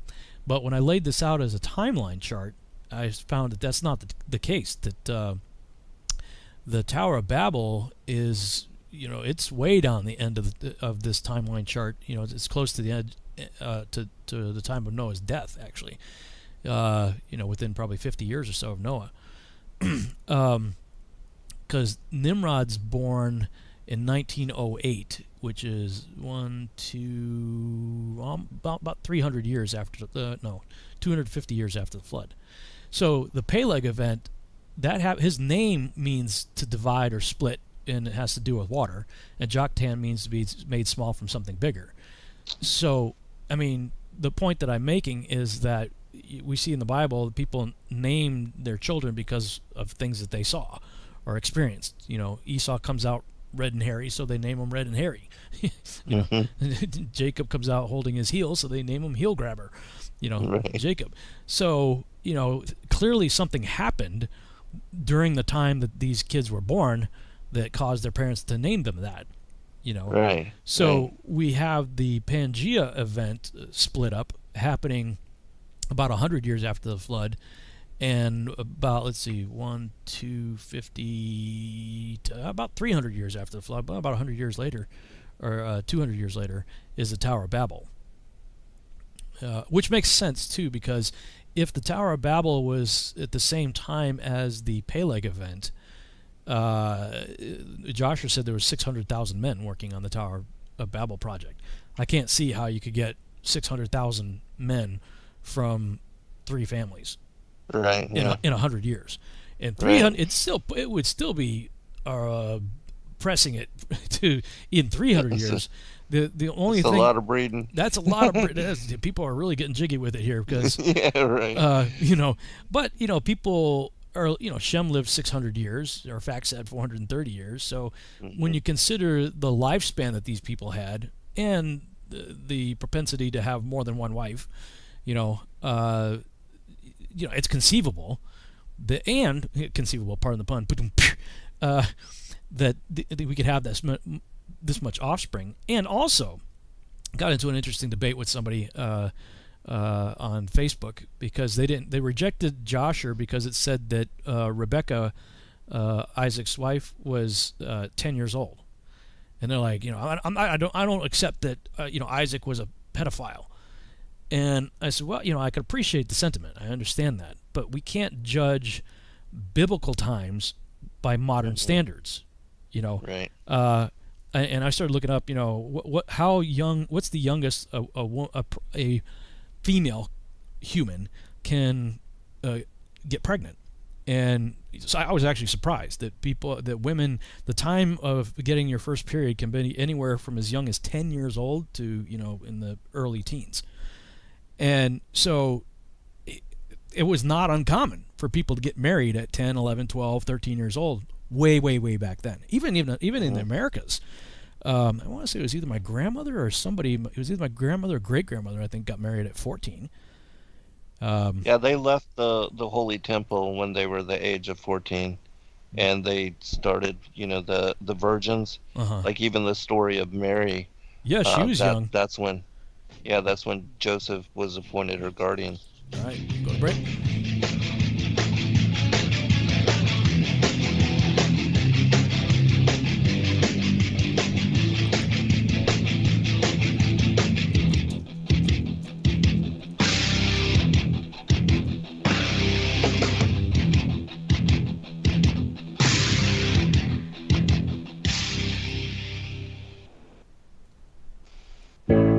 The reviews for Extendivite are amazing. Here are some from Amazon. September 2018. Extendivite works in keeping my blood pressure in the normal range. I've been using Extendivite for many years now. May 2018. Great product. I use regularly and I rarely get sick. March 2018. This product has relieved what appeared to be angina pain in my chest and shortness of breath after climbing stairs. I'm quite happy about it. February 2018. My husband, son, and I have been using this product for a few months now, and we have noticed an improvement in our joints and blood pressure. Tell us your story. Get Extendivite today. To order, call 1-877-928-8822. That's 1-877-928-8822. Or visit heartdrop.com. Extend your life with Extendovite.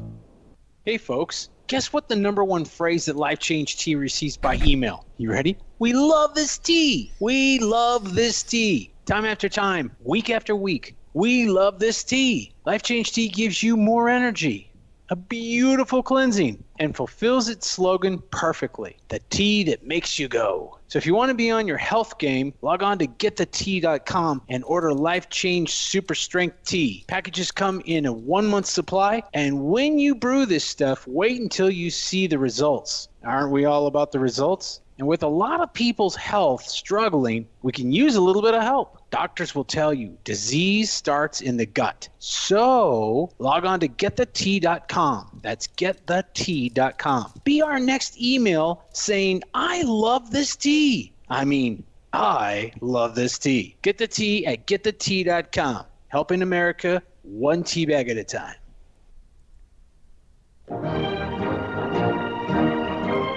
Hi, I'm Sergeant Jim Ram, retired. In early 2012, I was facing a laundry list of chronic health conditions that my physician was telling me were incurable. I knew there had to be a better way, and I learned how I could reverse every one of my ailments with science-based, clinically verified medical nutrition. In just a few months, I was able to reverse high blood pressure, gastric reflux, sleep apnea, arthritis, degenerative disc disease, heart arrhythmia, AFib, and many more. And I've lost over 70 pounds and kept it off. Now I'm hosting a radio program that's dedicated to helping my listeners do the same. If you're sick and tired of being sick and tired, if you're sick of being used as an ATM by your doctor, then you'll want to tune into the Your DIY Health radio program here on Truth Frequency Radio every Thursday from 9 a.m. to 11 a.m. Eastern and 6 to 8 a.m. Pacific.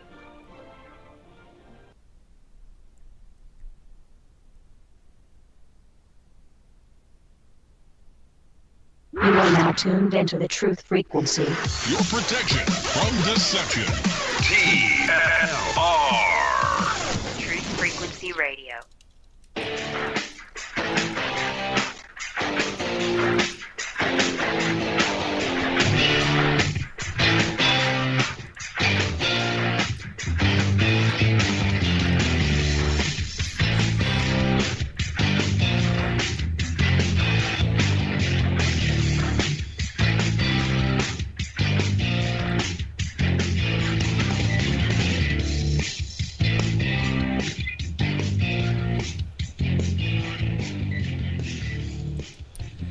And we're back on the Revolutionary Radio Project. I'm your host, Rob Skiba, and we're continuing our discussion of the book of Genesis and supporting Hebrew texts that go along with it.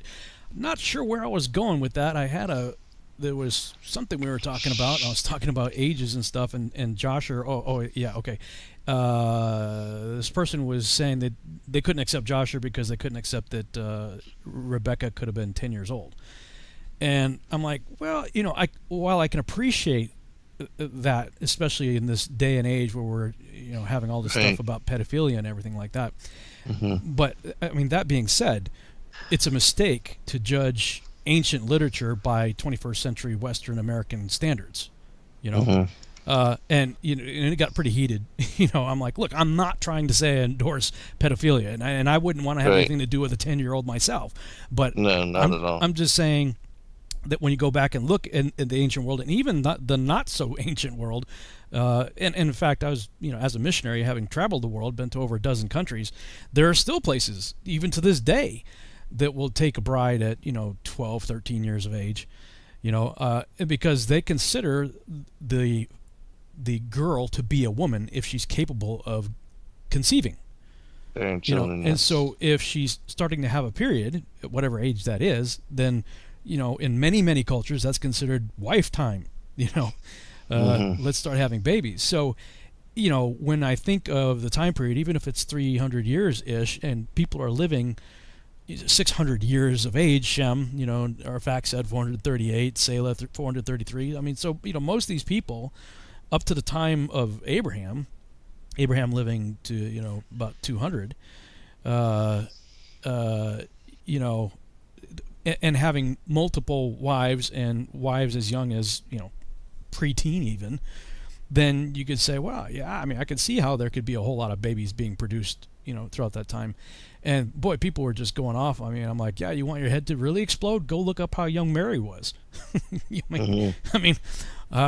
Because, I've read plenty of stuff that would place her in the 12 to 13, 14, 15 range, which by our standards would be, totally off the charts, not cool. Yeah, too young, right?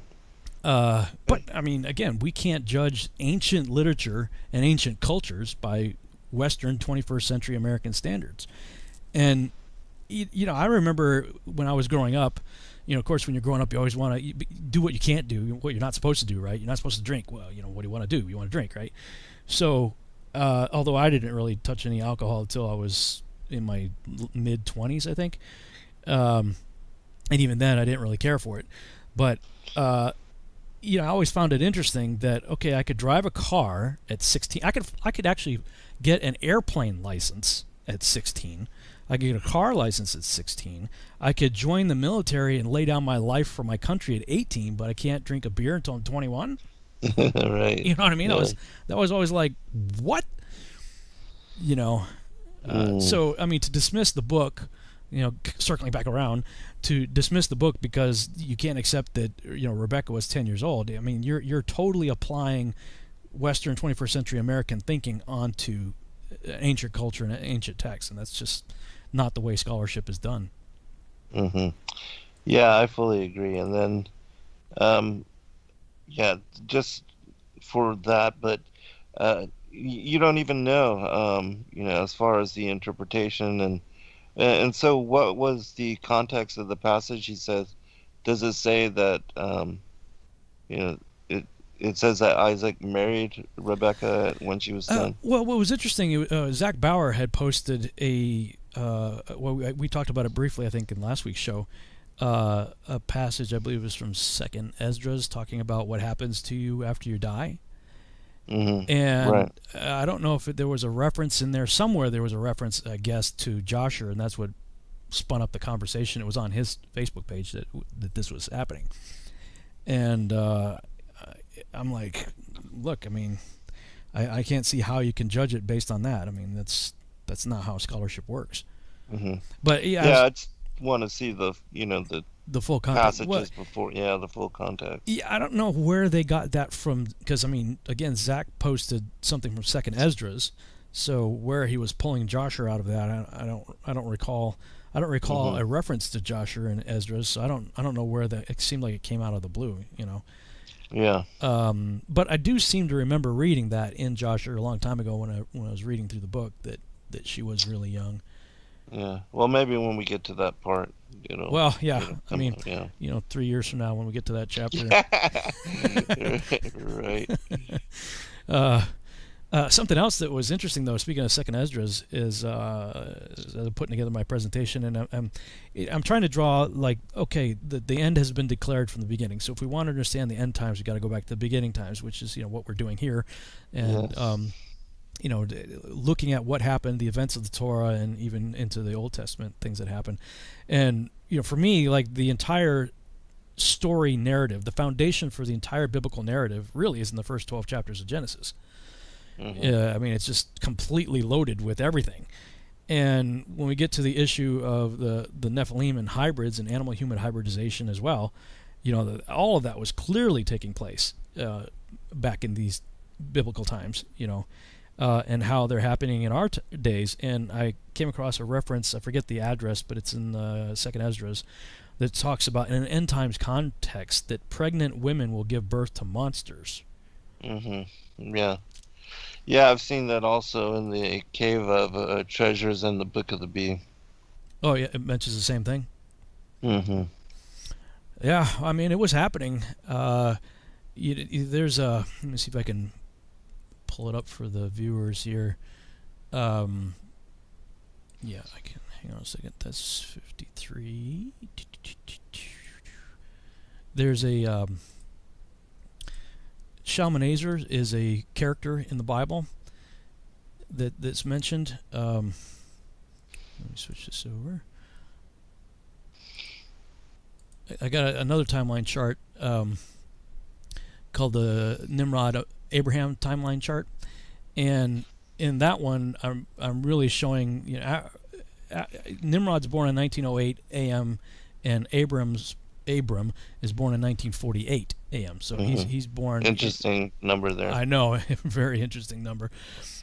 And they become these mega rivals throughout the book of Joshua. I mean, it's like 200 pages or something like that of the life between these two people. Right. But I was looking through the who begat who. We see in this passage of Genesis that Ham is the father of Canaan, and when we turn the page to chapter 10, we see the Canaanites in Genesis 10:6 through 20 in the so-called Table of Nations, and one of his offspring is Het, and he's the father of the Hittites. And so as I'm going down the timeline, and I see that when Sarah dies, Abraham is negotiating with a guy named Ephron of the Hittites.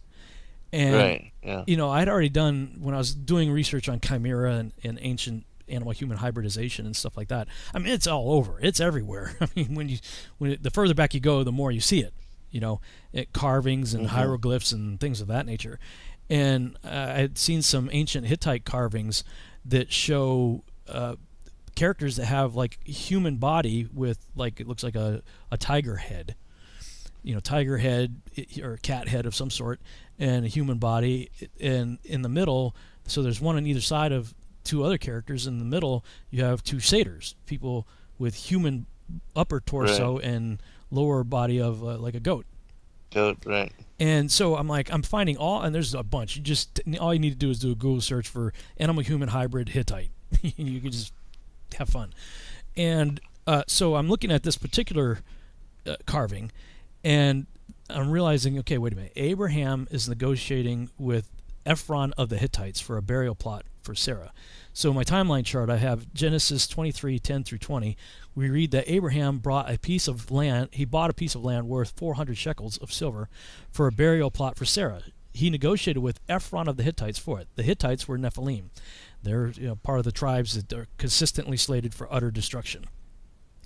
And their name means the terrors, and Ephron's name means fawn-like. So yeah, that's very interesting. Yeah, considering the chimeric nature of the Hittite carvings, could it be, I'm just asking the question, could it be that Abraham was negotiating with a satyr? Right.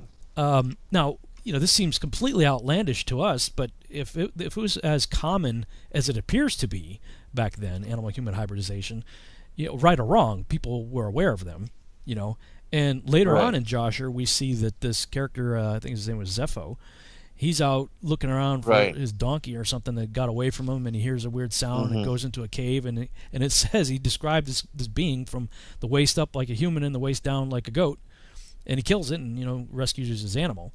And it's just written very matter of fact. Yeah, killed a satyr,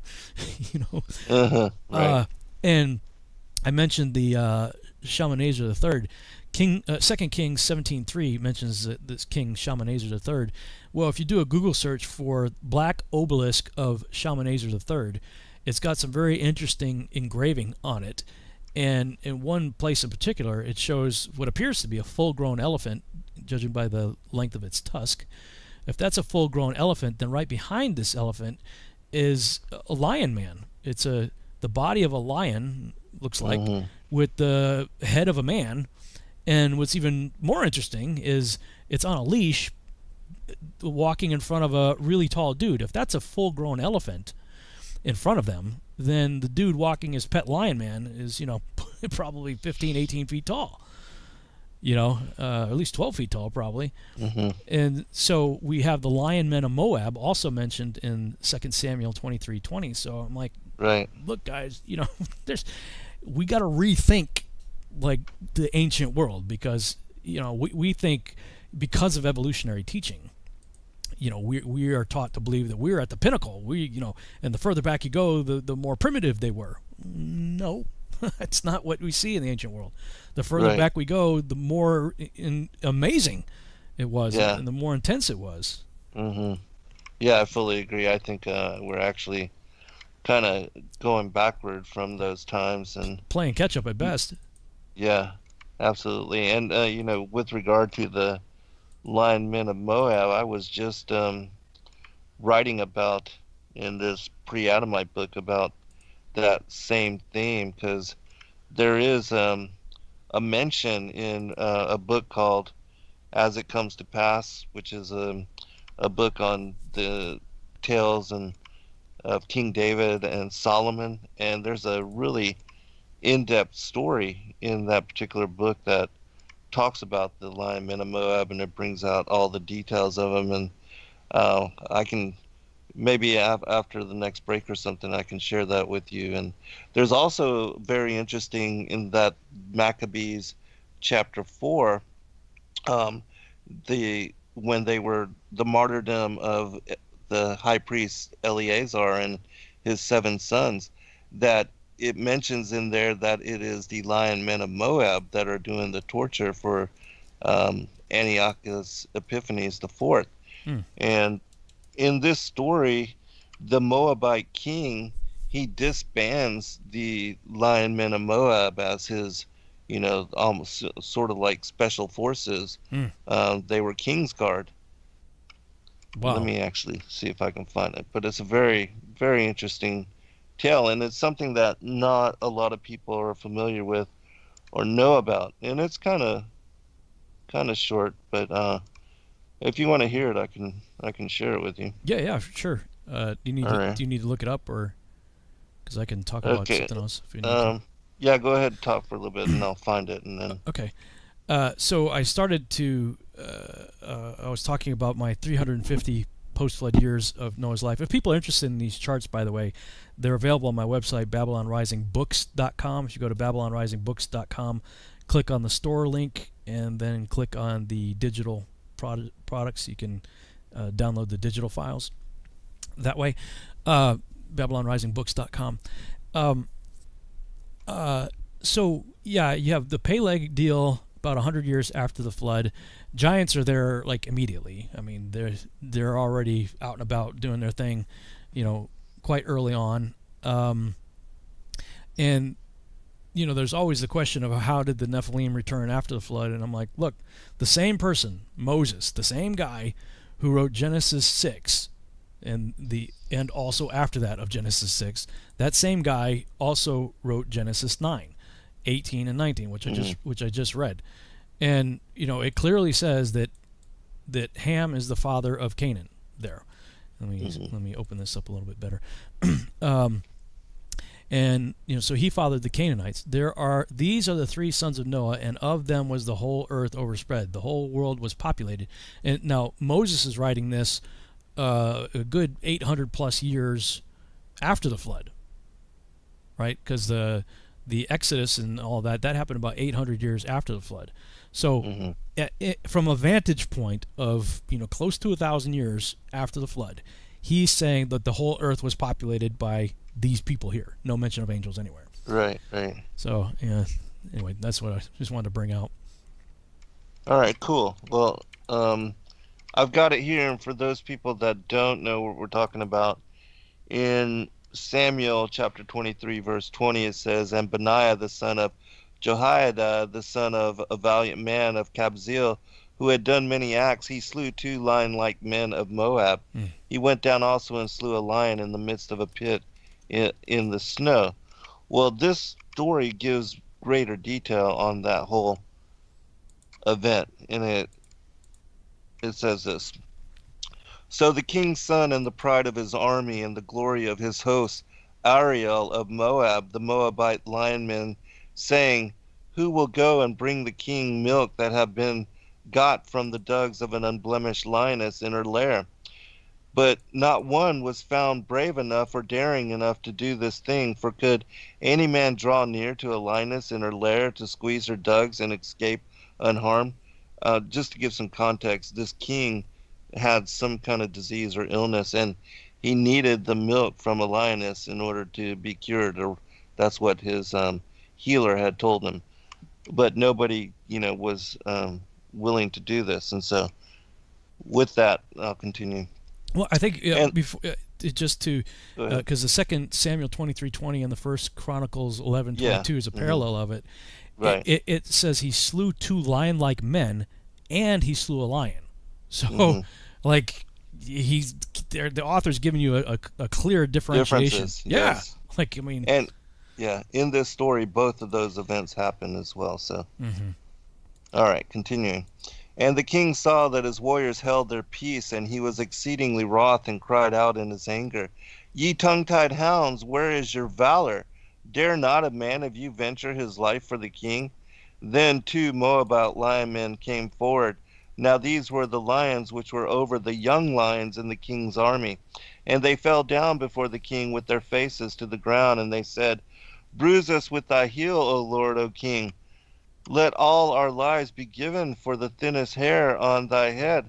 I let all our heads be ransom for thy little fingernail. Do thou but speak the word, and we will ensnare every lion and lioness in the wilderness and bring them to thee. But this other thing which the king commandeth is beyond man's power. None could achieve it. Ask thy wise men, it may be that they can give thee counsel. And so the king inquired of his wise men and his magicians, but neither found he any answer from their mouth.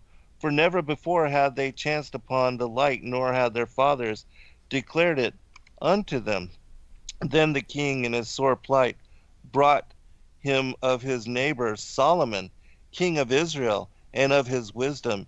He sent him a letter in haste by the hands of his messengers, telling him of all the evil that was come upon him, and of what the physicians had said. And in his letter he besought him, saying, And now, having told thee concerning all this, O king, vouchsafe to act toward me in kindness and faithfulness, according to thy kindliness which my fathers bestowed on thy fathers, when they came to sojourn in the field of Moab in the days of famine, when my fathers received them with compassion and goodwill, and succored them many days. Remember that we are brethren, since thou art seed of the 3rd generation from Ruth the Moabite. Moabitus, who was of the family of my father's house, and who clave to thy people and thy tribe, as thou knowest. When therefore thou hast heard my request, may it be that thou wilt have compassion on me, and not withhold thy counsel and thy help, according to the good hand of God upon thee, and according to his wisdom that is within thee. For I know that none is so wise as thou, and that naught is too wonderful for thee. Thus did the king of Moab send to Solomon by the hand of his messengers. Moreover, he sent with them choice products of his country as a present to the king of Judea. After the messengers had left the presence, he arose in his wrath to his counselors and to his captains of his army, and he said, O ye most despicable slaves, this day have ye shamed your king and his throne, so that men will say, there is no counsel and no might in Moab. If therefore the king of Judea shall fulfill my request, I will cast your carcasses to the dogs. Get ye gone out of my sight, and let me not see your faces. And it came to pass that when the letter reached the hand of Solomon, the words of the king of Moab touched his heart, and he summoned the captain of his host, Benaiah, the son of Jehoiada, and he showed him the letter and said, Son of Jehoiada, wilt thou go to bring milk from the dugs of the lioness? And the son of Jehoiada answered, For thy glory, O king, and for the glory of the God of Israel. And what wilt thou take with thee? Let 10 kids be given to thy servant. A smile passed over the king's lips, for he understood his warrior's purpose, and he said, I know that thou art a mighty man and a wily warrior, and that naught will turn thee back. Go, and God be with thee.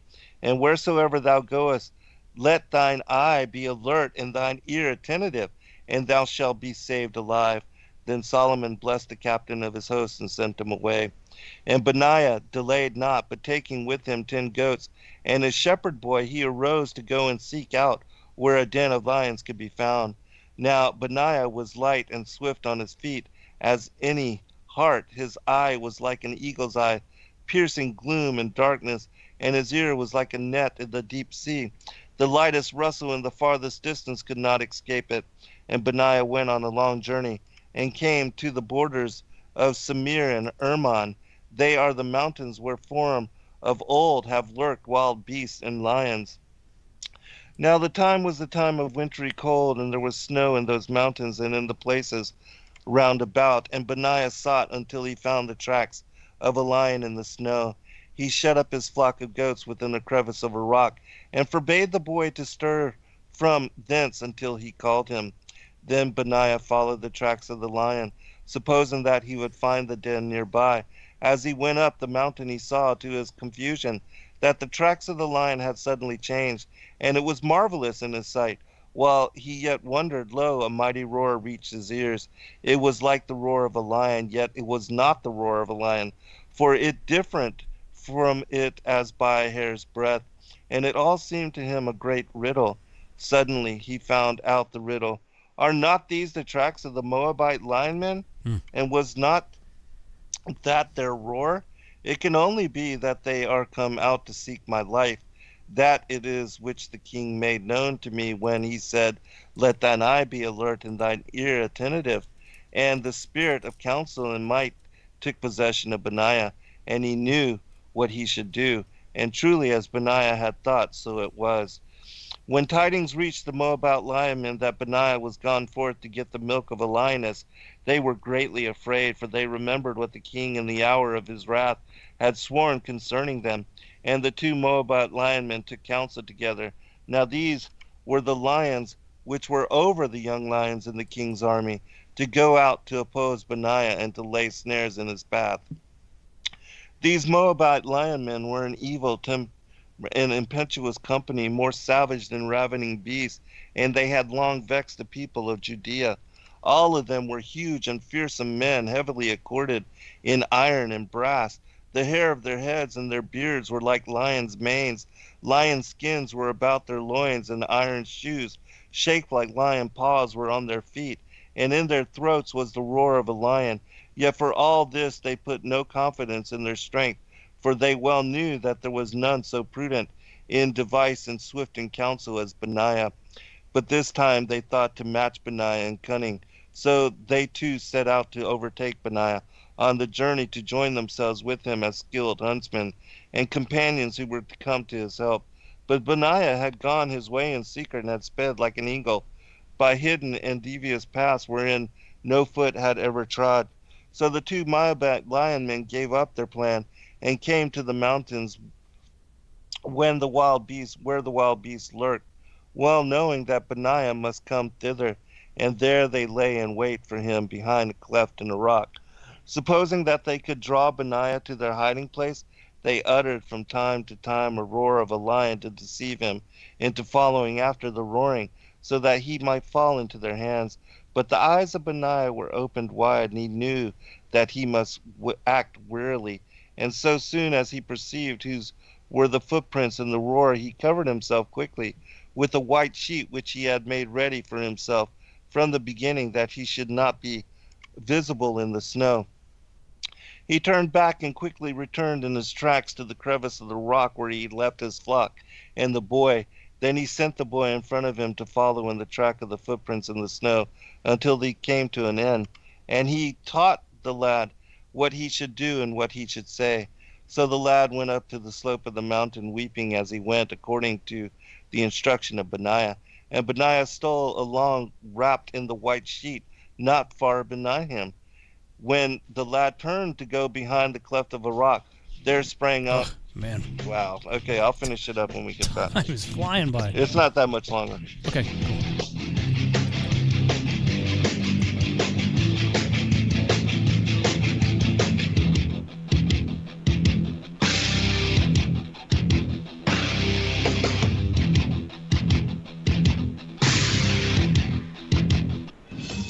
Truth Frequency Radio is your #1 source for news and information without the hate, hype, and fear. We're proud to feature cutting-edge programs like The Christopher Everard Show, The Covert Report with Susan Lindauer, Enemy Within Radio with Tom Barnes, Freaky Friday with The Woo Crew, The Gematria Effect with Zachary Hubbard, America's Evil Genius with Travis Cook, Phoenix Rising Radio with Phoenix, Quantum Connections with Lucky, and dozens more. Did you know you can listen from any telephone by dialing 641-793-7117 or call into your favorite show toll free at 833-TFR-LIVE. Uncensored talk and news you won't hear in the mainstream media. Truth Frequency Radio, your protection from deception.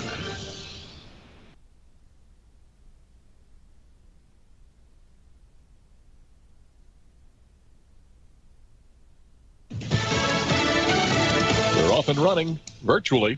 I'm Jack Callahan, Fox News. Presumed Democrat presidential nominee Joe Biden introducing his running mate Kamala Harris in their first joint appearance Wednesday, savoring the history of the moment. All across the nation, little girls woke up, especially little black and brown girls, who so often feel overlooked and undervalued in their communities.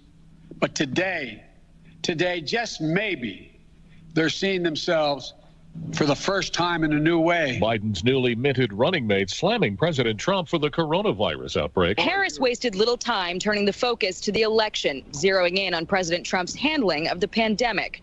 6 years ago, in fact, we had a different health crisis. It was called Ebola. And we all remember that pandemic. But you know what happened then? Barack Obama and Joe Biden did their job. Only 2 people in the United States died, prompting criticism from President Trump, teasing Harris's upcoming debate with Vice President Mike Pence. Fox's Jackie Heinrich at his White House briefing on Wednesday. The president warned a Biden presidency would be costly to taxpayers. He's going to double and triple everybody's taxes. He's going to have to explain that one.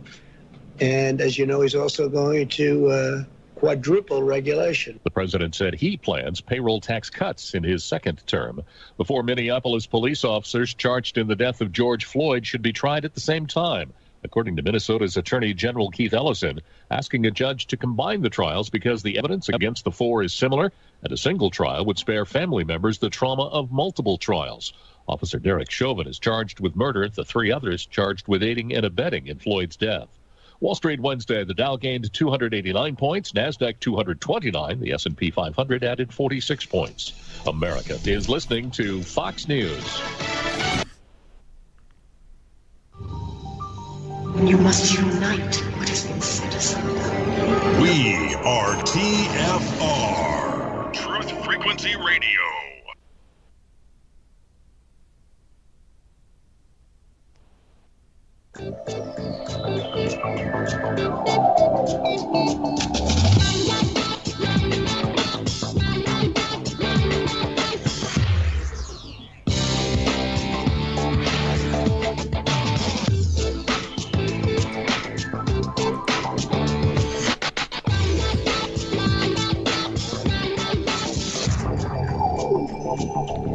And we're back on the Revolutionary Radio Project. I'm your host, Rob Skiba, for the second hour of the broadcast. As usual, time is flying by. Wow. Right before the break, what was the text that you were reading from, by the way? As It Comes to Pass. It's a book of old Solomon, and I believe it's from the Arabic, like a pseudepigraphal or whatever. But it's a text of ancient stories about Solomon and King David. Okay, you were gonna finish. Yeah, let me finish this real quick and then we can move on. When the lad turned to go behind the cleft of a rock, there sprang out upon him suddenly the two Moabite lion men who had been lying in wait. Who art thou, boy, and why comest thou hither? Still weeping and with teeth chattering, the lad answered, Alas, my lord, I am one of the lads which mind our master's flock, and I have lost a lamb, and am come to seek for it in the mountains, if perchance I may find it. But I fear greatly by reason of the lions, for there are many of them in this place. But one of them that lay in wait suddenly seized him, for his suspicion was awakened, and he shook him to and fro, and roared furiously, And who is thy master, thou son of a dog, and where is he now? Behind thee, answered a voice from behind him, and through the neck of the lion man who held the lad was thrust a heavy spear, and it stopped his mouth. Before the other lion man could turn round to see whence came the evil, behold, a shining sword in his head was split like a pumpkin. The voice was the voice of Benaiah. His was the spear, and his was the sword. He had followed closely after the lad, ready to avenge himself on those who had sought his life and who had vexed his people. And there fell on that day 2 of the Moabite lion men wallowing in their blood in the snow, and Benaiah cast their 2 carcasses into a pit. As he turned to go away, he looked, and behold, a lion leaping along, coming down towards the pit, drawn by the smell of blood. Benaiah went down after it into the pit and slew it, and added its carcass to the carcasses of the 2 Moabite lion men. For he said, Let it not be hindrance to me when I go to the lioness in her lair. All right, I won't read the rest of the story, but I'll read the one passage about the from Maccabees 4 about the tortures that were done. First Maccabees 4? Yeah, this is 4th Maccabees. Oh, 4th Maccabees. Yeah, about the martyrdom of the high priest Eleazar and his 7 sons and his wife. Yeah, okay. Okay, but it says this, and I'll tell you the passage when I get to the end. Before torturing him, they inquired if he were willing to eat, and they heard this noble decision. These leopard-like beasts tore out his sinews with their iron hands, flayed all his flesh up to his chin, and tore away his scalp. But he steadfastly endured this agony and said, How sweet is any kind of death for the religion of our fathers. To the tyrant, he said, Do you not think, you most savage tyrant, that you are being tortured more than I, as you see the arrogant design of your tyranny being defeated by our endurance for the sake of religion? I lighten my pain by the joys that come from virtue, but you suffer torture by the threats that come from impiety. You will not escape, most abominable tyrant, the judgments of the divine wrath. And this is 4th Maccabees chapter 9, verses 27 to 32. And so we see that, it is because the rest of the story before, the king of Moab, after receiving the milk from the lioness that Benaiah was able to get for him, he was healed, and he disbanded the lion men of Moab. And so they then began, according to the Maccabees 4, to work for Antiochus Epiphanes the fourth, and became king's guard for them. And they were the ones that performed the torture on the Israelites when they were trying to get them to eat food sacrificed unto idols. And the reason he started with the high priest is because he thought if he could get the high priest to do it, then the rest would follow suit. Wow. Pretty crazy. But yeah, confirming witness to what we were talking about. Man, it's definitely crazy. So, so my understanding is the Moabites are the result of Lot's daughters having sex with him after Lot's wife was turned to a pillar of salt, and this is actually, I was just writing about this in the PowerPoint presentation today, because my thinking was, why would Ham mess with his mother in the first place? What would be the reason for it? And look, I admit it's speculation right here, but my thought process on it was, if in fact he had offspring that were manifested as Nephilim, and I suspect with 6 fingers and 6 toes, because why would I say that? Well, because the offspring of the Canaanites, many of them are described as having 6 fingers and 6 toes. So if that was a genetic trait of the Canaanites, then it makes sense that Canaan himself may have had those traits. And if he did, then Ham would have been like, okay, well, this stinks. He's looking at his wife, he's looking at his child, and he's got a hybrid, and he's like, crap. And if he looked at his brother's wives, well, they were sisters. So, he'd be thinking, well, that's not going to work either. And so then the only viable, normal woman left on earth at that time would have been his mother. And so, I was just I was trying to think through what his thought process might have been as to why he did it. I don't just automatically assume, okay, pervert, he's just being a pervert.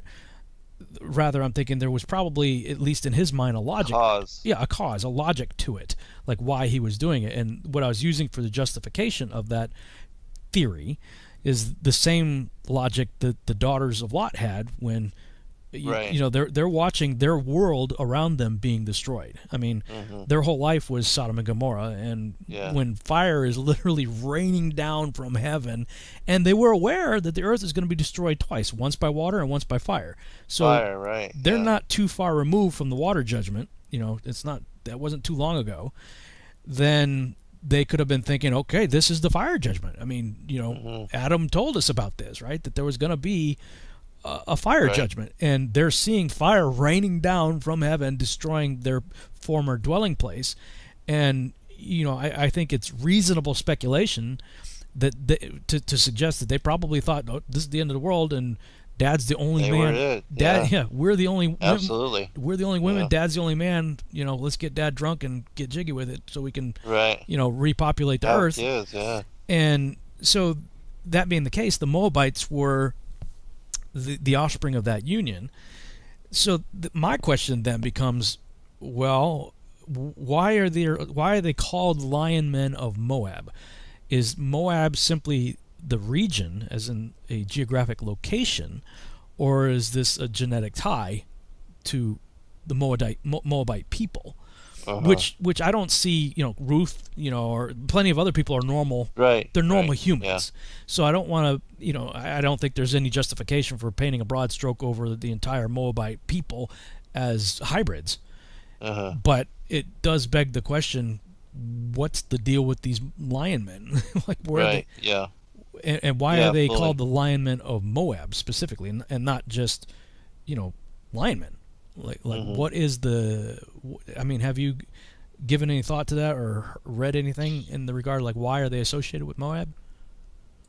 No, other than they were in service to the king of Moab, and whether they, were from that region or just because they were in service to the king.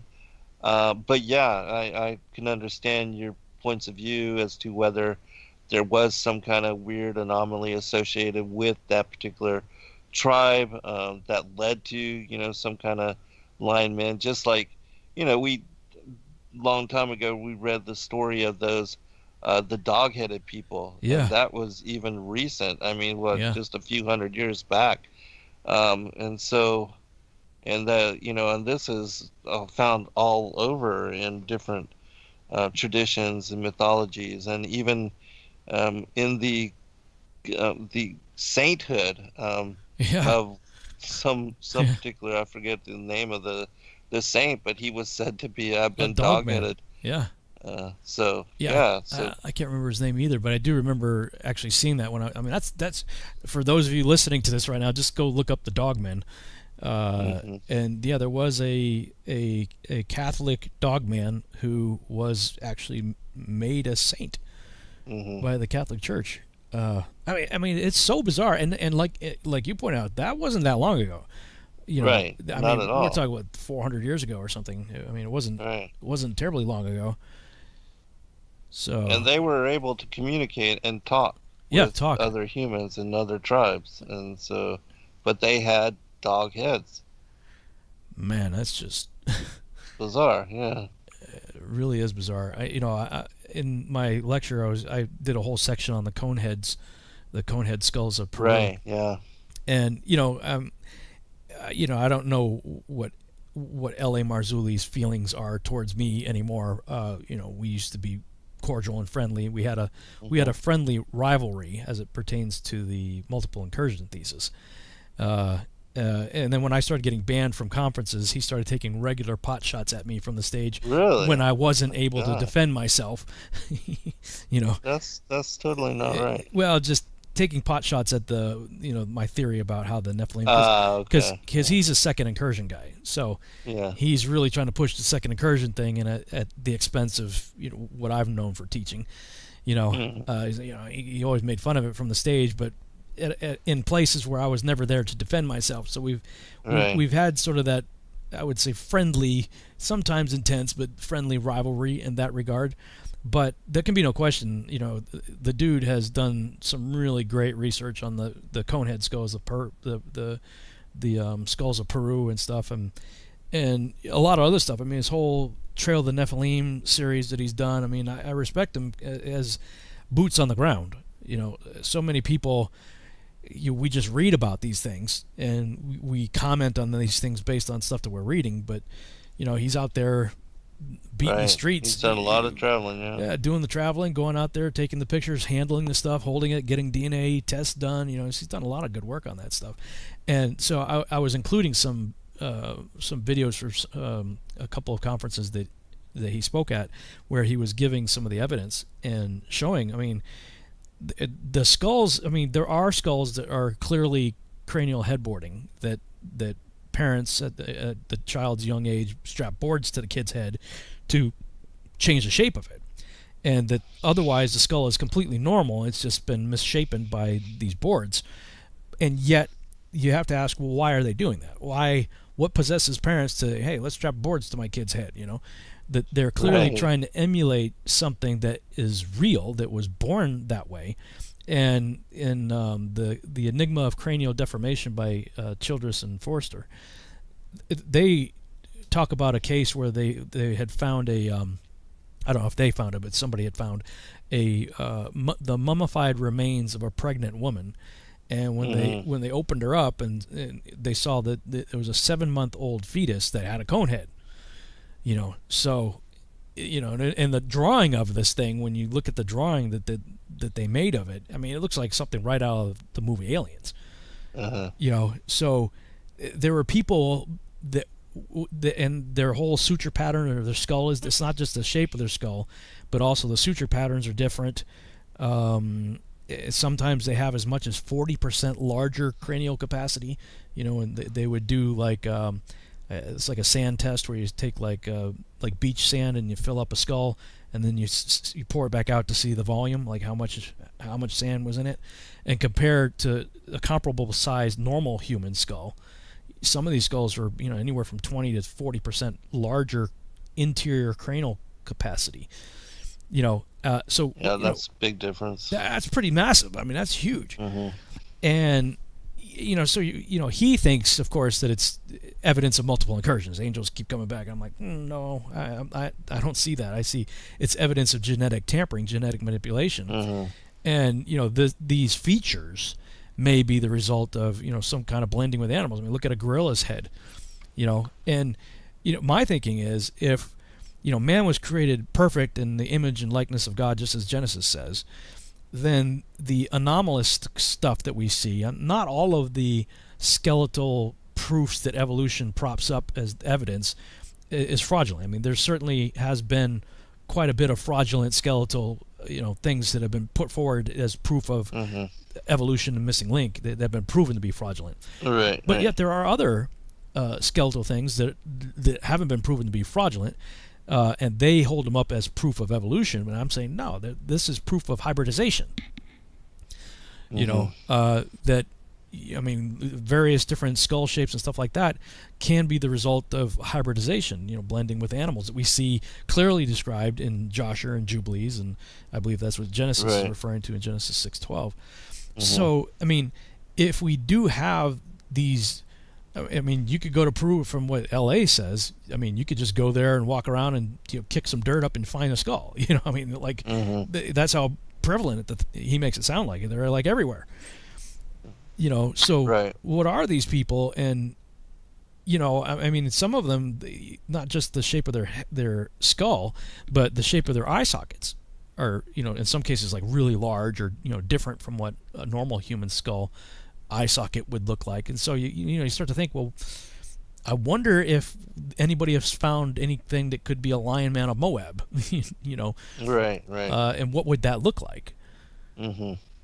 And I think that the problem with some of that would be with the dog men or even the lion men or something like that is if you found the skeletal remains of what looked like a lion head next to what looked like a human body, the temptation would be it looks like a lion killed this person. Right. You would. Yeah, the mix-up. Yeah, you wouldn't necessarily connect them. Used to seeing, yeah, what you found, unless it was like completely attached. Like right. They found here, I think it was in Pennsylvania, the skulls that had the horns with them. Right. Yeah. Yeah, so have you? I didn't look a lot into that. I mean, I'm aware of it. I've seen pictures of it. Have you seen anything that would vet that this is authentic? Or I mean, there's so many frauds out there and Photoshops and stuff like that. From what I have seen, it looks like it's authentic. But have you looked into that at all? It seems to be. I mean, I don't know with 100%, but the photo, the individual did take a photo before the skulls, of course, disappeared. But there were 2 instances where sets of skulls were found with horns. Just like what appeared in that particular photograph. And so, yeah, that photograph is said to be authentic. And then there was also another discovery, and I can't remember exactly where, but the guy, Jim Vieira, the Vieira brothers that wrote, all the books on the giants, and they talk about that because they pulled up all those articles from, hundreds of years ago, which verify these different accountings. And they share those stories, which were said to be, published in these old town papers and back in the 1800s or whenever it was. And after the discovery was made, and then, of course, everything disappears in the Smithsonian. But right. Well, that's the thing. I'm becoming, especially with this whole mud fossil deal, really coming to believe that something happened, probably somewhere towards the end of the 1700s, early 1800s. Something happened worldwide, and I'm really skeptical of the historical narrative that we've been fed. Right. And that you don't have to go that far back in time for things to start getting really weird from the normal narrative. I mean, especially. Well, I was just going to say, especially when you look at the maps, which that's what I was going to say. Yeah, because you have the Great Lakes appearing between what is the 1600 and the 1800s. and they weren't before on those maps. And then also California was an island. Yeah, California is an island off of the disconnected and separated from the continental United States. And so those kind of things changes, huge changes. And it makes you wonder with those Great Lakes, if perhaps, the whole thing with the Grand Canyon, and if a lot of that also took place in that time.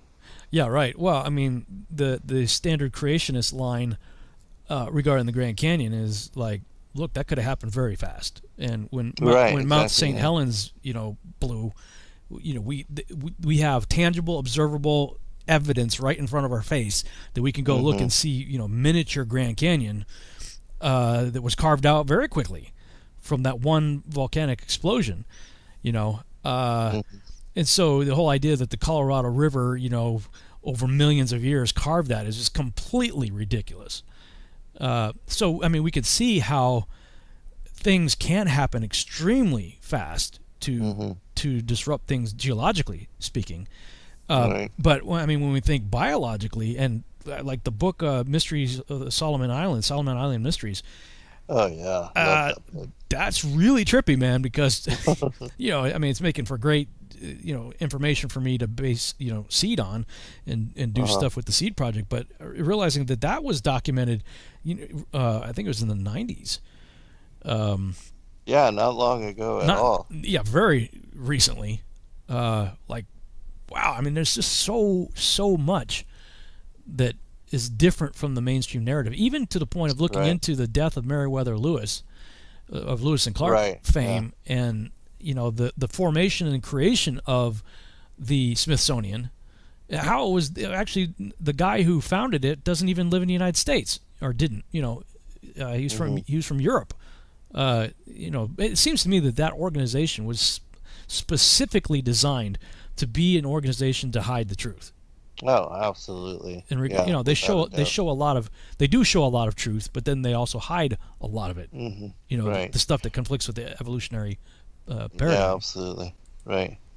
Yeah, it reminds me of just like, everybody gives precedence to the United Nations for handling international affairs, and they deserve no such reputation, Yeah, I don't know what the life to come is going to be like, but I hope that there's some kind of a movie theater that we can go to and check out heaven's view of history to get the real story. Right. I mean, if we experience time in the life to come the same way we experience time now, I could easily spend 6,000 years of time just looking at world history. Yeah, catching up, absolutely. Why wouldn't you want to know, Yeah, like to see what it was really like out there, because, the more we dig into various texts, whether it be cosmology or, human animal hybridization, or mud floods and whatever. I mean, man, the Rockefeller education. Stranger. Yeah, the Rockefeller education history that we have is it's a joke. Right, it is. Yeah, and it's really to keep people dumbed down and bored out of their minds so that they don't care about learning. Yeah, well, that doesn't. Unfortunately, that doesn't fit us. No, it doesn't.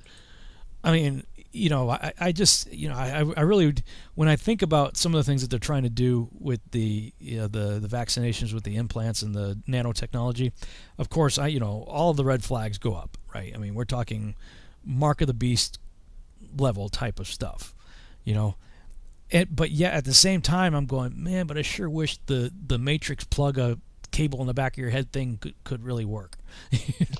You know what I mean? Because I have like this huge, just even the books that you've sent me, just your books alone. Oh, right. I'm like, oh my God, am I ever going to get to a chance to read all these books? And that's just one shelf. All the books that you've sent me, and I don't even know how many other shelves of books that I have. Many of which I've read, but a whole lot more that I haven't, that I just kind of use as go-to quick reference to flip through it and find a quote for something I need. But I do wish that I could just kind of put the book up to my head and get a download. Yeah, and know all the information quickly. Yeah, that would be awesome. That would be cool. Well, wow, we got 2 minutes already before the next break. So when we come back from the break, I will definitely jump into at least read Jubilees chapter 7. But was there anything that you wanted to comment on from Genesis 9, anything that stood out to you that we haven't talked about already? Well, if at some point, whenever we get to it, I pulled up from the Legends of the Jews that commentary that talks about this story. Oh. And I can read from it, but we might not get to it. Maybe we'll have some time in the next segment, but it's not that long. But it does talk about some of the stuff we were covering. So does it address the issue of Canaan and what was happening there, or? It does mention some about that, yeah. And then it goes in, to the whole story of the nakedness of the father before getting to the descendants stuff. And it brings it from a strangely different perspective, because just in one portion it talks about how, like this weird sentence, he added to this sin of irreverence the still greater outrage of attempting to perform an operation on his father designed to prevent procreation. So, whoa. Yeah, a little bit different story. Whoa. Well, but see, like I said earlier, I mean, reading it's one thing, but hearing it, I was like, it doesn't sound like he's messing with his mom. It does sound like he's messing with his dad. And if okay, we'll start off with that. We got about 20 seconds before we go to break, so I can't leave that dangling out there. We'll have to, pardon the pun. So yeah, we'll have you read that when we come back from the break. Okay, sounds good. And see what the deal is with that.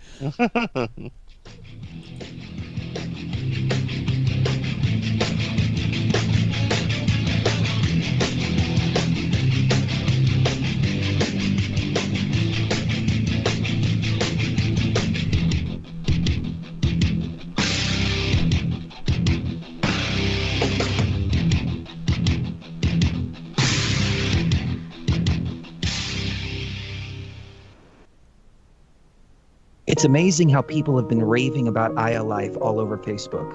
They've been posting their testimonials just because they want to get the word out because it's worked so well for them. If you're not familiar with iAlife, it's a 99% pure CBD oil, but the secret is the synergy between the hemp and the ayahuasca vine, the non-psychoactive component of the ayahuasca tea. We recently received an email from a wife whose husband has Parkinson's. For the first time, he's been able to sleep through the entire night.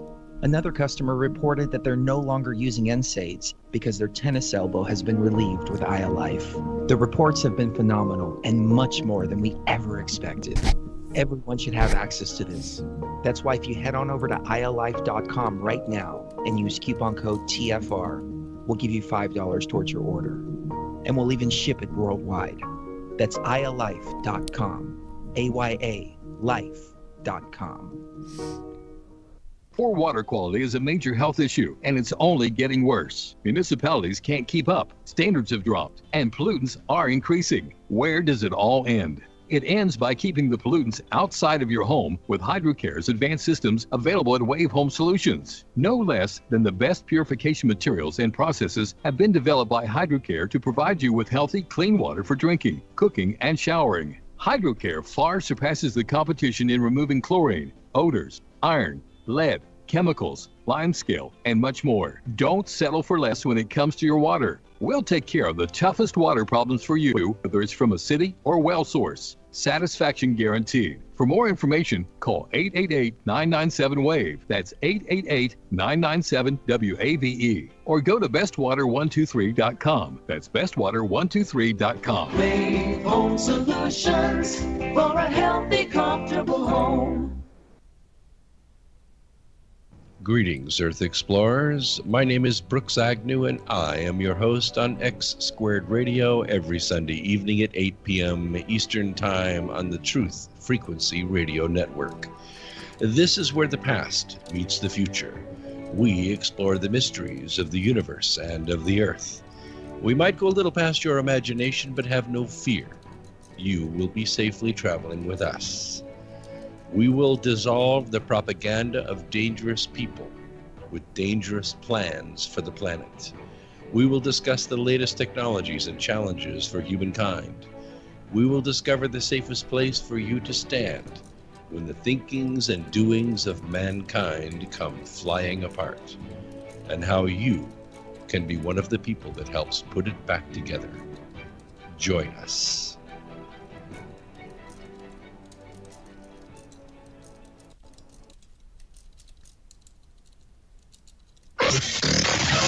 Real people, real radio. Initiating the truth frequency. This is Truth Frequency Radio.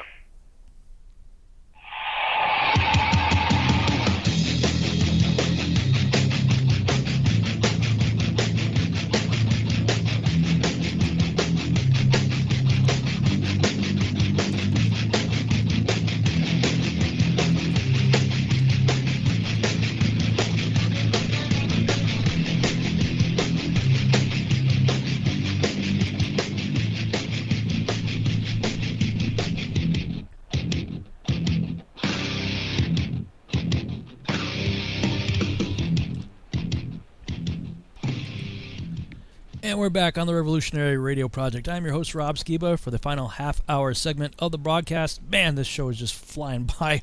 You left us in suspense. Something from the Legends of the Jews you're going to bring to the table here from this reading. Yeah, I'll just read this. It's specific to the drunkenness in that whole episode. Okay. In his drunken condition, Noah betook himself to the tent of his wife. His son Ham saw him there, and he told his brothers what he had noticed, and said, "The first man had but 2 sons, and one slew the other. This man Noah has 3 sons, yet he desires to beget a 4th." Hold on. Besides, nor did Ham rest satisfied with these disrespectful words against his outrage of attempting to perform of his father against his father. He added to this sin of irreverence the still greater outrage of attempting to perform an operation upon his father designed to prevent procreation.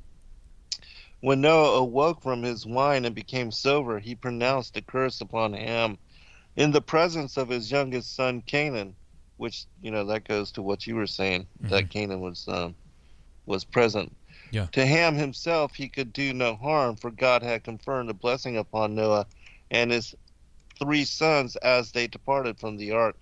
Therefore he put the curse upon the last-born son of the son that had prevented him from begetting a younger son than the 3 he had. The descendants of Ham through Canaan therefore have red eyes, because Ham looked upon the nakedness of his father. They have misshapen lips, because Ham spoke with his lips to his brothers about the unseemly condition of his father. They have twisted curly hair, because Ham turned and twisted his head round to see the nakedness of his father. And they go about naked, because Ham did not cover the nakedness of his father. Thus he was required, for it is the way of God to mete out punishment, measure for measure. Canaan had to suffer vicariously for his father's sin, yet some of the punishment was inflicted upon him on his own account, for it had been Canaan who had drawn the attention of Ham to Noah's revolting condition. Ham, it appears, was but the worthy father of such a son. The last will and testament of Canaan addressed to his children read as follows: "Speak not the truth, hold not yourselves aloof from theft, lead a dissolute life, hate your master with an exceeding great hate, and love one another." As Ham was made to suffer requital for his irreverence, so Shem and Japheth received reward for the filial differential way in which they took a garment and laid it upon both their shoulders, and walking backward with averted faces covered the nakedness of their father. Naked, the descendants of Ham, the Egyptians and Ethiopians, were led away captive and into exile by the king of Assyria, while the descendants of Shem, the Assyrians, even when the angel of the Lord burnt them in the camp, were not exposed. Their garments remained upon their corpses unsinged. And in the time to come, when God shall suffer his defeat, God will provide both shrouds and a place of burial for him and all his multitude, the posterity of Japheth. Though Shem and Japheth both showed themselves to be dutiful and deferential, Yet it was Shem who deserved the larger need of praise. He was the first to set about covering his father. Japheth joined him after the good deed had been begun. Therefore, the descendants of Shem received as their special reward the tallit, the garment worn by them, while the Japhethites have only the toga. A further distinction accorded to Shem was the mention of his name in connection with God's and the blessing of Noah. Blessed be the Lord, the God of Shem. He said, though as a rule of the name of God is not joined to the name of a living person, only to the name of one who has departed this life. The relation of Shem to Japheth was expressed in the blessing their father pronounced upon them. God will grant a land of beauty to Japheth, and his sons will be proselytes dwelling in the academies of Shem. At the same time, Noah conveyed by his words that the Shekinah would dwell only in the first temple erected by Solomon, a son of Shem, and not in the second temple, the builder of which would be Cyrus, the descendant of Japheth. Wow. And that's where it stops. Well, that puts a whole other spin on it. Yeah, a lot different. Wow. So the motivation was he was afraid that there would be a fourth son that would somehow usurp him or somehow cause a problem for the three existing children of Noah? I'm not exactly sure, but the motive was to prevent his father from having another child, a fourth son, which he somehow did. And man, so yeah, that's why the descendant. And as you were saying, because I had always thought, that Canaan was the result of the nakedness of Ham seeing the nakedness of his father, but right. In this story, Canaan is already present. Yeah. While this is happening, and it even says that it was Canaan who points it out to Ham that Noah was drunken in his tent. Yeah. And so that's when Ham took advantage, according to this story anyway. Yeah, I'd heard, I don't know if I had heard that specific story, but I had heard something or read something somewhere else that it was Canaan that kind of pointed it out to his dad that something was going on. But I'd always, my whole thing is like, he had to be there for Noah to curse him, Mm-hmm. It's my belief that, if we are looking at sort of a repeat of what happened, or not a repeat, but a setup similar to what happened with Lot and his daughters, if it was, that same type of thing that Ham was engaged in, that then the offspring of that was put. And the reason I said that was because there's, Canaan's loaded with giants. I mean, we know that. That goes without saying. There's giants all over Canaan. Mitzrayim has giants too. And the two most prominently mentioned giant groups that we see in Scripture are the Amorites and the Philistines.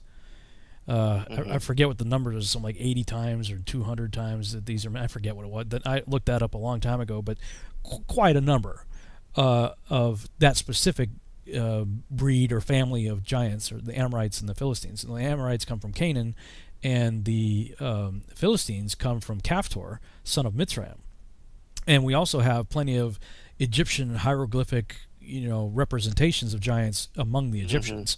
Mm-hmm. Right. So I'm like, okay, well, there's two children of Ham that have plenty of giants, and Cush doesn't have any natural-born giants that I could find anywhere. We see that Nimrod did something to himself to become a giant, but we see that Cush at least had the personality bent towards rebellion or evil, because he names his kid "We shall rebel." Mm-hmm. I mean, you have a child and you name your child "We shall rebel." Okay, something's going on there. The only one that I couldn't find any problem with, I didn't find any giants and I didn't see any evidence of rebellion, was Put. And Put becomes the ancestor of the Libyans, Libya. So, and his name means afflicted, I believe. So it was my assumption then, if Ham did in fact, if the uncovering of his father's nakedness had something to do with his mother, Noah's wife, then she was normal, so there would be normal offspring, not giant offspring. Because if Canaan was the offspring of the union with his mother, how did they end up with giants? Mm-hmm. Noah's wife would have been pure in my mind. unless we're dealing with a situation with a different wife. But even in the theory that you were talking about, that there's two Natmas, I don't believe that it would have been Cain. Even if that was true, I don't believe it would have been Cain's Naamah that ended up on the ark. It would have been Enoch's Naamah that made it on the ark, in my opinion. If we go that route. So, my whole thinking was, of the offspring of Ham, the only one that seemed 100% normal with no issues was Put. And his name means affliction, which a lot of times, if you're dealing with a situation of incest, you might have some kind of physical problems. So. Yeah, with regard to as far as the wife on the ark, Shem and Japheth being the elder, if Ham is from a different mother and their Shem and Japheth's mother had passed away, then it would have been his mother that would have been on the ark. And of course, this is all speculation, and I'm only going by what is recorded in both the Book of Jasher and the writings of Abraham, where the Naamah, the seed of Cain, the sister of Tubal-Cain, is said to have been his mother. But with regard to whether she made it on the ark or not, and if that was who he slept with the nakedness of the father, I mean, it's all really speculation. Yeah, well, if you look at the timeline again, you put it out on a timeline chart. If that's the Naamah of Cain's line, she well outlived Methuselah by several hundred years. Methuselah lived 969, and he's reckoned to be the oldest that ever lived. Right. She's well into the teens. It's something like 12 or 1300 years old by the time of the flood. Mm-hmm. I don't know. It's all really interesting stuff, and all we can do is just keep looking at ancient texts and see what we can piece together. Yeah, exactly. Well, it's like trying to solve a crime. It is. It's funny because we've recently been. Well, we were watching the reboot of Hawaii Five-0. That they had the old show Hawaii Five-0, and then they redid it. And we just finished. It was like 10 seasons worth of it. Oh wow! Yeah, that was a long-running show. I think, and the only reason I think it ended is because of this COVID thing. But although it did look like they ended the series like they intended to end it, like it wasn't just cut off because of COVID. But at any rate, to say that, and now we're watching Magnum PI, the reboot of that, and both of those are crime solving shows. So we're always trying to figure out who done it. Yes. Because any kind of good storytelling, they'll introduce the characters, and you just got to figure out who did it. Right. And more often than not, it's the subtle character that you don't think is playing a part in it ends up being the one that was really the one who really did it. So but throughout the episode, you're trying to find evidence and piece together the puzzle to figure out what's the big picture here. Right. And that's the way I very much see that we're doing. We're like doing a CSI kind of thing on ancient text trying to solve this. But okay, I got 14 minutes here before we go to break. I might be able to get through this. I think so. Give it a shot. Jubilees chapter 7. And in the 7th week, in the first year thereof, in this Jubilee, Noah planted vines on the mountain on which the ark had rested, named Lubar, one of the Ararat mountains, and they produced fruit in the 4th year. And he guarded their fruit and gathered it in this year in the 7th month. So this is some time after the flood. By this is 4 years after the flood that he's planting this vineyard here. And he made wine therefrom and put it into a vessel and kept it until the 5th year, until the first day on the new moon of the 1st month. So now we're 5 years at least after the flood. And he celebrated with joy the day of this feast, and he made a burnt sacrifice unto the Lord, 1 young ox and 1 ram and 7 sheep, each a year old, and a kid of the goats, that he might make atonement thereby for himself and his sons. I'm wondering if this is a Day of Atonement kind of time frame here. And he prepared the kid first and placed some of its blood on the flesh that was on the altar which he had made, and all the fat he laid on the altar where he made the burnt sacrifice, and the ox and the ram and the sheep, and he laid all their flesh upon the altar. And he placed all their offerings mingled with oil upon it, and afterwards he sprinkled wine on the fire, and which he had previously made on the altar, And he placed incense on the altar and caused a sweet savor to ascend acceptable before the Lord his God. And he rejoiced and drank of this wine, he and his children with joy. So they were drinking too. And it was evening, and he went into his tent, and being drunk, he lay down and slept, and was uncovered in his tent as he slept. And Ham saw Noah his father naked, and went forth and told his two brethren without. And Shem took his garment and arose, he and Japheth, and they placed the garment on their shoulders, and went backward, and covered the shame of their father, and their faces were backward. And Noah awoke from his sleep, and knew all that his younger son had done unto him. And he cursed his son, and said, Cursed be Canaan, and enslaved servant shall he be unto his brethren. And he blessed Shem, and said, Blessed be the Lord God of Shem, and Canaan shall be his servant. And God enlarged Japheth, and God shall enlarge Japheth, and God shall dwell in the midst of Shem, and Canaan shall be his servant. And Ham knew that his father had cursed his younger son, and he was displeased that he had cursed his son, and he parted from his father, he and his sons with him, Cush and Mitzrayim, and Put and Canaan. And so this shows Put there too. So, yeah, I mean, it really doesn't sound like he's doing anything with his mother here. And he built for himself a city and called its name after the name of his wife. Oh boy, Ne'ilatamauka. Mauk, whatever. Good luck with that one, right? Yeah. Makalaka shakalaka. Oh boy. And Japheth saw it and became envious of his brother, and he too built for himself a city, and he called its name after the name of his wife, Adateneses, or something like that. And Shem dwelt with his father Noah, and he built a city close to his father on the mountain, and he too called its name after the name of his wife, oh boy, Sedequetelelabab something. Glad you got this one. Yeah, whatever. Man, and behold, these three cities are near Mount Lubar, the Seba Laka Waka Waka fronting the mountain on its east, and the Nela Waka Waka on the south, and the Adawaka Waka Waka toward the west. And these are the sons of Shem, Elam and Asher, and Arphaxad his son was born 2 years after the flood, and Lud and Aram. The sons of Japheth, Gomer and Magog, and Madai and Javan, Tubal and Meshach and Tiras. These are the sons of These are the sons of Noah. That's interesting.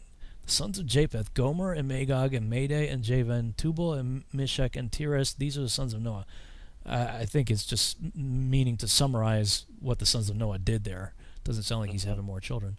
And in the 28th Jubilee, Noah began to enjoin upon his sons, looks like a typo here, the ordinances and commandments and all the judgments that he knew.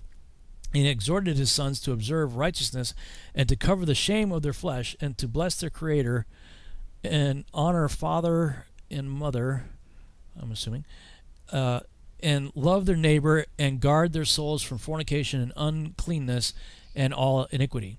For owing to these three things came the flood upon the earth, namely, owing to the fornication wherein the watchers, against the law of their ordinances, went a-whoring after the daughters of men, and took themselves wives of all which they chose, and they made the beginning of uncleanness. And they begat sons, the Nephidim, and they were all unalike, and they devoured one another. And the giant slew the Nephil, and the Nephil slew the Eljo, and the Eljo mankind, and one man another. And every one sold himself to work iniquity, and to shed much blood, and the earth was filled with iniquity. And after this is still in a pre-flood context.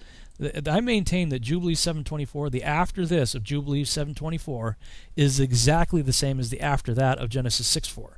If you just pair them up together, it's still in a pre-flood context. So he's describing angels mating with women, the offspring and the violence that ensued because of that. And after this, it's still in the pre-flood context, they sinned against the beasts and the birds and all that moves and walks on the earth, and much blood was shed on the earth, and every imagination and desire of men imagined vanity and evil continually. This is perfectly paralleled with Genesis chapter 6.